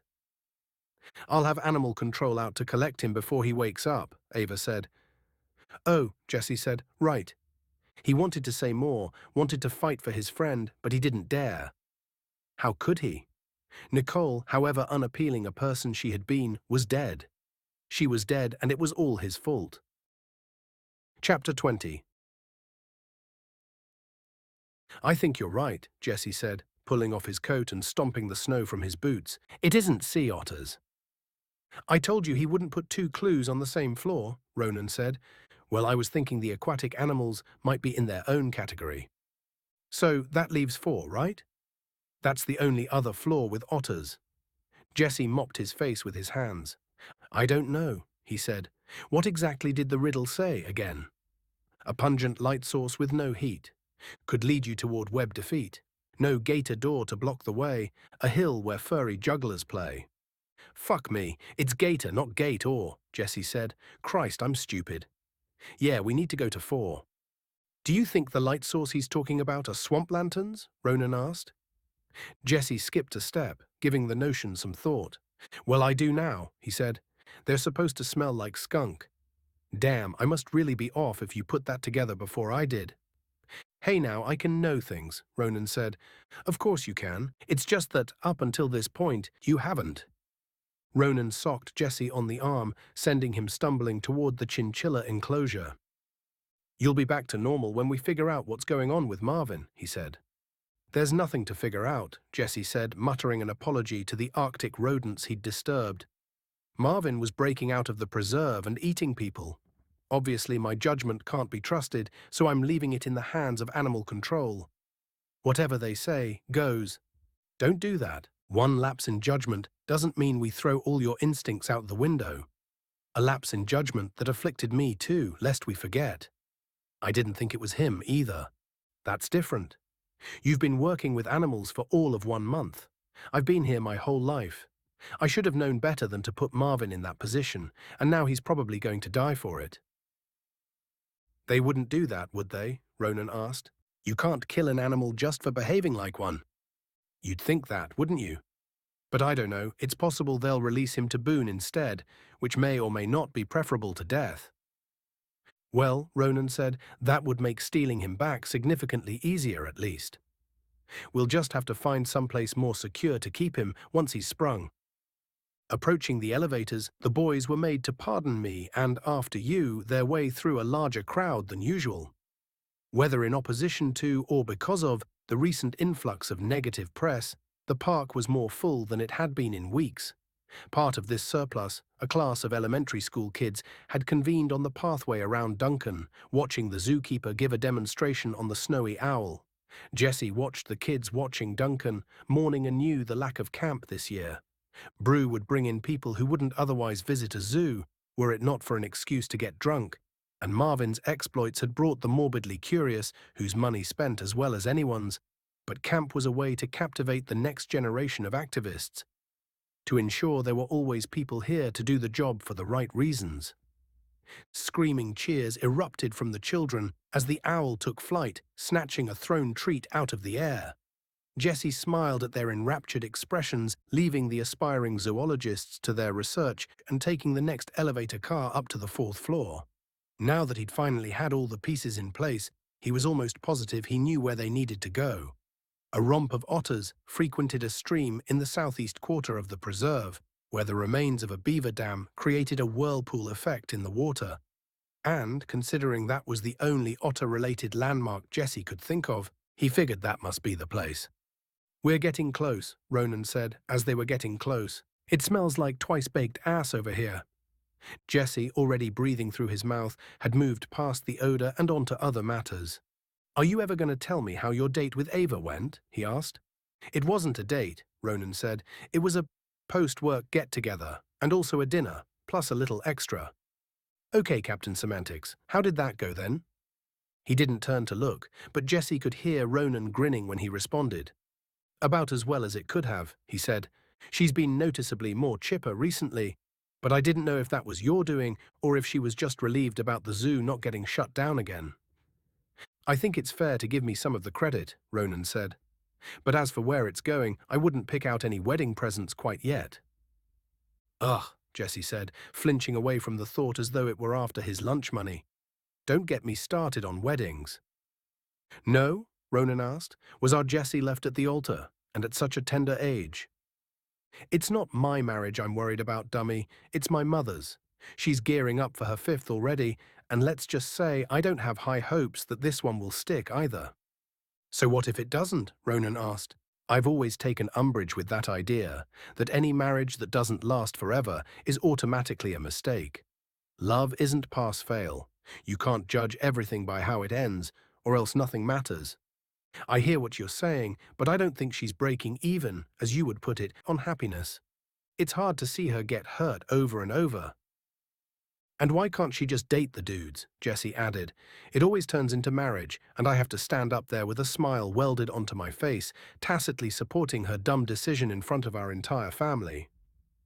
Well, I'm no expert on the subject, clearly, but I would try and cut her some slack. Relationships are tough, even when they're going well. You have to watch as all these little pieces of you die to make room for that other person. And maybe they weren't good pieces, or even pieces you liked, but they were still you. To commit to that again and again is hard, and as difficult as it is for you to stand up there, worried that everyone is judging you, imagine how it must feel for her. She's got balls, you got to give her that. Again, not that I know her or her situation, Ronan said, but if you're choosing between pitying her weakness or admiring her strength, I know which would look nicer on a greeting card. Jesse, again taken aback by Ronan's sincerity, raised an eyebrow at him. You know, you can be halfway insightful sometimes. I know, right? Ronan said, crouching at the side of a stream and letting Herman scurry down for a drink. Of course, you can say any old shit you want to when you don't have to back it up. Everyone's a surfing expert when there's no water in sight. Following the possum's lead, Ronan pulled the canteen off his hip and took a swig, copping a squat on a mangrove root, until Herman waddled back from the bank, clutching something in her tail. What you got there, buddy? Ronan asked, pulling the object loose as she scampered back up to his shoulder. He recognized the small glass vial at once. Herman had found what should have been the penultimate clue. The problem was the container was empty. Turning it over in his hand, Ronan looked for any indication of how the seal had been opened. The glass hadn't cracked, nor had the lid been broken off. Unless he was mistaken, the clue had been found by something, or someone, that knew how to use it. Jesse, tromping over through the reeds, took the vial as Ronan offered it to him and arrived at the same conclusion. Holy shit, he said.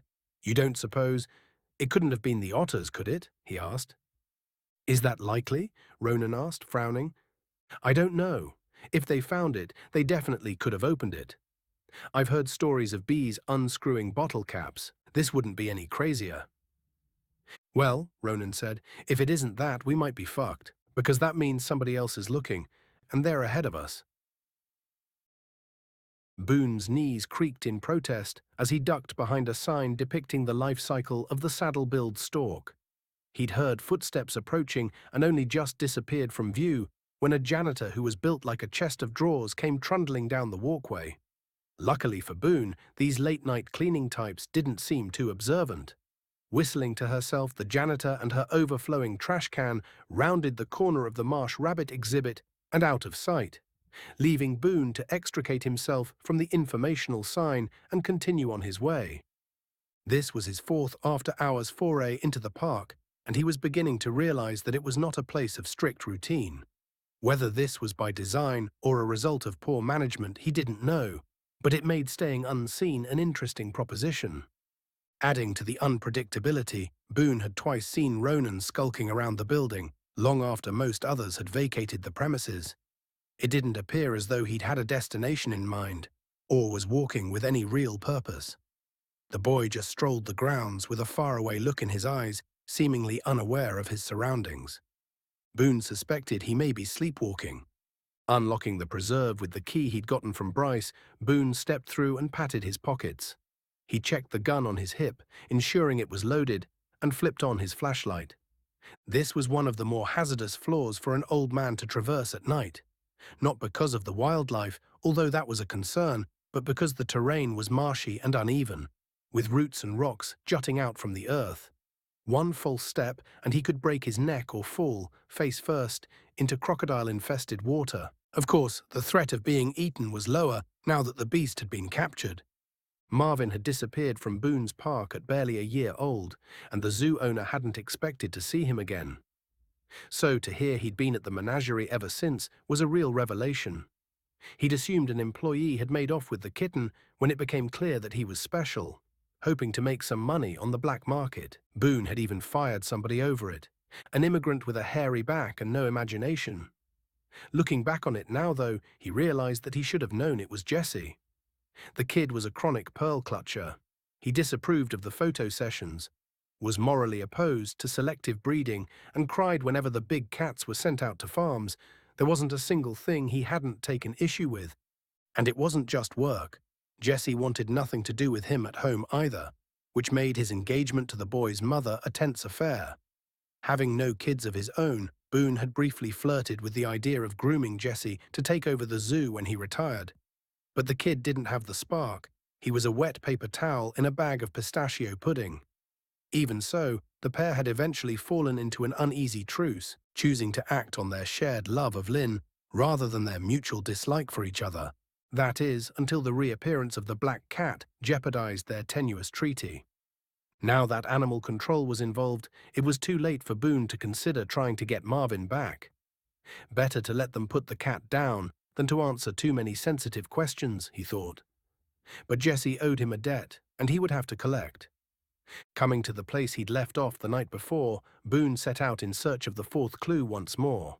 He and Maddie had made short work of the previous riddle, but between her reluctance to get caught in the search and his own inability to pinpoint the exact location in the dark, progress was slow to materialize. The end of the menagerie's fiscal year was rapidly approaching, and if he didn't come up with the goods soon, he'd be left with nothing, or nearly nothing anyway. Bryce inheriting more of a controlling stake of the park would still be beneficial in its own way, but rubbing elbows with a senator couldn't compare with becoming president.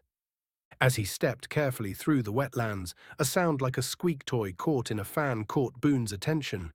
He stopped, turning his ear toward the sound. Otters were nearby, and they were up to some mischief. Picking up his pace, Boone followed the wheezing chirps deeper into the swamp. After 100 yards or so, Boone slowed, turning off his flashlight and crouching beside a water tupelo that teetered on the edge of a shallow slope. As his eyes adjusted to the dim light, he spotted a pair of otters, taking it in turns to waddle up the hill and slide, luge style, down the embankment and into the stream below. They chirped happily as they splashed through the water, but the real ruckus was coming from a group of young males wrestling with each other on the shore, yipping and humming as they smushed each other into the mud. Bunch of beatniks, Boone thought, watching the boys play. This wasn't the first time he'd come across otters on his search, but it was the most he'd seen in one place, which was promising. Resting a hand on its trunk for balance, Boone sat beside the precariously perched tree, waiting to see if one of the mustelids would reveal the location of their den or some other, hitherto unseen, hidey hole. However, with blood pooling in his feet and his aging bones aching, Boone's patience didn't hold out for long. Enacting a new, less stealthy plan, he half slid, half fell down the embankment and turned his flashlight on the romp of otters, hoping to spook them into their den. This worked about as well as a pedophile in a preschool. Confused by and afraid of the lumbering ponytailed interloper, the otters bolted, scattering in all directions. Picking out one of the critters at random, Boone set off in pursuit, flinging himself into the fray, but before he could follow the slippery bugger much further, Boone rolled his ankle on a protruding root and was sent careening into the marsh. "Goddamn degenerate hippie freeloading sons of bitches," he swore, wet up to his arse and rubbing his battered shin. Scanning the scene for an object to direct his anger at, Boone instead noticed he'd landed beside an unusual geological formation, a collection of river rocks in the shape of a perfect letter X. "Well, I'll be damned," Boone said, leaning over to examine the oddity. The old coot really thought he was a pirate. Lifting the largest stone, which sat at the center of the arrangement, Boone dug into the sand. The vial was buried only a few inches deep, its black plastic cap pointing upward. Anxious to read it, Boone snatched the bottle up and tipped the parchment into his hand, reading it under the glow of his flashlight. "Gotcha," he said, and discarded the empty vessel into the stream. Chapter 21. Finally, some action, a tattooed beauty in a plaid skirt said, leaning backward to read the sign posted in front of the enclosure. "My dude is putting the nail in nail-tailed." "He's putting the tail in nail-tail," her tipsy companion added, laughing at her own joke. Not 30 feet away, Ronan, having been told Ava was holding court on the 3rd floor, was trying to make his way to her. Using his innate aura of unpleasantness to spear through the crowd, he was closing in on the acting director when he was waylaid by a familiar, snorting giggle. He spun around, zeroing in on the 2 young women cracking each other up by the Wallaby exhibit. He recognized that skirt, and more intimately, the toned legs leading up to it. The question was, what the hell were they doing here? Figuring he ought to find out, Ronan strode across the room and rested his hand on the girl's waist. "Lacey?" She turned, sloshing beer onto the ground as she did so.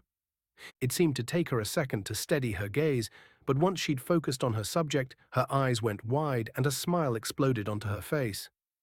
"Cato," she said, throwing herself at the park employee and squeezing like she intended to hug the life out of him. Ronan caught her, feeling her naked thighs holding onto his hips. "Keep it down, bub," he said, glancing over his shoulder. "They think I'm Ronan, remember? What are you doing here, anyway?" Lacey slid down and held up her cup. "Melissa wanted to get drunk and look at koalas. I don't know, it sounded like fun. Also, maybe I missed you a little. You've been here forever."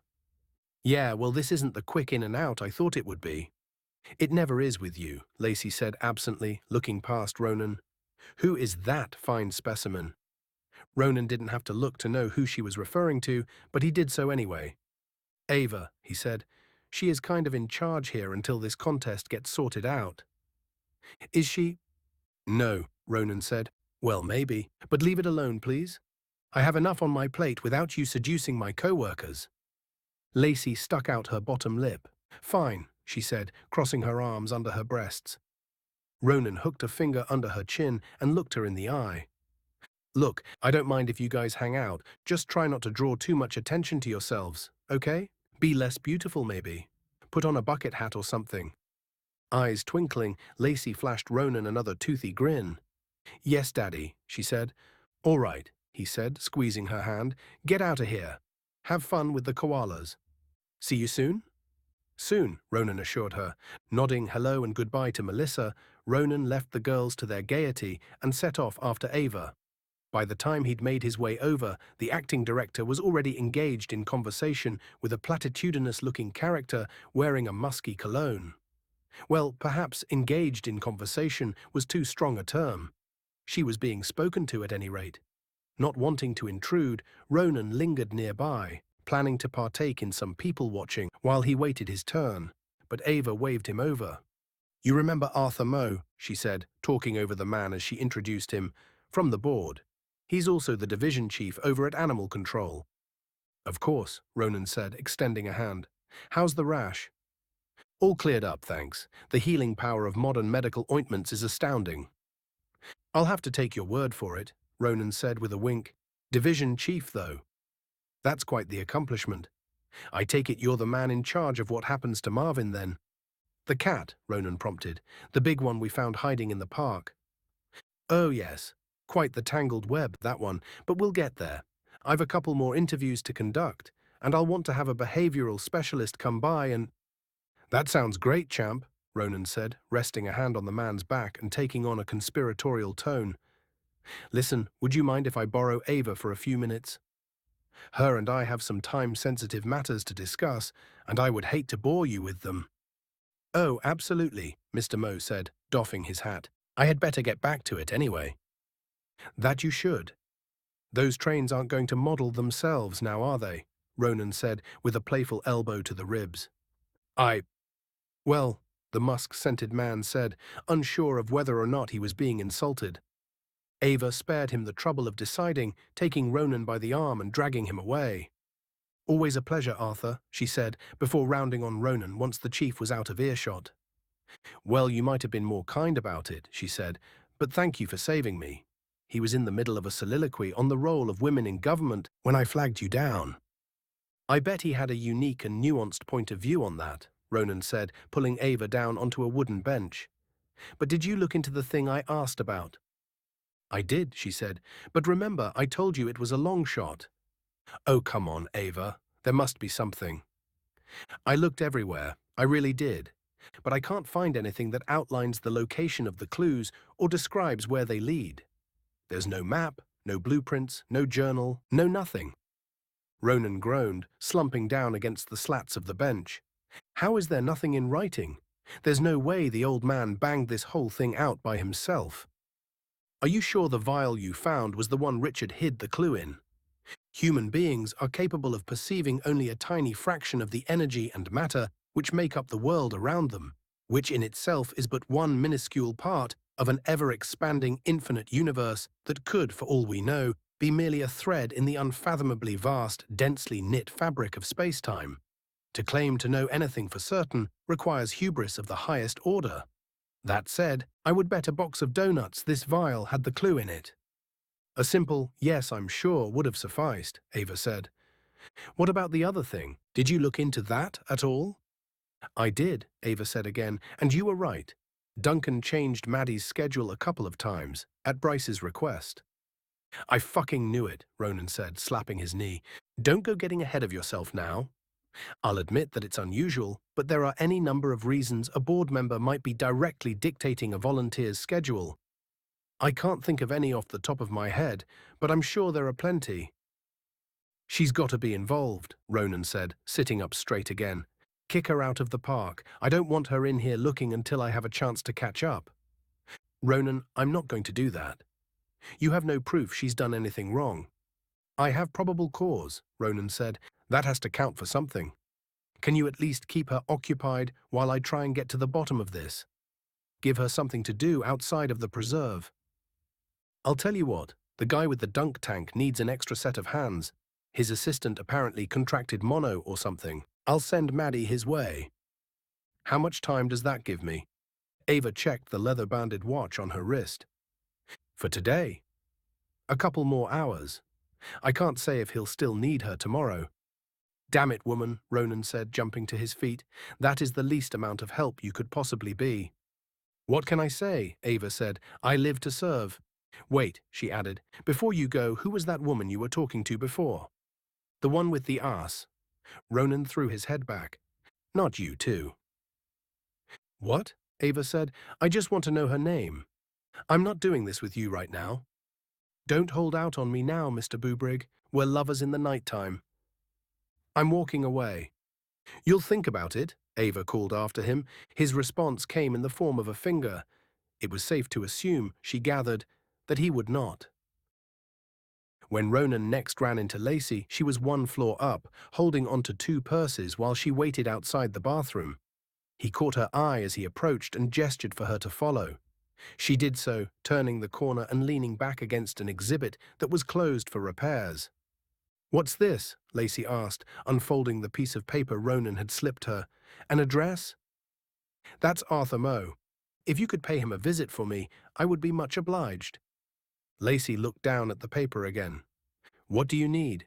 Animal control locked up a cat my buddy raised, a leopard named Marvin.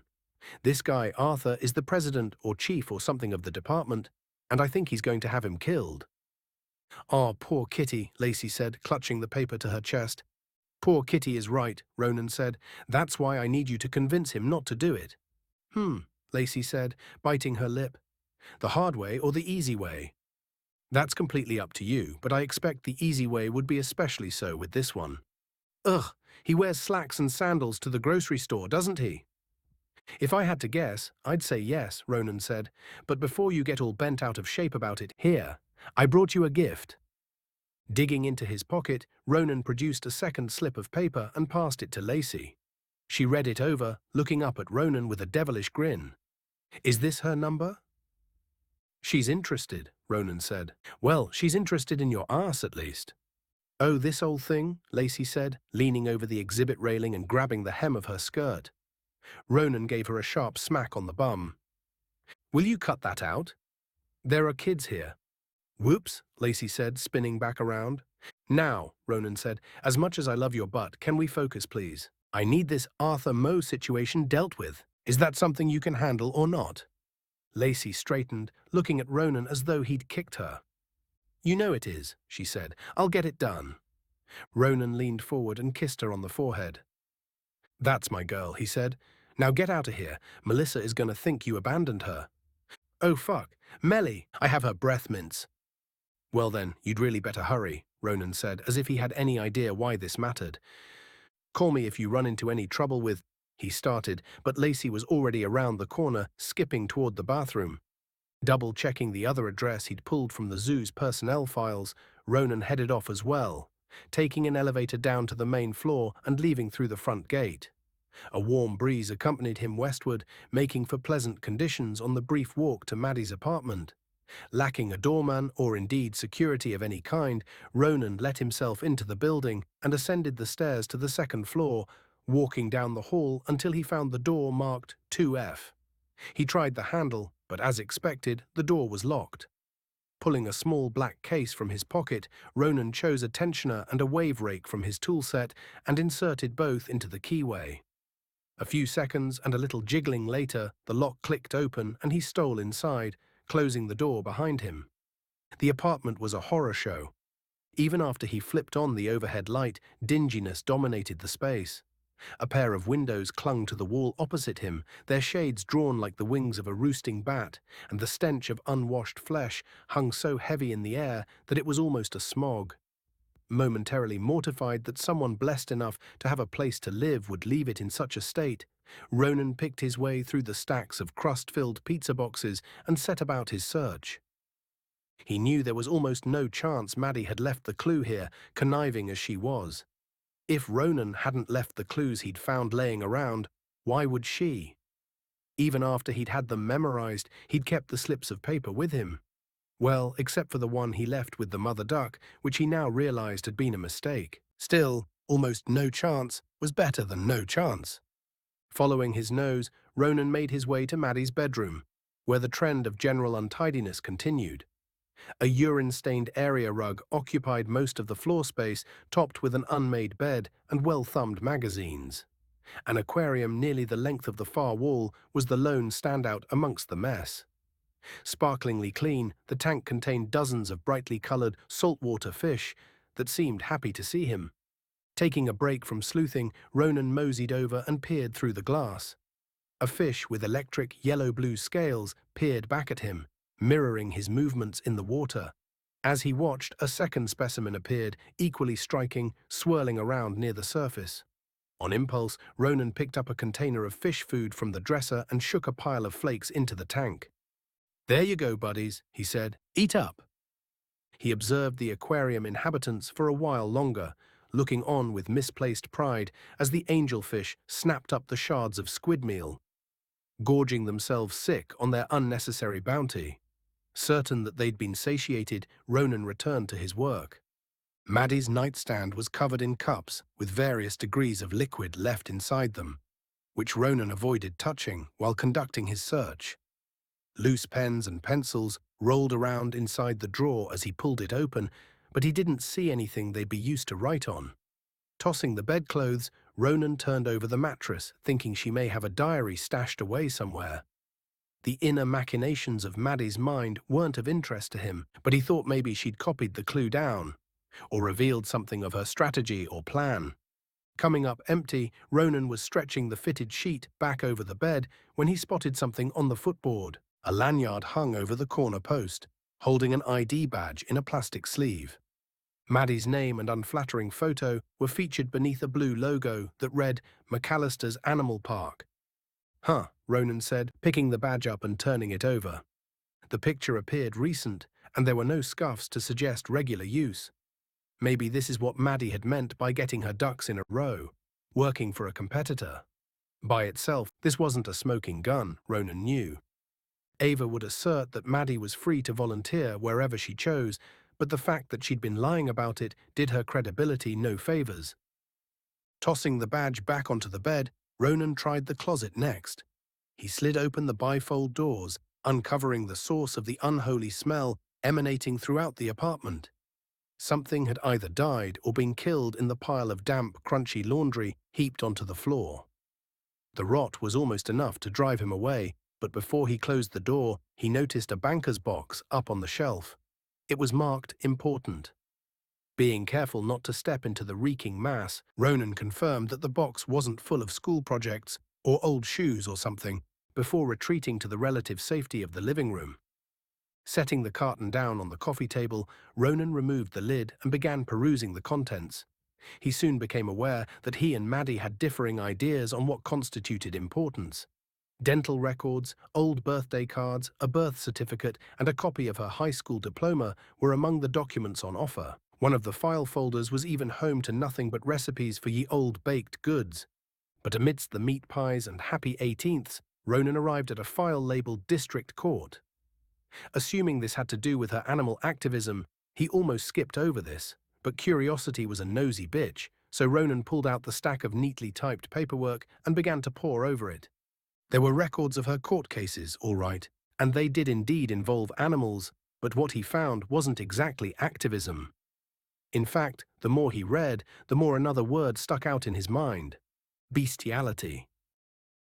Chapter 22. Ronan looked but didn't look at the distended buttocks of the bonobo ape swaying in front of him. Unlike the park's other biomes, the rainforest dwellers regularly made use of the suspended walkway slicing through the treetops. This wasn't great news for Ronan, who had taken to the catwalks to minimize his chances of agitating the locals. His other aim, to take advantage of the superior field of view, was also negated not only by the ape's saggy bottom, but by the tree's impenetrable canopy. He could see bits and pieces of the forest floor, but it wasn't the bird's-eye view he'd come up here for. Having pawned her volunteer duties off on Sophie, Maddie was somewhere below him, likely affecting her treason, and Ronan would prefer it if she stopped. Whether stopping her entailed violence or not was entirely dependent on Maddie's reaction to the forthcoming confrontation. What he wanted was the clue. How he got it was up to her. But the voluminous volunteer proved elusive. After an hour of stalking the catwalks, Ronan had yet to lay his eyes on her, let alone his hands. Once or twice he had heard a commotion in the bush below, only to look down and see an okapi or jaguar blasting through the forest, either fleeing from death or on their way to inflict it. It wasn't until his second loop around the preserve that he finally spotted her through the foliage, checking items off a list in her notebook. Now that his target was within view, however, a third problem with Ronan's decision to track Maddie from above became apparent: getting down. The nearest ladder wasn't too far away, but Ronan wasn't confident he'd be able to locate Maddie again if he lost sight of her. He would face a similar struggle if he doubled back and took the stairs. There was an alternate mode of descending to the forest floor, one he'd seen demonstrated by the floppy-butted bonobo, but for a grown man to attempt the feat would be both remarkably rash and incredibly foolhardy. Of course, those things had never stopped him before. Fuck it, Ronan thought, throwing a leg over the railing. If it's good enough for monkeys, it's good enough for me. Off to his right, a liana vine spiraled out from the understory, reaching for the chemical sustenance of indoor sunlight. Holding onto the catwalk with one hand, Ronan could just wrap his fingertips around the rough, woody tendril. He gave it a sharp tug, trying to gauge the vine's weight-bearing capabilities. It sank under the force of his touch, raising loose the leaves from surrounding branches, but it didn't break. Letting go of the railing, Ronan leaned onto the liana and grabbed it with both hands, leaving only his feet behind. As he watched another shower of banana tree leaves fluttering down to earth, Ronan realized that Maddie was getting away from him and decided to stop fucking around with safety. Kicking off from the catwalk, he threw all of his weight onto the vine. It snapped immediately. Standing on 30 or so yards of open air, Ronan plummeted through the branches, holding onto the liana for dear life.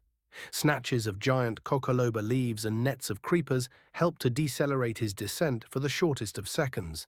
But his lifeline was soon transformed into an improvised rope swing when the liana caught on an outstretched tree limb. As the vine reached the end of its arc, Ronan lost his grip on the bark-like skin and was sent flying through the forest. He hit first a family of ferns, then the dirt track, rolling once, then twice, and ending up, miraculously, on his feet. He slid sideways, leaving 2 gouges in the earth like skid marks down a raceway, coming to rest inches away from Maddie. "Nice of you to drop in," she said, waving away the cloud of dust he'd stirred up. Breathing hard, Ronan bent over at the waist, resting his hands on his knees. "Well," he said, trying to play off his death-defying fall as intentional, "you've been working by yourself for the last few days. I thought you might want some company." "I don't mind being alone," Maddie said. "It gives me time to think. It's pretty unusual for a volunteer to get assigned to work on the preserve by themselves, isn't it? Like it's literally never happened before." Busying herself with her notebook, Maddie set off again, keeping an eye on the canopy above. "I'm not your typical weekender," she said. "I've been volunteering here for nearly a decade. They trust me to do more than sweep the floors." "I suppose you've got a point there," Ronan said, trailing after Maddie. "So what's on the agenda for today? Are you looking for something specific or—" "Funnily enough, I am. We've got a pregnant gaboon viper out here that I need to bring in. Our venomous snake populations are very closely monitored, so having an extra 50 crop up overnight would lead to trouble. Wouldn't it make more sense to wait until she actually lays the eggs to go looking for her? At least then she wouldn't be on the move. If it were another species of snake, sure, but gaboons give birth to live young. We have to find and catch her before it's too late." "Oh yeah," Ronan said. "That definitely sounds like a job you'd give a volunteer instead of a properly trained professional." Maddie stuck her nose up. "I know what I'm doing," she said. "You should probably head back, though. Gaboon venom is no joke. One bite and you could lose a limb, or worse, defecate on yourself." "Wouldn't be the first time I've shit my pants," Ronan said, grinning. "Whatever you do, never eat anything you fished out of the garbage behind the train station." "I'm serious," Maddie said. "This is dangerous work. Medical staff have the anti-venom, but bites are still excruciatingly painful, and if we don't administer it in time, you could die. You should really leave me to it. If it's as sketchy as all that, I definitely shouldn't leave you here. What if you need somebody to carry you out?" Maddie, who hadn't made eye contact with him since he'd arrived, turned to Ronan to further the case for his withdrawal, but shrank away from the idea when she saw his expression. There was a coldness there she wouldn't have attributed to the normally nonchalant, if slightly acerbic, air. "If you've got a job to do," he said, "do it." Unable to bear the severity of his gaze any longer, Maddie looked away. "Right," she said. "Okay." Plunging ahead, Maddie followed a path hewn through the thickets by the park's ape colony.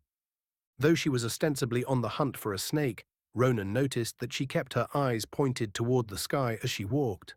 While it was true there was a pregnant viper in the area, Maddie had been given explicit instructions not to go near it, and she had no intention of violating that directive.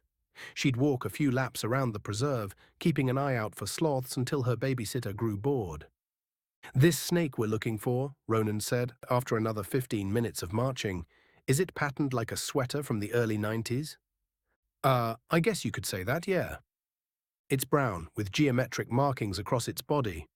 Why do you ask?" "Because I'm pretty sure I just saw it," Ronan said. Maddie froze. "What do you mean?" "Saw it where?" she asked, saying a silent prayer that his answer somehow involved a picture book. "It ran. Well, crawled. Slithered." "It's by all those hideous flowers," Ronan said, pointing. "Well, which is it? Did it have legs or not?" "No legs, but it was fat as fuck. I saw it slip right into those leaves there." Maddie followed Ronan's finger to a swath of bucket orchids which were growing out of a bed of decaying palm fronds. "You're sure?" she asked, unmoving. "Just get over there and grab her before she gets away. That's what we're here for, isn't it?" Maddie knew the viper escaping wasn't likely. Gaboons were known to be lethargic, and most instances of attacks on humans were a result of people stepping on the snake inadvertently.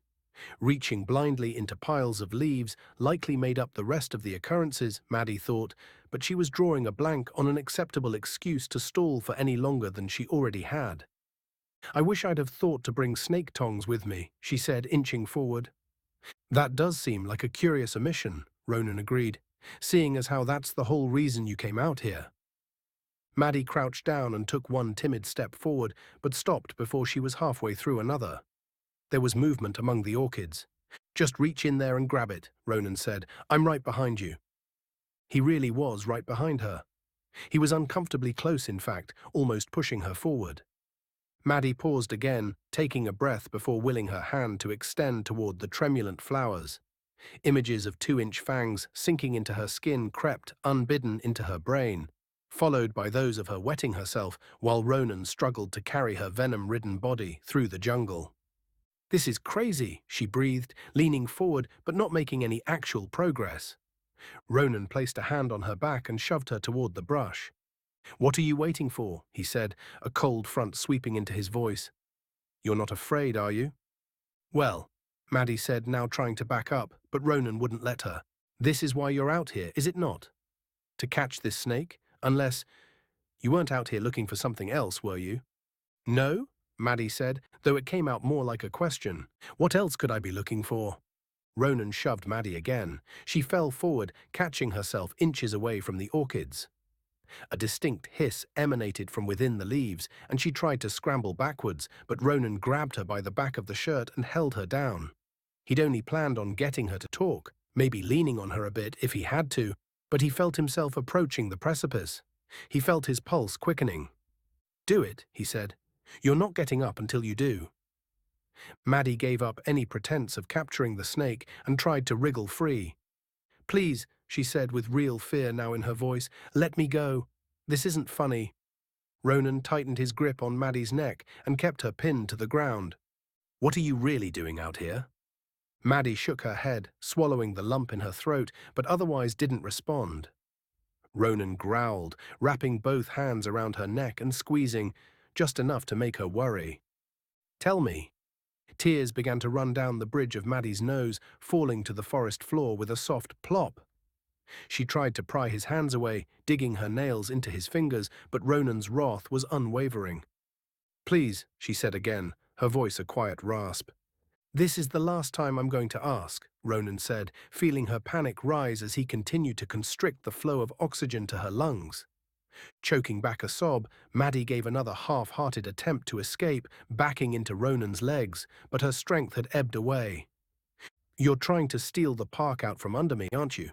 Ronan said, leveraging his weight to push Maddie another inch toward the orchids, from which the menacing hiss again sounded. "No," she said, almost a whimper. "It isn't like that. I don't have a choice. I won't have a future." "As a convicted dogfucker?" Ronan asked. "Yeah, I'd imagine you'd have a tough time finding gainful employment with that on your rap sheet. Please, let me go. I'll tell you whatever you want to know, I swear." Ronan relaxed his grip on her neck, but didn't release her. "Give me the clue." "I don't have it," Maddie said. "I gave it to Boone," she added quickly, feeling the pressure return to her throat. "He hasn't figured it out yet, but I think I have. Let me up and I'll help you find the final riddle. I'm your only shot at getting to it before he does." Ronan stood over Maddie, still squeezing her throat, while he considered her offer. It was a strange sensation, sitting down for tea at the house of murder without taking a sip. It felt like holding in a sneeze. But if Booney really did have the clue, it made sense to accept whatever assistance he could. Besides, it's not like he couldn't come back and finish the job later. "Fine," Ronan said, stepping away from Maddie, "but if you're lying to me, you'll have more than secrets to worry about." "Give it to me one more time," Jesse said, covering his eyes while he listened. He didn't want the fluorescent light to interfere with his thinking. Brew festivities had ended for the day, so Jesse and his two companions had holed up in a volunteer lounge, keeping out of the way of the cleanup crew. Ronan, weary of repeating himself, sat beside Jesse and recited the clue from memory. You've been to right, you've been to wrong. But let's algae, you'll finish strong, though nearly deaf and very slow. Two will show which way to go. And she said Binturong was spelled out like the animal, right? Jessie asked, as though Ronan had heard the riddle from a wizened old sheik on her deathbed and not from the puffy-eyed woman standing 5 feet away from them. Yes, Maddie said. So clearly we're in the rainforest, which we could have guessed without the clue.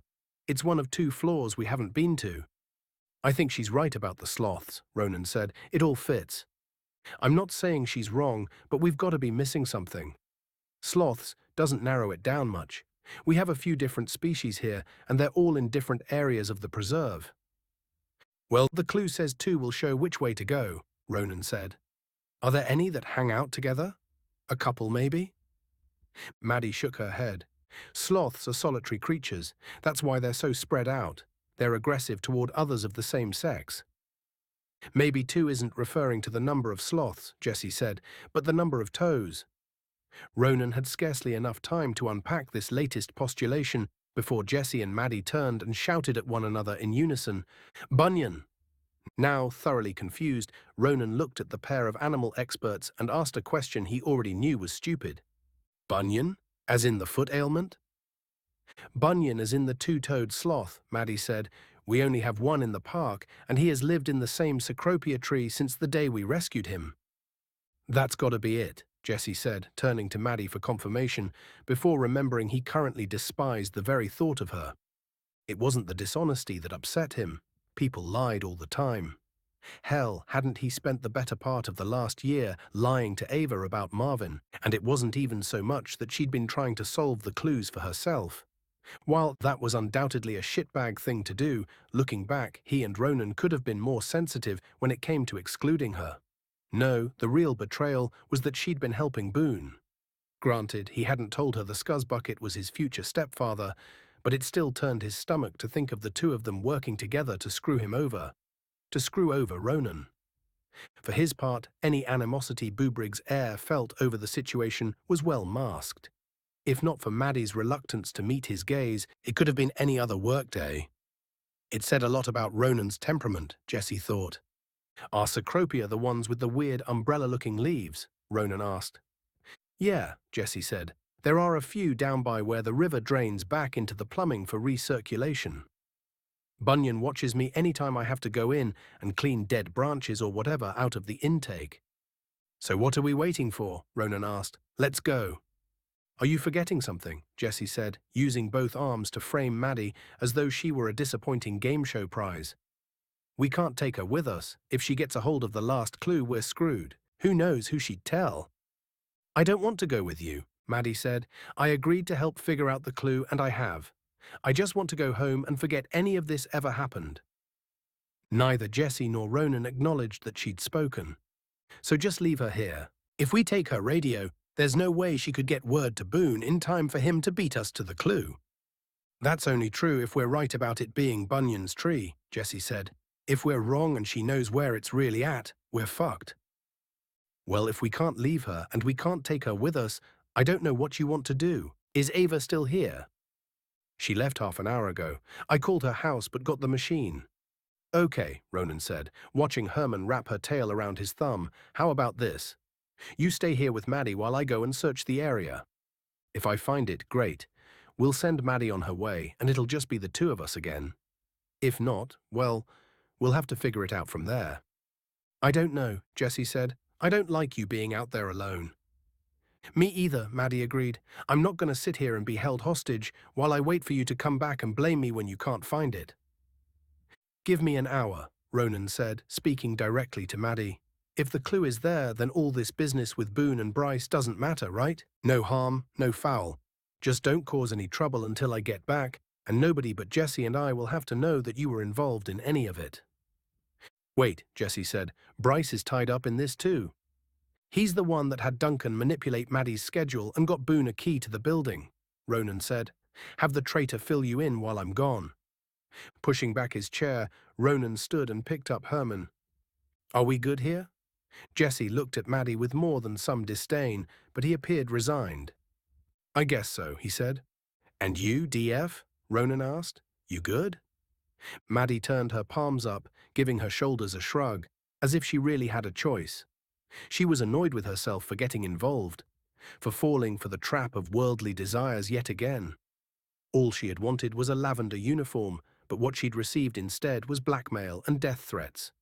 She'd made the mistake of caring. Classic. "Just go," she said.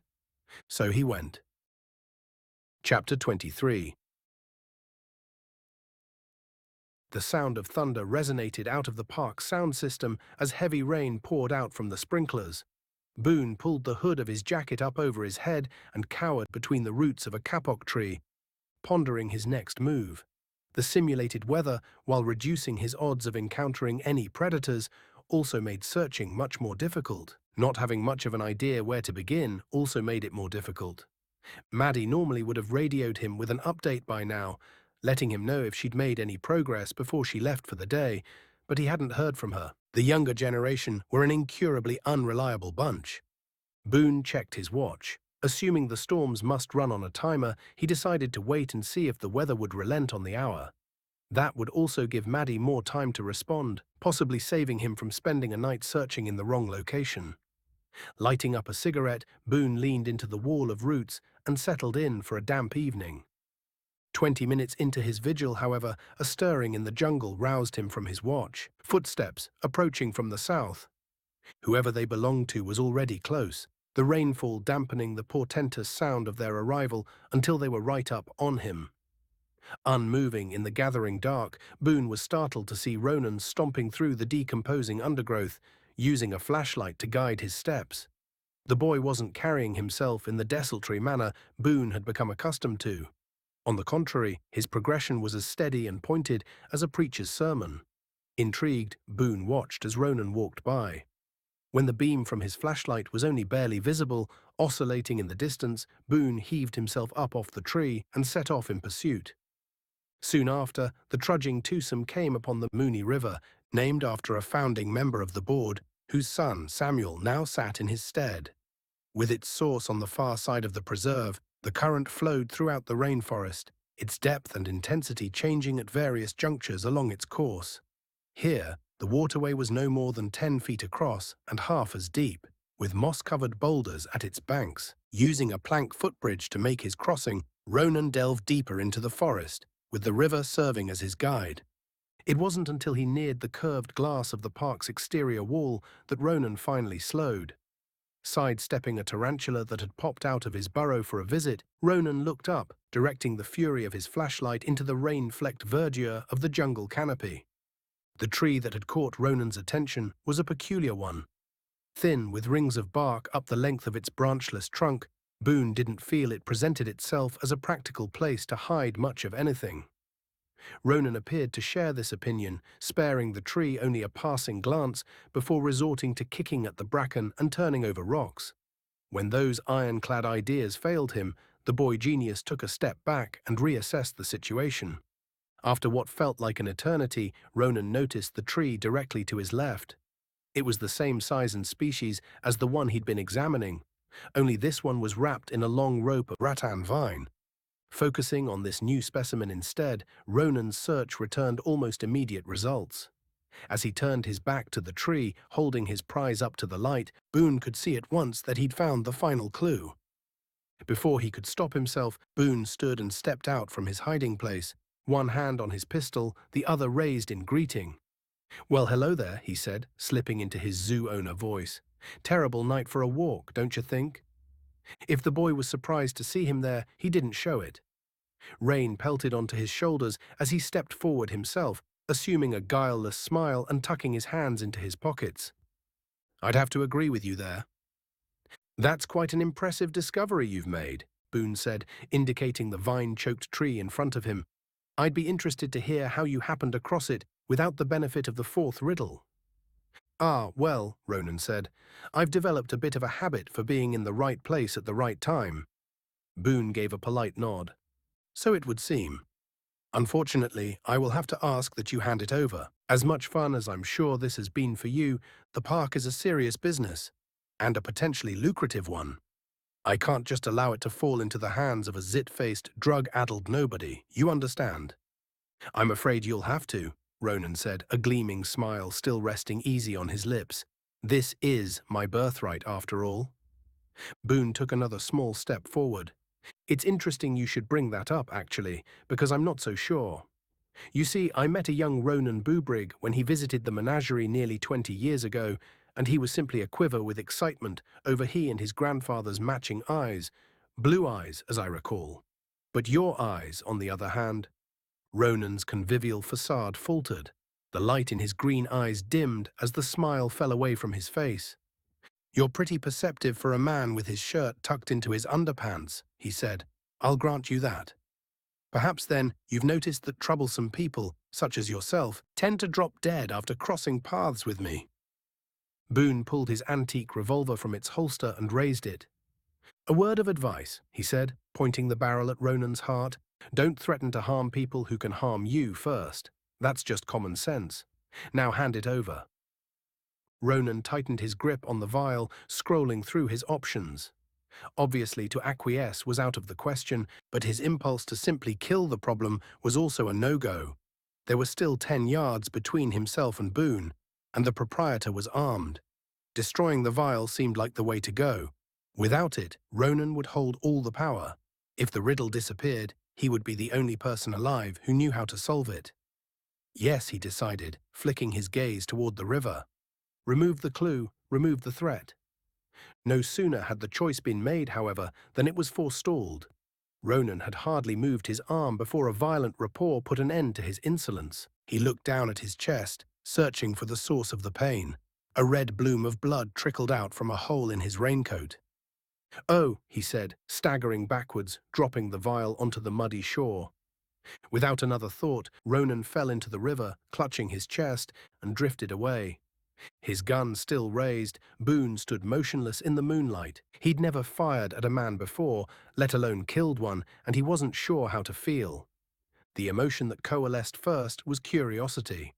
Not for the condition of the person he'd just put a bullet in, but for the contents of the vial.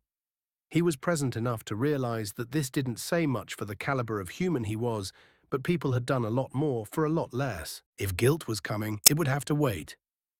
Glancing again at Ronan's body, now floating stiffly downstream, Boone holstered his pistol and walked toward the shore. Ronan's flashlight was still powered on, illuminating the bullet casing at Boone's feet with its golden light. Boone picked both items up and searched the area, keeping an eye out for any glint of glass. He found the bottle without too much trouble, settled in the heel of a footprint. Keen to read it before any further calamity could commence, Boone twisted off the cap and unrolled the paper within. What in the... The clue, the fifth and final, took on a different form than those that had come before it. In place of the neatly typed rhyming stanzas, 4 lonely words were handwritten in a shiny black ink.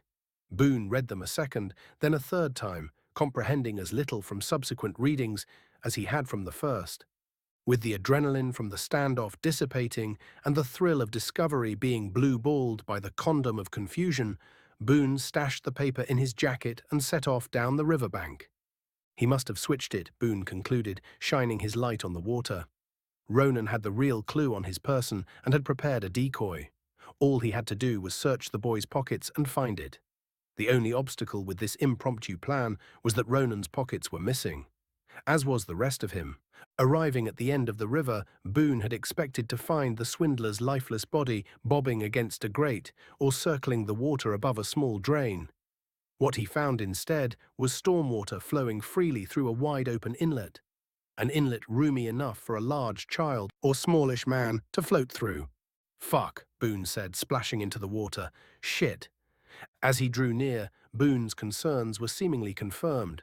When he shone his light toward the mouth of the drain, trying to determine what lay below, an object wedged into the opening caught his attention. It was a shoe, Ronan's shoe. "Fuck," he said again, pulling the sneaker free and peering into the watery depths. "This is going to complicate things." Chapter 24. How much longer are we going to wait here? Maddie asked, halfway through her second bag of cheese curls. He said he'd only be an hour. Jesse tucked his hands under his armpits to keep from biting his nails. Ronan hadn't checked in since right after he'd crossed into the preserve, and the zookeeper was beginning to worry. I'm sorry, he said. Is the fight for our collective fate inconveniencing you? As a matter of fact, it is. I have choir practice tonight, and if I don't get out of here soon, I'm going to be late. Jesse slid his eyes over to Maddie like she was something oozing from the bottom of a bag of medical waste. You know, this is your park too, he'd said. I would have thought you cared more about what happens to it. Maddie stopped chewing midway through her powdered cheese treat. Please don't tell me you're really that thick. Caring is what got me into this stupid fucking situation to begin with. I haven't thought about anything other than this park for the last 15 years, but it's been made pretty damn clear that what I want has no bearing on what happens. Jesse blinked. He'd never heard Maddie curse before. Okay, well, if it matters so much to you, why the hell did you sell us out? And to Boone, of all people. I'm the one selling out? Boone isn't my first choice either, but at least he has experience. You're so far up Ronan's ass you've got shit on your shoelaces, and he can't even tell the difference between an alligator and a wet paper bag. Jesse scoffed. Boone has experience, all right, but it sure as hell isn't with conservation. He doesn't give a shit about the animal's well-being. All that matters to him is the money they can make him. Trust me, you don't know him like I do. And you don't know Ronan like I do, Maddie said. If you did, I guarantee you wouldn't want him running things either. He isn't the gold-hearted rapscallion you think he is. Well, maybe we're both fucking wrong then, Jesse said, throwing his hands up, but it isn't up to us. Richard left the park to Ronan. He left it to whoever solved the riddles, Maddie said. Okay, fine. Technically you're correct, but what he intended was... Jesse fell silent as a voice came over the radio.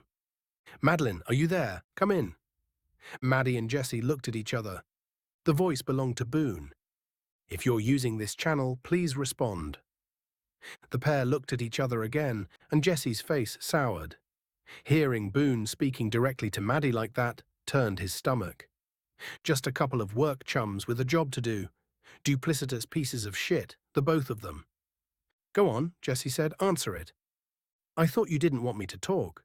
That was before Ronan stopped responding. I need to find out how much Boone knows. Now answer it. Maddie gave Jessie a look that said she'd really rather not.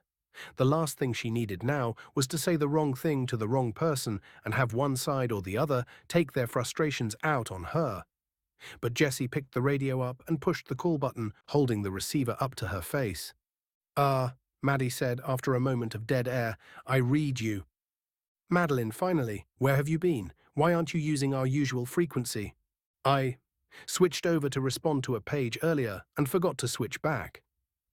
Well, I've been trying to reach you for the last 20 minutes. I need your help. Where might Bones be buried? Bones, Maddie asked. What kind of bones? I don't know, just bones. It doesn't say anything else. The worry lines in Jesse's brow deepened, and he stuffed his hands back under his arms. What doesn't say? Maddie asked. Did you find the last clue? I reckon I did, Boone said, but this one isn't like the others. All it says is buried beneath the bones. Covering the receiver, Maddie spoke to Jessie in a strained whisper, despite the fact that she couldn't be overheard. There's no way they didn't run into each other, right? Boone will only have been here since closing. If he has the vial, Ronan would have had to have been right there. Ask him where he found it, Jessie suggested. Maybe it wasn't where we thought. Maddie nodded and pressed the call button. How did you solve the last one? Maybe that has something to do with it? There was a pause before Boone's voice came crackling back over the radio. I was in the right place at the right time, I guess, he said. It was hidden in a tree near the Mooney River. Fuck, Jessie said, pushing up from the table. I fucking knew it. If Boone has the clue and Ronan doesn't, he's in trouble. Wait a second, Maddie said. Not necessarily. Maybe Boone followed him there and got to it before he could. That's bullshit, and you know it. How would he have done that without Ronan noticing? My guy is dumb, but he's not that dumb. Well, let me just ask. Maddie held the radio up to her lips. You haven't seen Ronan anywhere on your travels, have you? She said, as casually as she could. Jesse was in here asking about him. I think he might be getting suspicious. There was another pause, this one longer. I wouldn't worry about that, Boone said at last. I haven't seen anyone except that mouldering old security guard. Now if you could just think, we're so close. Maddie, despite her loathing for Ronan, felt guilt gassing up for a trip around her conscience. Either Boone was lying, or he'd gotten incredibly lucky and happened across the clue while Ronan was being beaten to death by a silverback gorilla. No matter which way you sliced it, Jesse was right. Ronan was in trouble. I've got to get down there, Jesse said. Tell Boone there are bones buried near the watering hole on 3, or anywhere else you can see from the catwalk, I guess. Why? Maddie asked. I don't know. Think of something. Tell him it's an elephant graveyard. No, I mean why 3? Because I want him off 5. I'm going to make sure Ronan isn't lost or bleeding out or something, and 3 is the most plausible place to send him. That's the only floor we haven't found a clue yet. It's also where I left my rifle. Your rifle, Maddie said, with a note of alarm in her voice. You're not going to shoot him, are you? What do you want from me? Boone's armed and apparently fucking dangerous. I'm not going out there empty-handed, Jesse said, though carrying a weapon to a confrontation isn't something he'd expected of himself either. Whether it be from an abundance of weakness or empathy, hurting people had never been Jesse's forte. Even if the other party deserved a piping hot portion of comeuppance, he couldn't bring himself to dish it out. But what Ronan had said about addition by subtraction was sounding more sensible by the minute. Jesse didn't want to hurt anyone, but if it came down to it, he was prepared to do the math. Just tell him, Jesse said, can you do that? And try not to get me killed while you're at it. Night had fallen outside the park, but daylight was burning bright over the desert inside. Opting to upset the floor's circadian rhythms for the sake of better visibility, Jesse had pushed the night cycle back by a few hours. From where he stood on the ringed walkway, Jesse could see that Maddie had held up her end of the bargain and relayed his message to Boone. Having commandeered a jeep, the friend-corrupting clue thief had set up camp at the perimeter of the watering hole and was using a spade to dig around it in a grid formation. After ensuring he'd chambered a live round, Jesse held the butt of his rifle against his chest. He hadn't been able to find Ronan, and the longer he looked, the more convinced he became that Boone had killed him. The riverbank was littered with disparate footprints, so the two men had definitely encountered one another there, but only one set of boots had left return tracks. It wasn't outside the realm of possibility that Boone had simply knocked Ronan unconscious and shoved him in a supply closet somewhere, which was the only reason Jesse hadn't put a bullet in the bastard already. It would take hours, days maybe, to search every body-shaped crack or crevice in the park. Jesse had thought fleetingly of calling the police, but his previous run-ins with law enforcement led him to believe that he'd be just as likely as Boone to end up in an interrogation room, if indeed they showed any interest at all. Ronan would bleed to death into a mop bucket, while Jesse tried to convince the protectors to serve him. More expedient, he thought, to face Boone himself.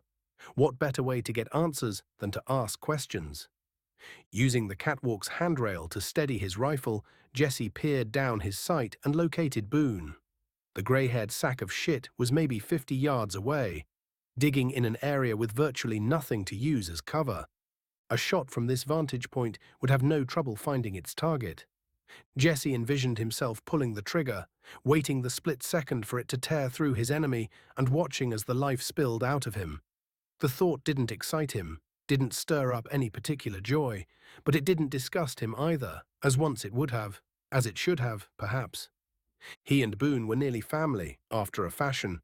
They'd shared more than one of his mother's mediocre meals, the recipe ripped, line for line, from the back of a box. They'd sat around a television, laughing along to video compilations of their countrymen getting kicked in the balls or falling down flights of stairs. Once, they'd even indulged in a board game, up until it looked like Jesse might win. Then, of course, Boone recused himself, announcing that games of chance were for half-wits and invalids. Somehow, sadly, those memories were the happy ones. Others were comprised of Lynn fretting by the phone while Boone stayed out into the wee hours of the morning, drinking away her disability check. Or else Jesse was left to reminisce about the man's endless tirades, criticizing everything from the way his mother sliced her sandwiches to the fact that she'd lost 2 children to stillbirth. Liquored up, Boone had gone as far as to say he preferred his pussy without any ghosts. As he stood there, watching his future stepfather digging for a treasure that didn't belong to him, Jesse began to lose sight of his reasons not to kill him. The legality of the thing was irrelevant. Morality was the barrier that concerned him, and that wall was crumbling. Jesse felt his finger drift to the trigger, to the nub of molded metal that stood between himself and murder. It felt good. The issue was Ronan. If Boone were dead, he couldn't reveal where his friend was. But was that ever really a possibility? Even staring down the barrel of a rifle, Jesse knew Boone couldn't help himself. He'd run his mouth, questioning Jesse's aim, his masculinity, his chutzpah. And what if he were right? What if Jesse didn't have the cojones to gun down a man that was looking him in the face? Where would that leave him? Running off with his tail between his legs? The imagined embarrassment burned Jesse's cheeks. His hands trembled with disgust, both with Boone and with himself, for enabling his behavior for so long, hiding behind the mask of morality, letting the hurt continue for fear of stooping to his level or of appearing to. Jesse thought again of what Ronan had said about removing evil at the source. So much pain could be prevented if he would just cause a little now. All he had to do was sack up and do what needed to be done. Besides, it's not like he was a murder virgin. Marvin had killed at least 2 people, and that was completely his fault.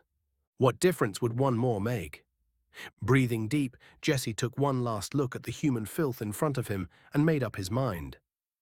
"To hell with it," he said, and squeezed the trigger. Chapter 25. Ronan felt his head bump into something hard and realized he must have floated to the end of the river. The flow of water was attempting to carry him through the storm drain, but a chunky grate stopped him from being sucked into the plumbing. Keenly aware of the threat he was under, Ronan rolled out of the water as quietly as he could and made for the cover of the jungle.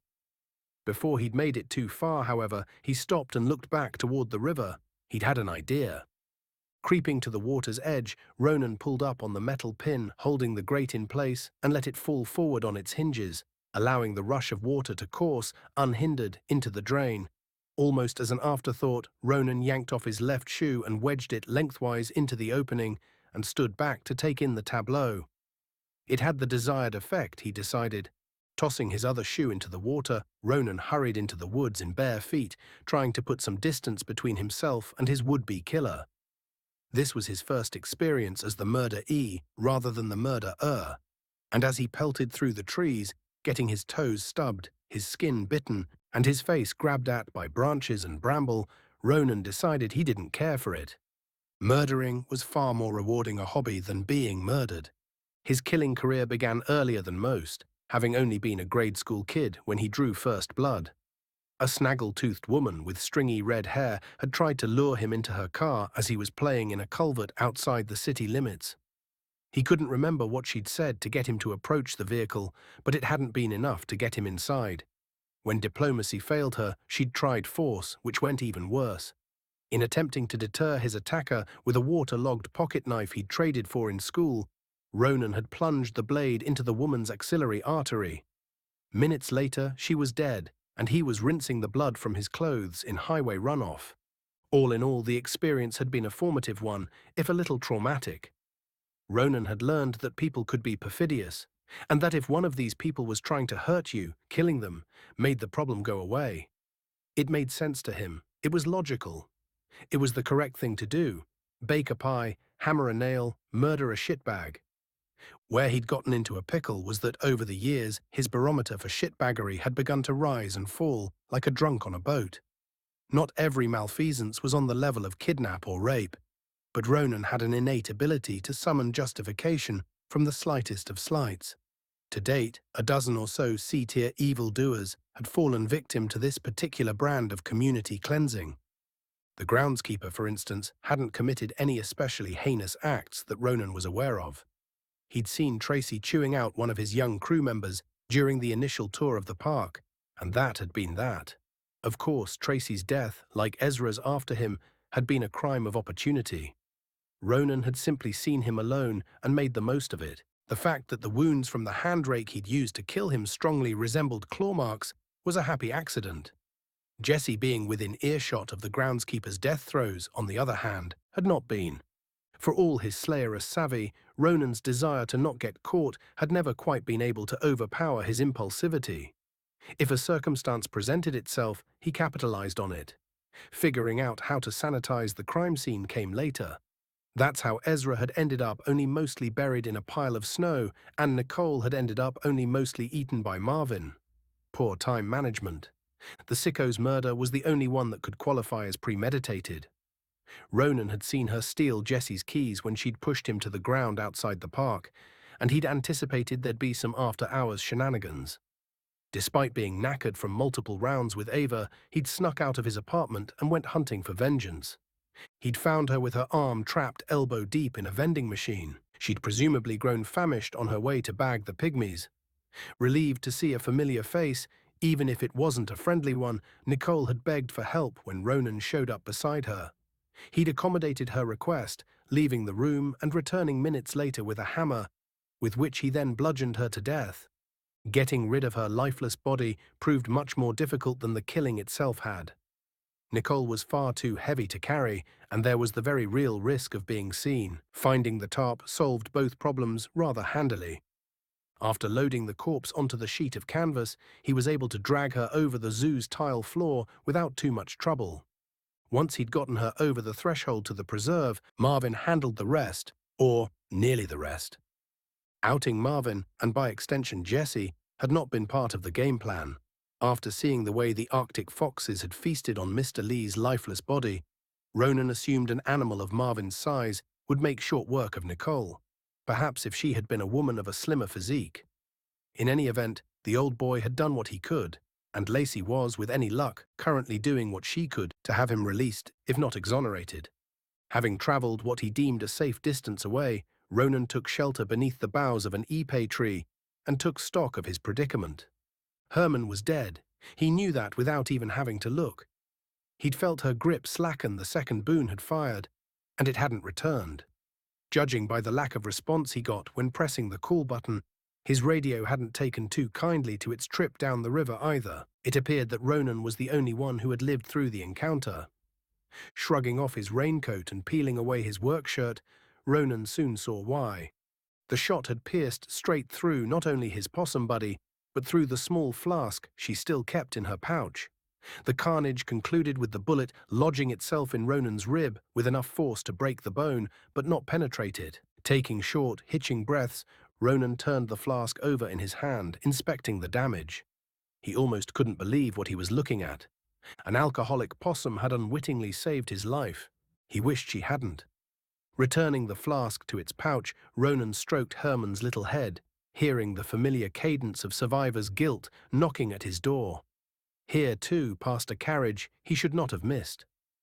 Another casket that should have been his. For the next several minutes, Ronan sat slumped there beneath the tree, allowing himself a moment of melancholy contemplation. It wasn't often he indulged in feelings of any kind, let alone those that resembled sadness. But an exception was allowable here, he thought, out of respect for Herman's sacrifice and nothing more. Nope, definitely nothing more. When the rain subsided, so did Ronan's tolerance for emotion.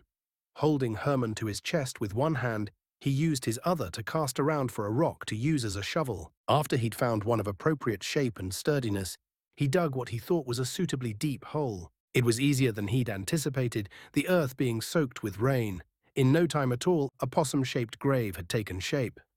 Lowering his buddy into it, Ronan covered her with the loose topsoil and a layer of leaves. He assumed a hungry scavenger of some variety would come along and dig her up again, but there wasn't a lot he could do about that.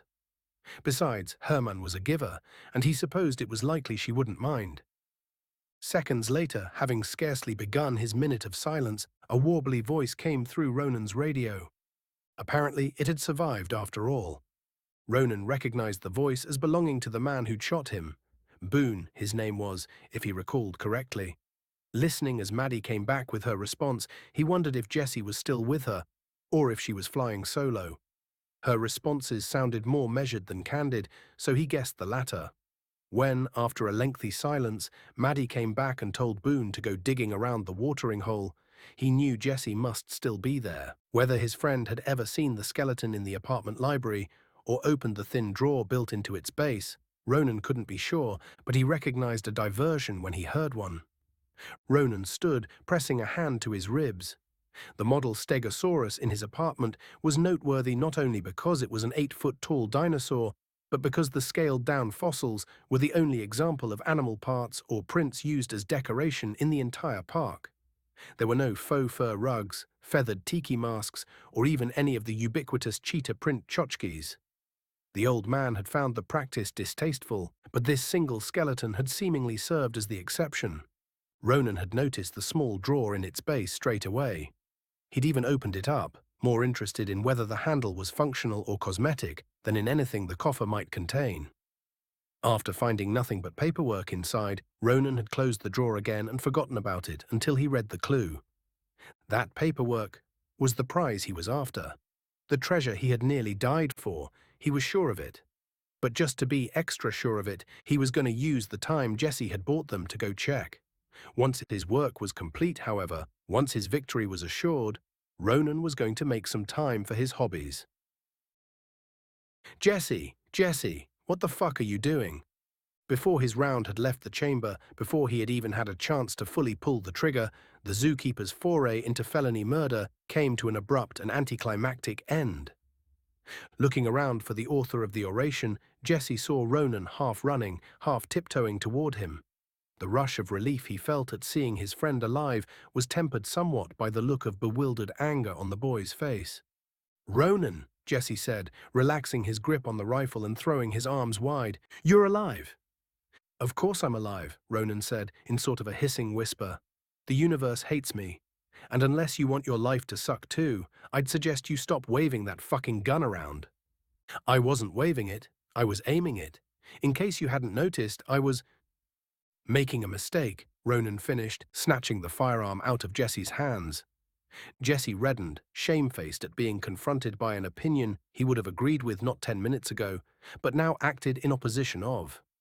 He opened his mouth to stammer out a reply, but Ronan preempted him. "You're not wrong," he said, "but you can't just go around shooting all your—" Movement in his peripheral vision drew Ronan's attention away from his lecture. Despite his attempts at stealth, Boone had become aware of his 2-man surveillance team and was taking steps to rid himself of it. Ditching his shovel, the old man was making a beeline for the holster he'd left on the ground next to his coat and overshirt. In one smooth, almost disinterested motion, Ronan raised the rifle, peered briefly down the scope, and put a bullet in the back of Boone's head. The proprietor lurched forward, his arms as rigid as a pill-assisted penis, and collapsed into the dirt. He was dead before he hit the ground. "Sorry about that," Ronan said, handing the weapon back to Jesse. "Where was I?" Jesse, battling with a bout of sudden onset tinnitus, stared down at the crumpled heap that was his former future father. Oh right," Ronan said. "Have you lost complete control of your senses? You can't just go around shooting at people. You're better than that." "I thought he—" "Listen to me. As gratifying as it is to delete some random asshole from the planet, you can't rid the world of suffering by shooting at it. No amount of anger ever did the righteous a bit of good." Slinging the rifle over his shoulder, Jesse gestured toward Boone's body, which was now soaking the sand in blood. "So, well, my compulsions and convictions don't always see eye to eye," Ronan said. "You're the one who was banging on about addition by subtraction," Jesse said, getting defensive.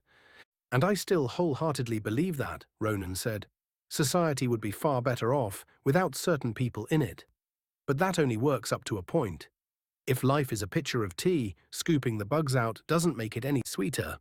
You still need to add the sugar." "And people like you," Ronan said, his voice hitching as he punched Jesse on the shoulder, "you're the fucking sugar, buddy. The world needs you to make this shit worth it. But you can't be the sugar if you're busy being the salt or something. My metaphor is falling apart. What I'm trying to say is there are plenty of people eager to take a torch to the rot, but there are far too few willing to help rebuild once it's gone. As proud as I was to see you set up this devious-ass ambush, I would hate to see you— Well, the world just doesn't need any more me's." I don't know if we don't need more, Jessie said, but we certainly have our hands full with the one we've got.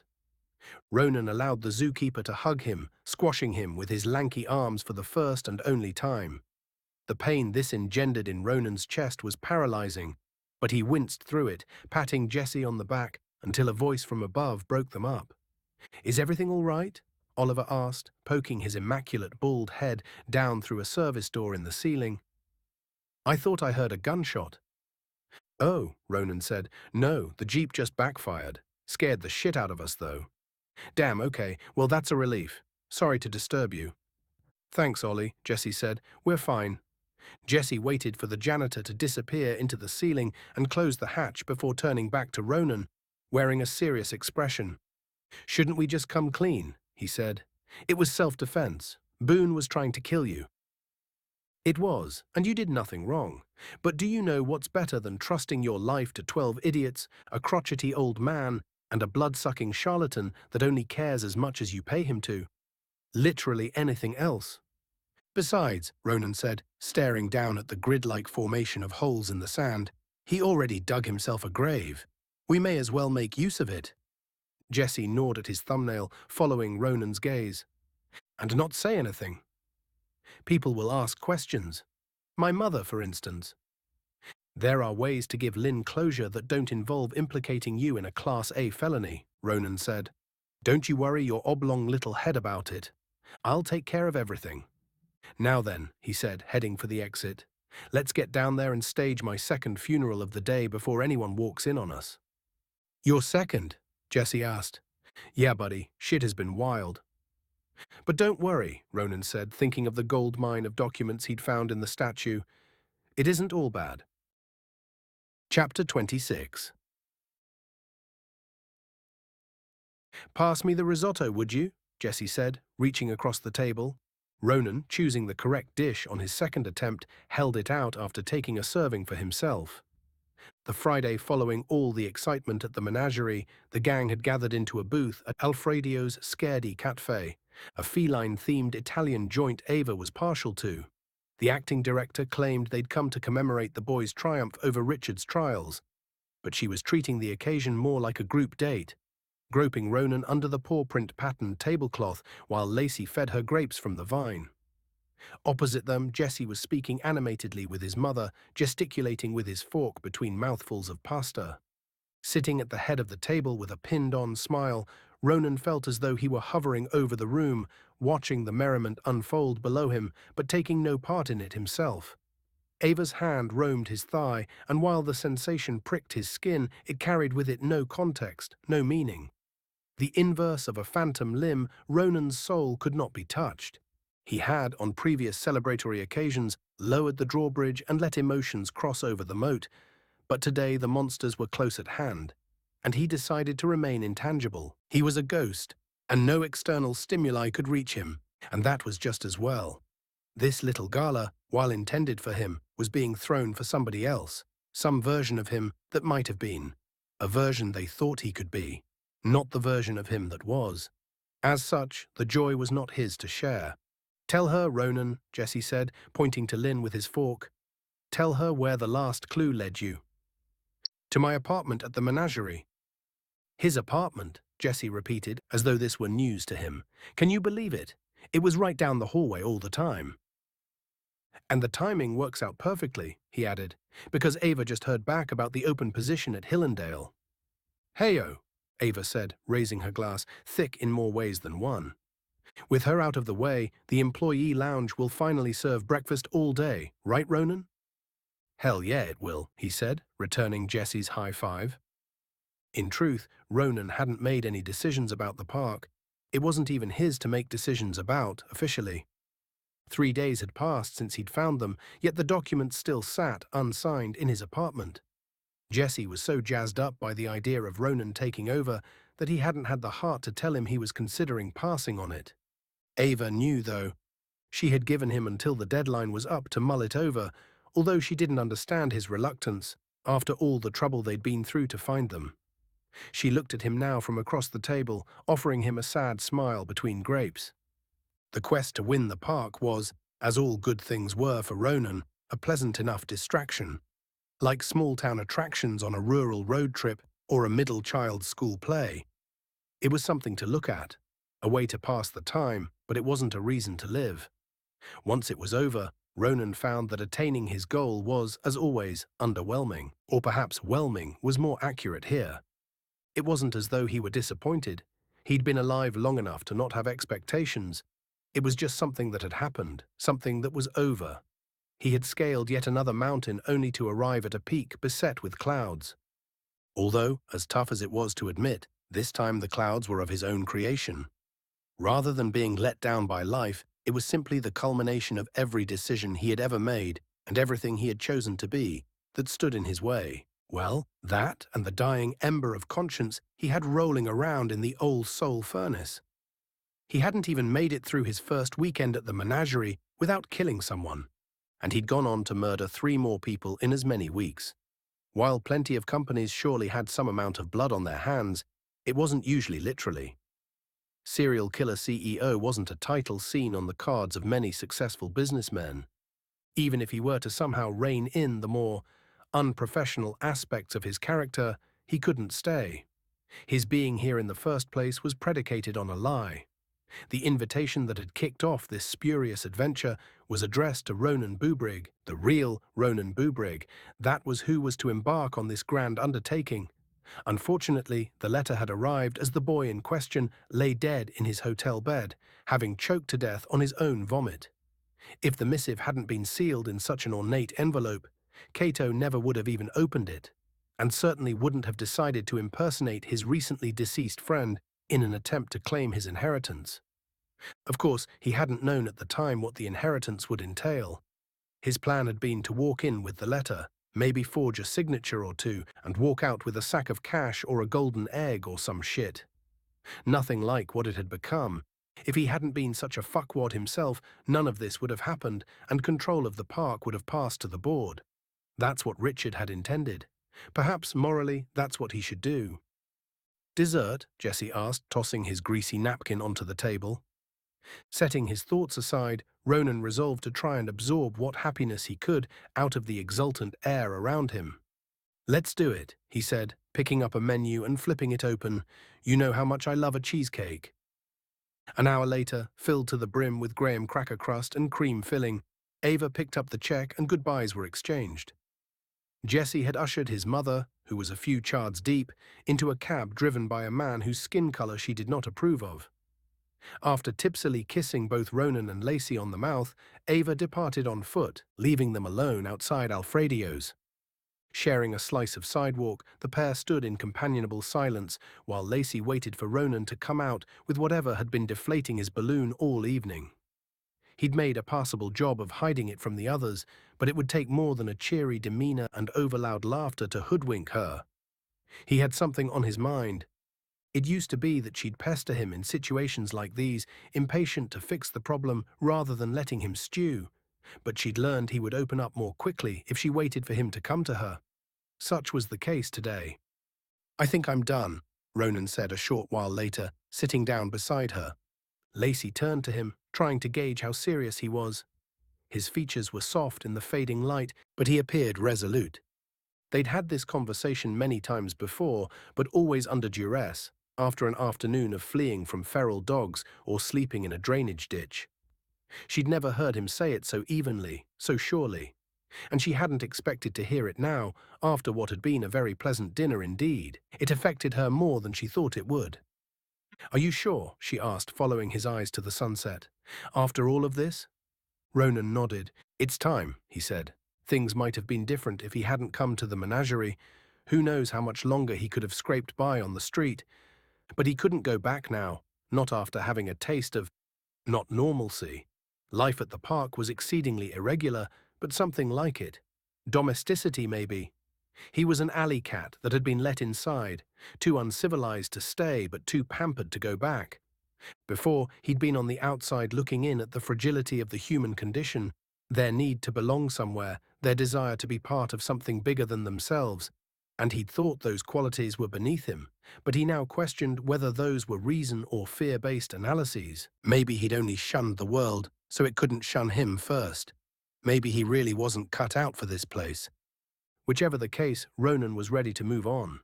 The infinite abyss from which he had sprung was calling him home. Any sadness he felt was not for the loss of this life, but the one he'd failed to have, the one with sweeter tea. Scooching closer to him, Lacey took Ronan by the hand. "Do you want me to come with you?" she asked. "You shouldn't be alone." Ronan shook his head. "I'd rather you didn't," he said. "It's not going to be pretty. I'd rather you'd remember me being this pretty." In spite of herself, Lacey smiled, resting her head on his shoulder. "Fine," she said. "I'll keep your vanity intact." They sat together on the curb until Lacey's hand got so clammy she was embarrassed to keep it in Ronan's. She wiped her palms on her shorts and tucked them under her knees. "You know what sucks about this," she said. "Besides the whole dying thing, I mean. Everyone is going to say all that cliché suicide shit, acting like you were depressed, talking about what a shame it is that you didn't ask for help, pretending they would have done anything about it if only they had known. I hate that shit. Life is such a fucking racket," she added.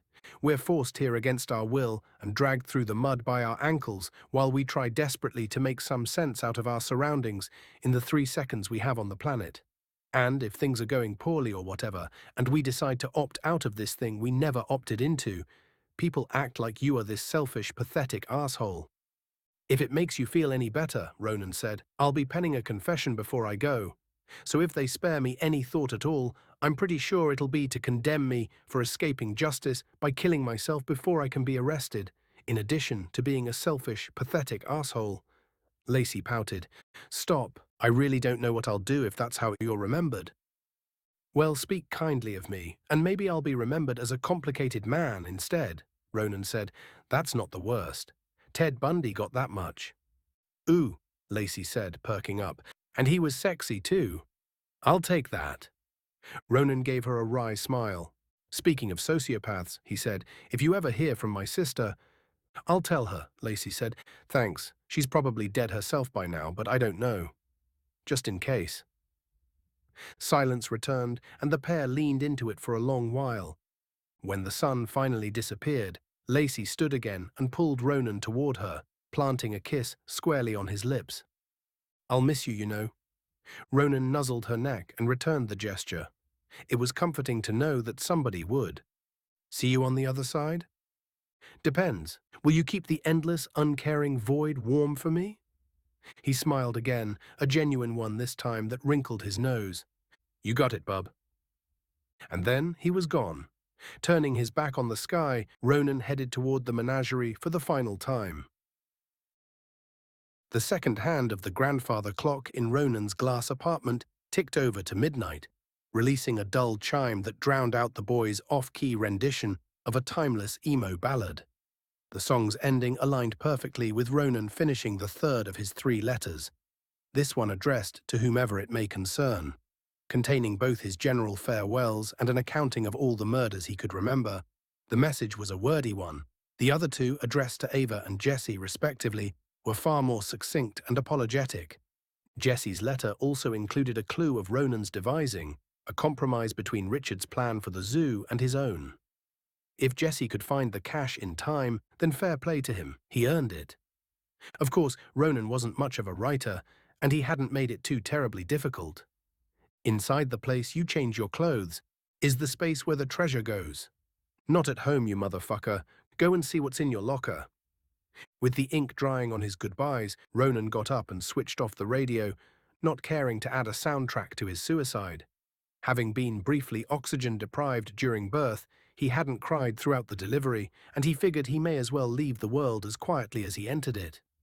Having already set up a couple tarps for a quick cleanup and donned a fresh pair of underwear, the only real preparation left was to notify the police. Given the state his body was likely to be in after a 500-foot fall, Ronan didn't want some poor maintenance employee to have to find him. The local police department would no doubt send somebody more accustomed to grotesquerie. Ronan had briefly considered jumping while wearing a body bag to further simplify the experience for whomever found him, but he wanted to see the end coming. That was kind of the point. Making his way to the bedroom, Ronan sat in a chair beside his nightstand and picked up the phone. The sergeant at the station sounded extraordinarily confused by the message Ronan relayed. but agreed to send a uniformed officer over with only minimal cajoling. For his sake, Ronan hoped it wasn't a rookie. After he hung up, Ronan took a deep breath and stared down through the floor. Somewhere below his feet was the tapir enclosure. Though it was too far away to make out the panda-colored, pig-like mammals, he could see the parrots that flew, unrestricted, above the trees. It really was an insane place, the menagerie. The sheer size of it was a spectacle all on its own. Never mind the wondrous collection of creatures it contained. Beyond that, the park was, in itself, a microcosm of the world in every sense. Not only in the breadth of geography, but in the range of emotion present at any given time, and he was grateful to have experienced it. Deciding to get on with it before he changed his mind, Ronan walked through to the entryway and called the elevator. The doors opened at once, and he stepped inside, blocking the sensor with an umbrella rack, so that nobody could cool the car down again before he was finished. There were bronze handrails built into the walls of the elevator, which Ronan used as a step stool to reach the trapdoor at the top. Pulling himself through it, Ronan found himself in a rather dusty elevator shaft lit by soft white lights that were set into the walls every 6 feet or so.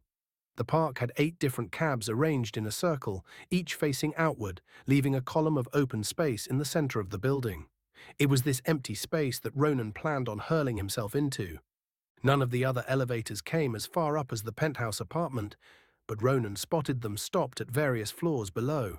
He'd have to position himself in such a way that he didn't smash through the roof of another car and scare the shit out of anyone inside it, or worse, not fall far enough to die. That was his only real fear now, accidentally surviving and having to go through life pissing into a bag.